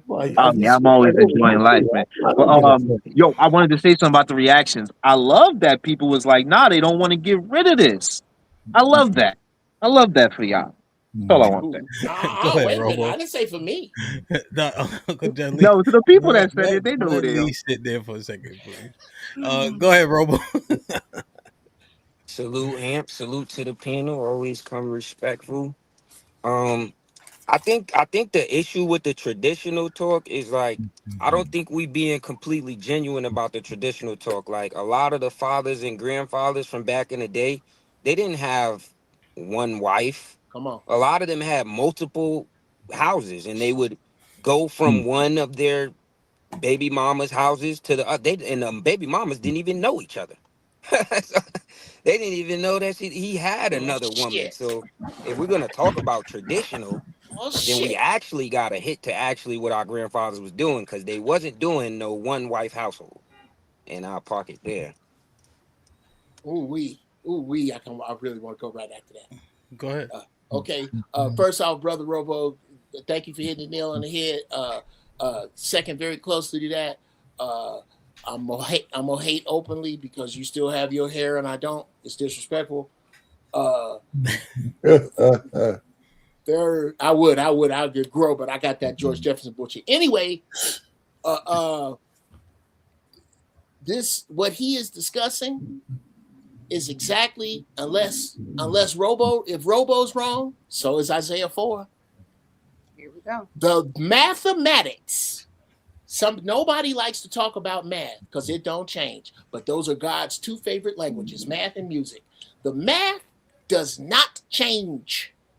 The niggas you want, you outnumber 16-1. The dudes like Lee that can go ahead and talk about me. I'm out the game. I'm 60. If my wife died tomorrow, I ain't taking no heifers on. Y'all ain't gonna do what I want. I'll just have a lesbian scissor in front of me. I gotta know how to grow my own food. Anyway, what I'm saying is where we're going, which is what everybody likes 1995 talking points. Ladies and gentlemen, I invite you to face forward. And where we are going, the capable man who gonna do the shit that need to be done and defend what he has, that dude right there is grossly outnumbered. And you will come to him in order for us to build forward. Monogamy, you could, if that's what you want, absolutely. But that's not what the numbers say. And I would love the numbers only. Not how you feel. Not I'm trying to get niggas to be pimping, because I'm not. That's not what I'm talking about. I'm talking about covering black women that you do not sleep with. That help shelter and teach your children. That you keep safe. It ain't about getting in your pants. Unfortunately, all y'all ain't gonna get no dick, and a lot of you ain't gonna get it singular. That's the future. Yeah. Wow. Okay, if I'm wrong, I'm going to need you to take Isaiah 4 out of your Bible and roll it up and smoke it. If I'm wrong, if the Apocrypha's wrong, the census is wrong. This is where we're going. And if we gonna be honest, we got to be honest about what OT or what Brother Robo brought up. Wow. Paul had a family cost town because he was taught to hide it. In the future, sisters, in the future, if you want a black man, you are going to share him. Own that and eat it. And I didn't make it up. That's where we're going. Now tell me we're not. You please. We're not. Please, okay, help me out. Somebody help me out with the math. Okay. So first, unlikely, because I'm drunk. Are we? I don't know. Are we just still discussing what the? Let Lee go. Let Lee go. He literally said he didn't have nothing to say. Cheryl, my husband invited me lunch, and I would like to eat let her lunch. go. Let her One go. her husband, so he's not quite 60, but he's damn sure in his 50s. So I'm not sharing a husband. I can't tell the younger women what to do, but I believe that there is a black man out there for you that will marry you that he ain't got to have sex life. Now, if that's what you sign up for, that is on you, sis. Know if you signing up for the 7, what it's going to be. But if you want 7 in the Bible, it means all 7 of y'all got to be treated the same. So if you can't treat all 7 the same, don't come at the first one with that. Absolutely. So all I'm gonna We say don't is, disagree. as for me and my 47 years, I've aged out of that, Uncle Jeff. I'm too old for a new person to come up in here. For the same reason we're not talking about the interior appointments for the 1949 Chrysler parade car, because I don't have nothing to do with this. You don't have nothing to do with this. But did you call me? Wait a minute. I'm a classic, sir. This is vintage vagina. So don't do too much. Okay. Don't do too much. That's what I prefer. No such thing. That's what I actually prefer. You be quiet with your I just turned 40 ass. Yes. You be quiet. There's no such thing as vintage vagina. It's just old. It is. No. Hilarious, Ham. No, that's wrong, Ham. You're wrong. You're wrong. Loud and wrong. Loud and wrong. I'm not even talking that loud. I'm just talking. I'm enjoyed my lunch. I've enjoyed you black people. Touche, Uncle Jeff. I absolutely hope that y'all all, hey, at this point, may the odds forever be in your favor. Absolutely. I'm just saying, man, when they start talking about that vintage vagina, I just get the vision of roast beef in my head. You know what I mean? Well, that's my husband since 2007. So what you're not gonna do is not that. Okay. No, I'm just saying when y'all say it, I just roast beef just pop in my head. Too much. Hamp, I am going to bless your life and your union to say that you will never experience this, but you have missed out on low mileage, no baby cooter. Oh my God. Amazing. It's amazing. Uncle no Jeff. Mileage, no baby. Woo-wee. That doesn't sound like somebody that's trying to help the community. You got to make a decision. What's that? Black man, you said that a qualified black man that's able to take care of things and take care of women, is he looking at the low mileage, like who are the women he's going to take care of? Because the women that are there, they're going to have a mate. Okay. So the women that are going to be left, you went past your question. Would you like that answer? Yes, sir. I would like the answer. Go ahead. Because I believe the question was, the capable man in the future, who is he going to have? Mm-hmm. He's going to have exactly whoever the fuck he wants. And here's what, and here's why. And here's who he's going to want. Okay. He is going to want respectful, classy, capable, kind, efficient, and in line with his order, as his order is in line with the Most High. That's what he's going to want.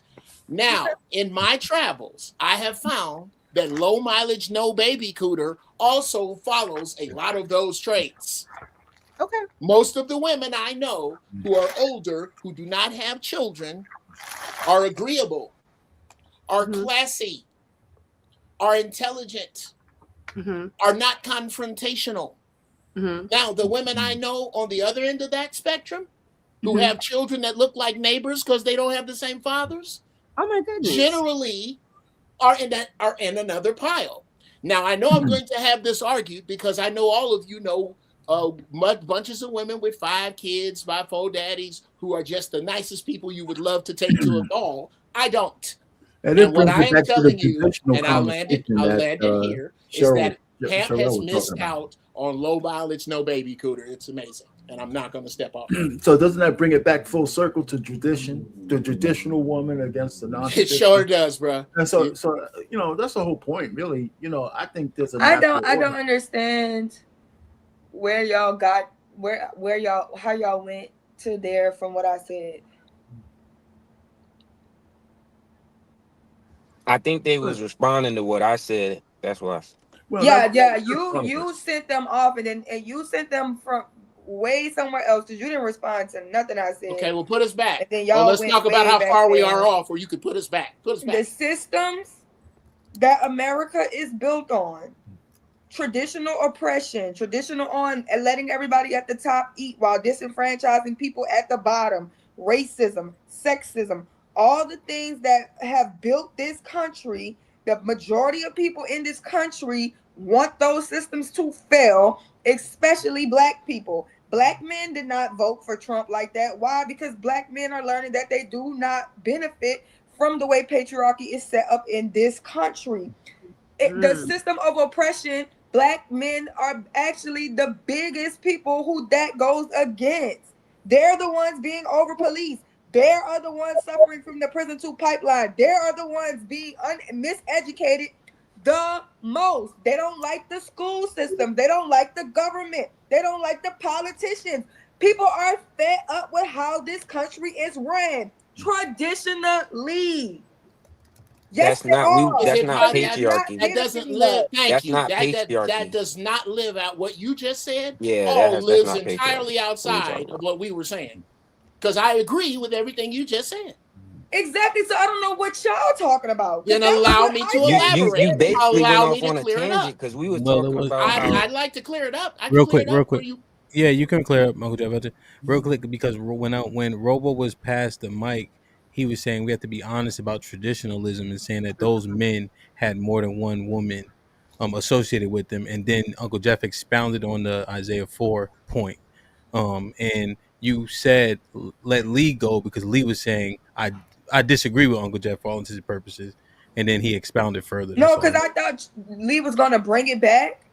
Because I Yeah, thought but Lee had Uncle caught the Jeff slip that kept Robo talking this did, shit. but I knew that Tip was gonna take it. Where Uncle Jeff was gonna take it, and we was gonna be in another stratosphere. Yeah, that's what happened. Yeah, so I Uncle Jeff kept going. really feel like you've been on Because this. remember, hey Tiff, what type of vagina did you say? Because this. No, that's not what I was saying. And then I think that also that grandpa had a whole bunch of families that he was in the house with all the rest of them kids was problematic and destructive to the community. I hate that y'all brag about that shit. Yeah, That was no, not Sherelle, okay. And that that's started not a lot of necessarily side true. It shit. was not. Yo, Out of wait, the things- That's not true. Relly, that's the part though, because then Tiff would start saying how she's unwilling to do polygyny, and then it just kind of went from there. What kind of vagina did you say though, Tiff? Nothing. Arby's, we have the meat. Arby's, we have the meat. That's gross. Arby's. That's terrible. He literally sat there and went and found that Arby's clip and downloaded it on Arby's, we have the meat. It's not right to talk in no I'm not. underhand. I'm not a It's not trans. right. How about that? I'm not a I won't trans. stand for that. I won't stand for You- that. But there are some of you that look like an elephant taking a nap, and that's what he's talking about. Well, What I'm saying is this: I'm not. not you, not at all. Elephants look Okay, so beautiful let's- when they take naps. By the Let's way. bring it back. Let's bring it back. Let's bring it back because we got we already over. Yeah, we all So- got 10 minutes. That was a 10, 20. 10 minutes ago. So, damn. So we not really gonna get to explore it. You know what I'm saying? Man, somebody pay just- for the extension. We could do a poll too next Tuesday. Be the last. Or we doing lame stuff like New Year's resolutions and shit.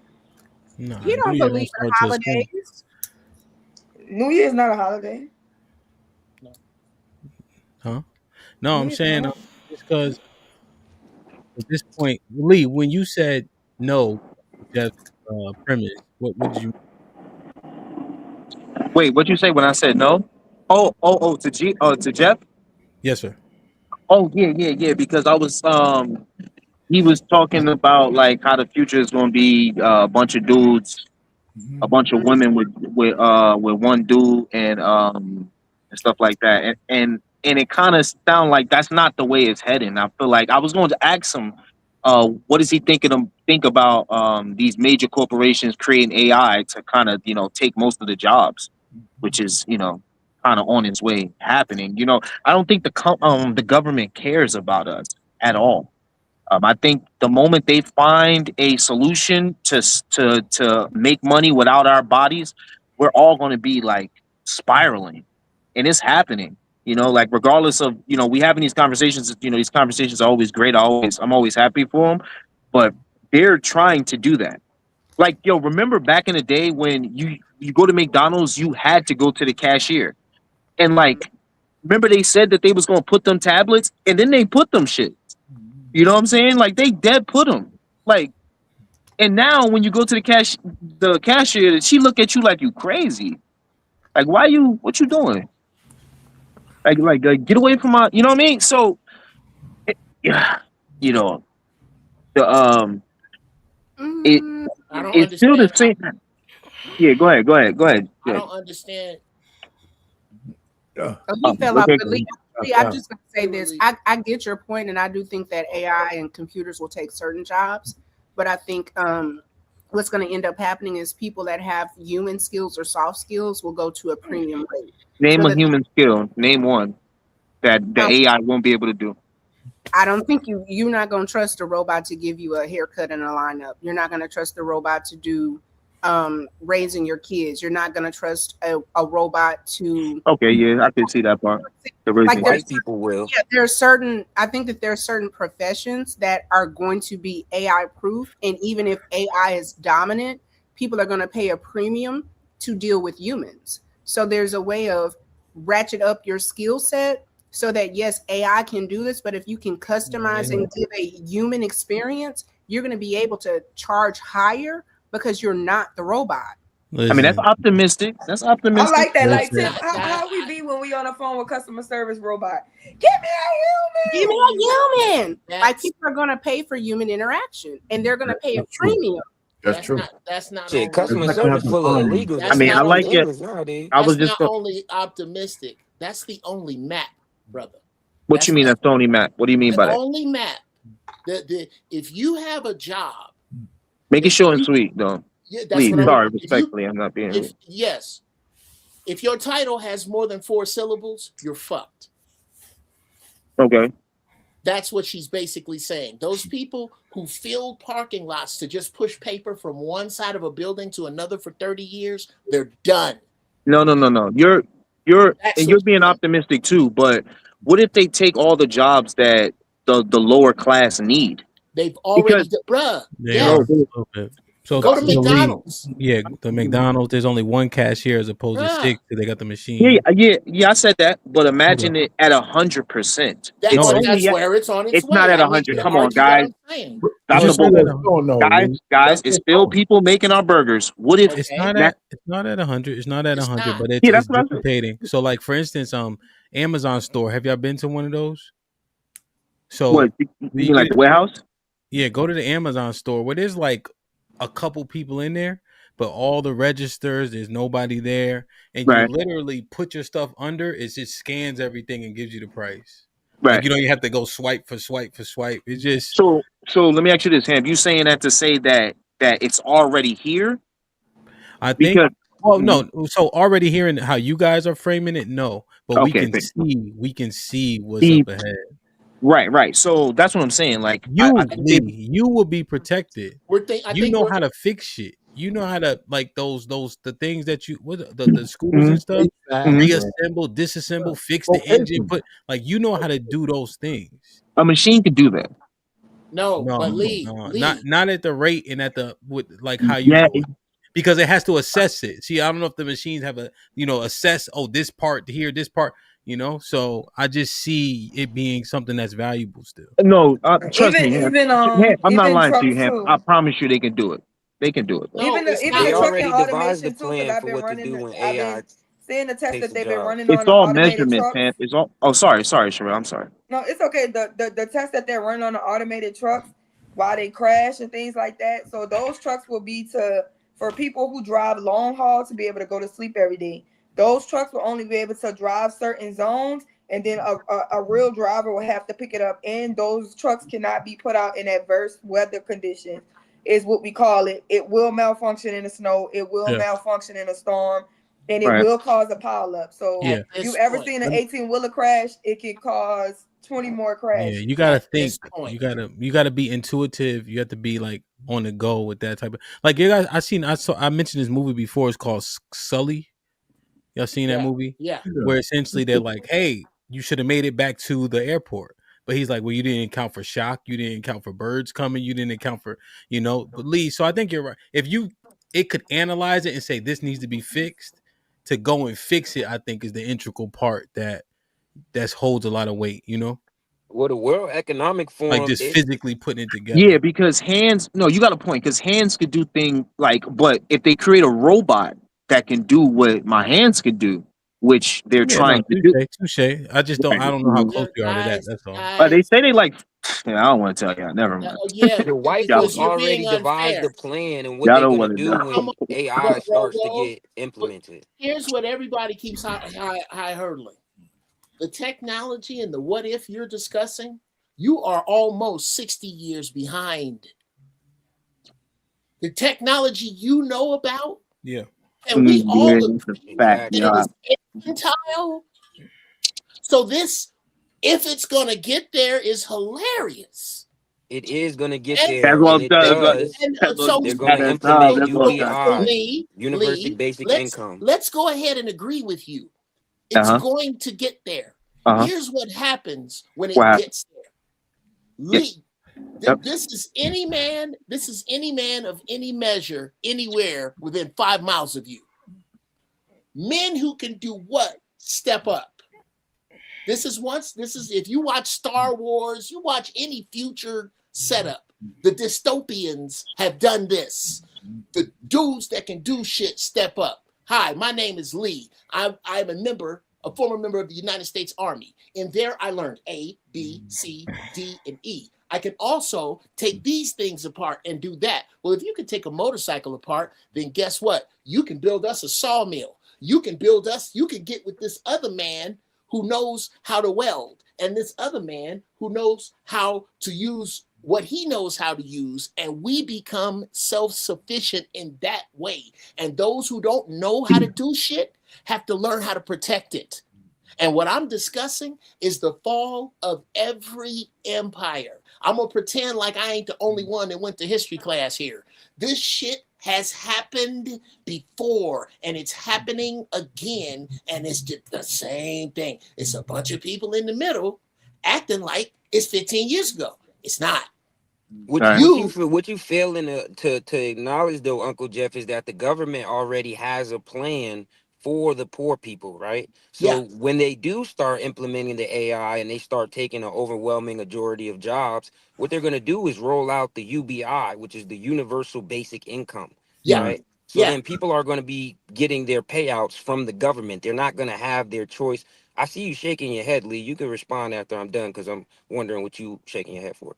But the Universal Basic Income is going to be implemented, and that's going to basically take away people's rights and choices for freedom to do what they want to do. So we have to set up the structures to actually be independent before they start taking all these jobs away with the AI.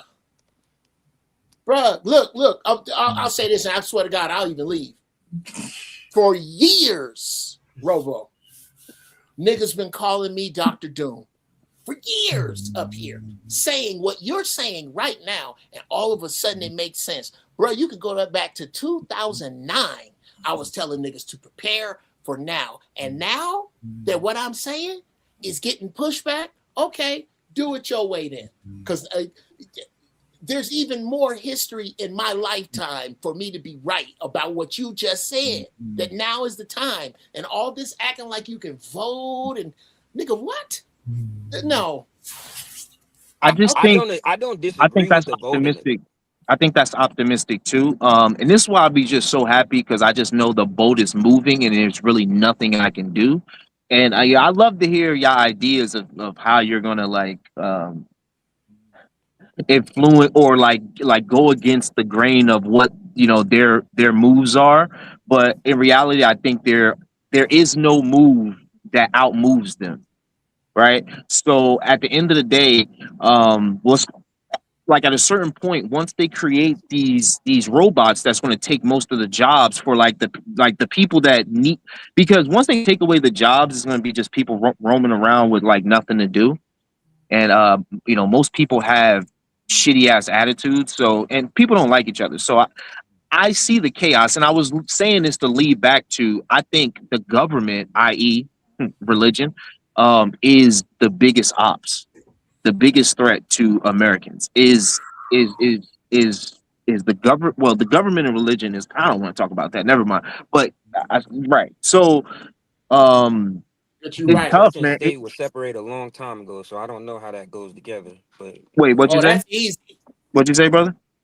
I said church and state was separated a long time ago Yeah, across the but continents. oh So I yeah, don't know no, how. I know that they did that, but think about what you're saying. And then this is what I love about people is that, Yeah, I'm thinking about it. we trust the government so much and they are the ops, right? They're not here like like you really think they're gonna give you money? You really think that? Like Yeah, I think yeah. that's I hilarious. actually, yeah, I do because if you know anything about how the Somalis were able to come over here Yeah, and get but this money, America though. this, this is America. I'm And talking this about is something America. that has never Hold up, what's bro. Let me going to finish. happen. Let me finish. Let me finish. Well, I Like I mean, we're was going back saying, and forth. the illegal immigrants that came from Somali Okay. to America, they were able to get money by grouping up their powers in the Congress level, in the state level. So that's how they were able to steal all of that money in the first What place. that So it got to do can, with hold on. It can be AI? done. It can be done, which is why I said that I disagree with Uncle Jeff's point earlier just about the voting. Because if we just take ourselves out of the voting altogether, then there will be other groups that already don't care about blacks that will vote in majority against blacks, and then we will have no foothold. We barely have a foothold now. So it's not about relying on the voting system. It's about having just a piece and a say in what policies are made. For I'll black? park it there. Is it just okay? Okay, so in this group, is it just blacks? We're speaking on blacks. No, no, but I'm asking you, like in this group where you start to like build this power, is it just black people invited?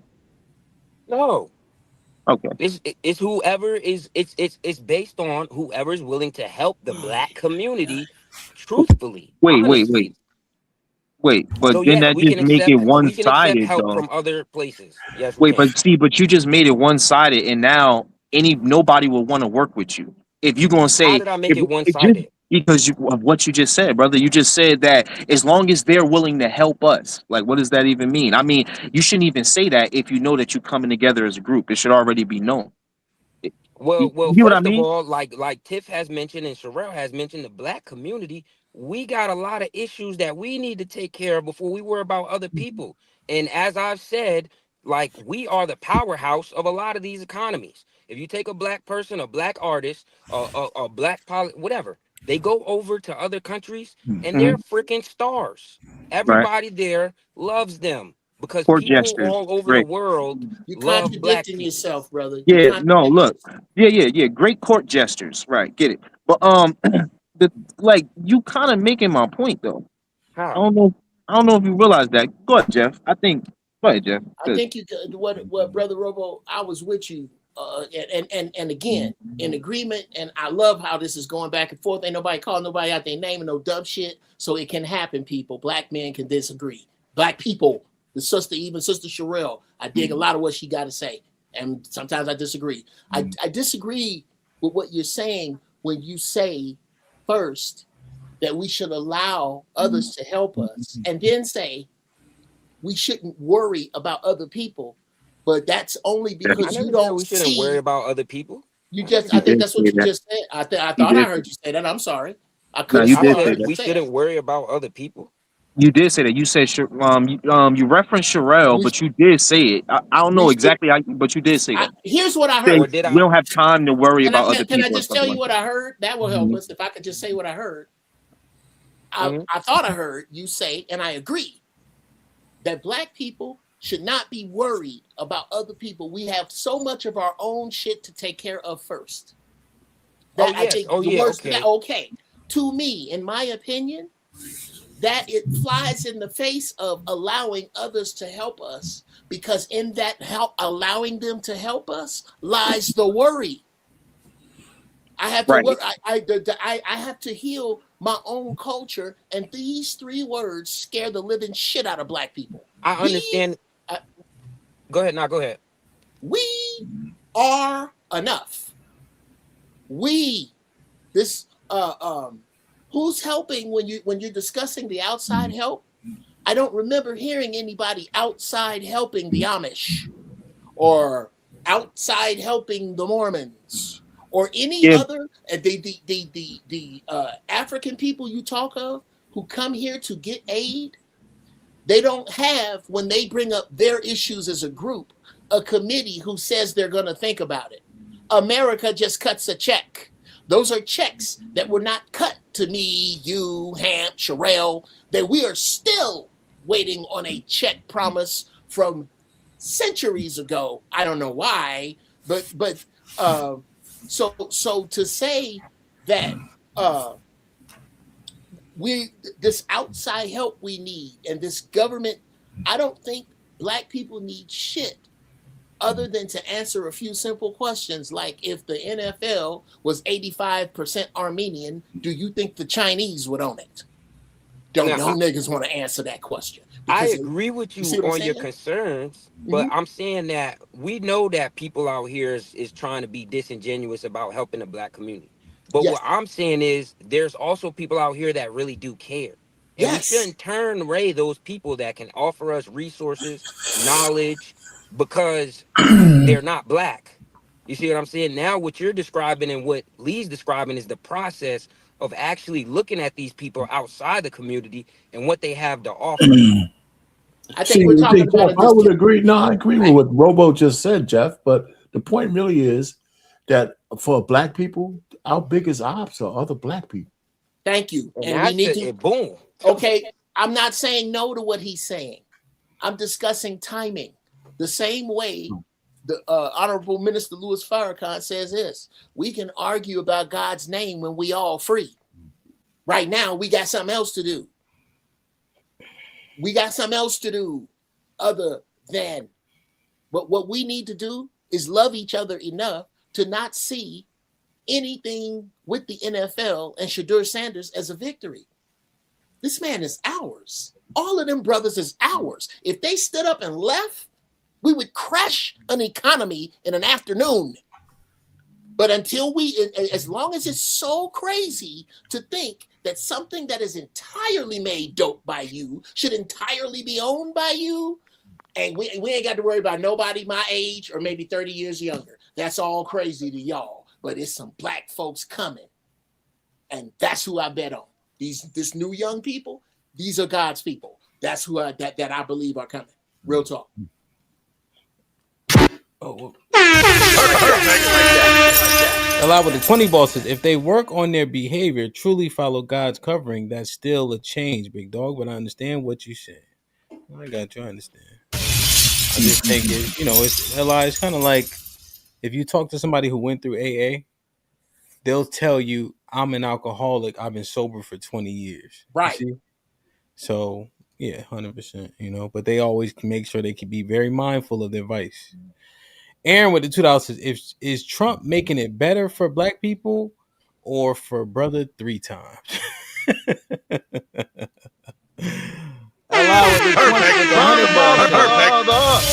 Mr. Payne was cooking, and I'm a Democrat that turned independent. Salute DJ Hamp, great panel as always. I'm gonna play the drop for you in a second. Kelvin with the $2 says, so you know this, why you can't accept 50-50? I don't have the context. I walked off. AL with the $2 says, inflation was 10% for a good chunk of Biden's term. AL with the $2 says, the winners is always the central banks. Central banks. Mm-hmm. AL with the $2 says 75% of U.S. debt is owed to the U.S. Mind that out. Aaron with the $2 says, if you will FBA and vote, might as well be a tether. West M with a $5 says, while listening to Uncle Jeff talking about exporting, I'm literally looking at 20,000 container ship being loaded. We export $3 trillion a year. What is Fantasy Monster with the $2 says, yes, Tiff, we all we got. AL with the $2 says, no army in history has beaten a bank or a creditor. West M with the $10 says, it pisses me off as an engineer who traveled all around the U.S. Hear people saying we don't make anything. I worked on nuclear subs in Virginia to Boeing planes being made in Washington. Aaron with the $2 says, Nikki ain't working. Who the next political puppet? LI with the $10 says, Unk's right.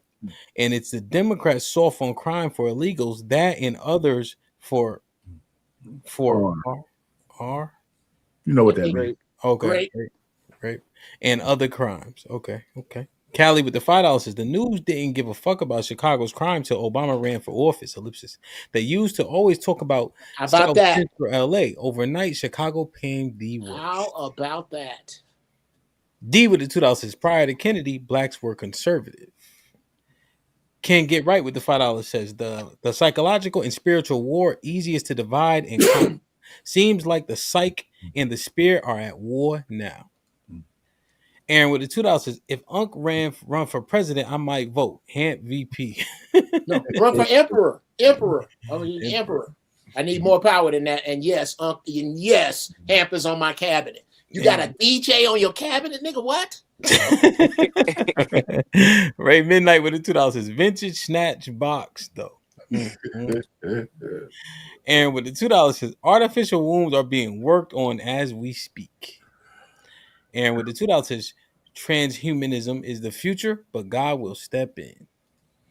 Ray, what up? Perfect. Ray, my brother Ray with the renewal. Jay Miller with the $5 says we never face an entity more intelligent than humans. This is uncharted territory. Perfect. Like, share, subscribe, tell a friend and tell a friend. Hit your like button right now if you can. That helps the channel the most. Hey, this is the part of we're going to do final thoughts. Never talk about your private parts on the internet. Okay? OTC, any final thoughts? Perfect. Yeah, I'm gonna just say I'm gonna end it respectfully, of course, and say salute to you, Hamp. Salute to the panel. It was a great exchange of ideas today. Some disagreements, but I think we all showed that we can have a conversation and disagree without things going too left. So that was beautiful. I chuck that up as a victory, and I'll park it then. No doubt. Lee, what up? Perfect. Chilling, man. Feeling real American today. You know what I'm saying? Love being American. Wake up. Talk Tui out of Tokyo, Japan, Asian, any other flag that ain't American. You feel me? That's my energy every day, man. You know, I can't be pro anything but American. You heard? You know what I'm saying? Whatever they do, I'm down with it. Whoever they got to knock off, I'm dying. Mr. Payne. Perfect. It's too bad we didn't get into more deep conversation about traditionalism. I don't see it as negative as our sister down there, but I understand where she's coming from. It depends on what you're looking at, what you're focused on. I look at myself like Lee said, we're Americans. I think if we stop looking at we can't do that. I mean, our worldview is colored by the color of our skin a little bit more than it needs to be. We're in America. Everything that America have to offer, we work for already. We can't keep talking about all the slavery and all the shit that we've done and not take credit and ownership of where this country's at. And if it falls, we can't just say they made it fall. We got to be here to try to prevent some of that shit too, if we can. If we can't, then we need to find a new way because we don't have nowhere else to go. We ain't going back to Africa. We're not going to Liberia. We're not doing none of that shit. This is our home. Everybody else who came here as immigrants and all that shit that so many liberal Americans try to vouch for, they're going to go back home, after they extract what they can from this country. And I'm not for that shit. So anyway, I think we need to see that whatever America have to offer, life, liberty, the pursuit of happiness, that shit belongs to us too. I'll land it there. You muted him. My bad, Uncle Jeff. I think to kind of touch on both what Brother Payne and Sister Sherelle has said earlier is when she brings up the terms patriarchy and oppression or injustice, we have to look at who's been at the wheel. Who's at the wheel of patriarchy determines the adjective, meaning unjust patriarchy, violent patriarchy, unfair patriarchy. It is a way to be the man of your home and not be a tyrant. I was such a man. I have friends who are such men. I believe the men here. Now, I don't believe Hamp is a tyrant, but I certainly believe he is the man of his house. I can't push back on that, and I don't have to. Because, again, this thing we keep ignoring, this thing that the generations behind us are trying to pretend doesn't exist, history. Let's let history bear it out. Maybe for the first time in human history, something other than men starting fires and men building houses and men building roads and men killing animals and men defending from other men works. Let's see how that works as we move forward. Should anything from anywhere as an enemy, maybe the borders weren't open and maybe there aren't a bunch of soldiers here already that are of male age that came here with no families. Maybe that didn't happen. And maybe those guys that are here got trophies from making it from the car to the field. I don't think they did. And I think things are going to change, and they're going to change freaking sharp. And I'm telling black people, the people I love, the people of the sun, the people that look like me, the good potato salad people, get ready. Those of you who do not put raisins in your potato salad, even those who don't know better, are going to need each other. And I'll land it there. Wow. Rel, what you think?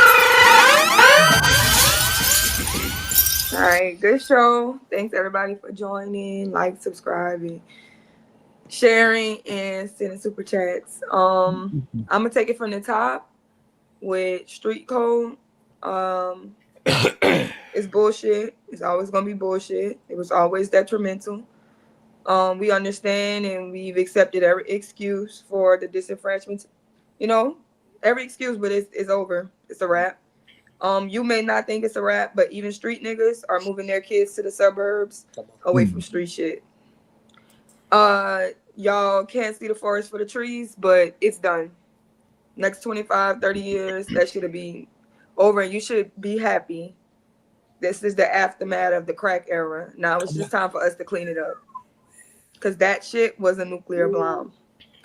Far as the ops and the allies, ask yourself, if the majority of people in the world were me, would the world be a better place?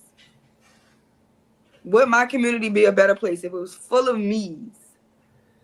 And if it's not, you're an op. If you're destroying your people, you're an op. If you're robbing old women, you're an op. If you're stealing from the poor people and breaking into poor people's houses next door to you in your community, you're an op. If you abuse women and children, you're an op. If you're doing crime and you promoting crime in the city against people who look like you, you're an op. You're not an ally. You're working for them people, and you need to go find a way to unbrainwash yourself. So we just got to figure out who for us and who against us these days, because we in the aftermath of all that shit they did to us. So we're not gonna dismiss the progress, because we made the progress.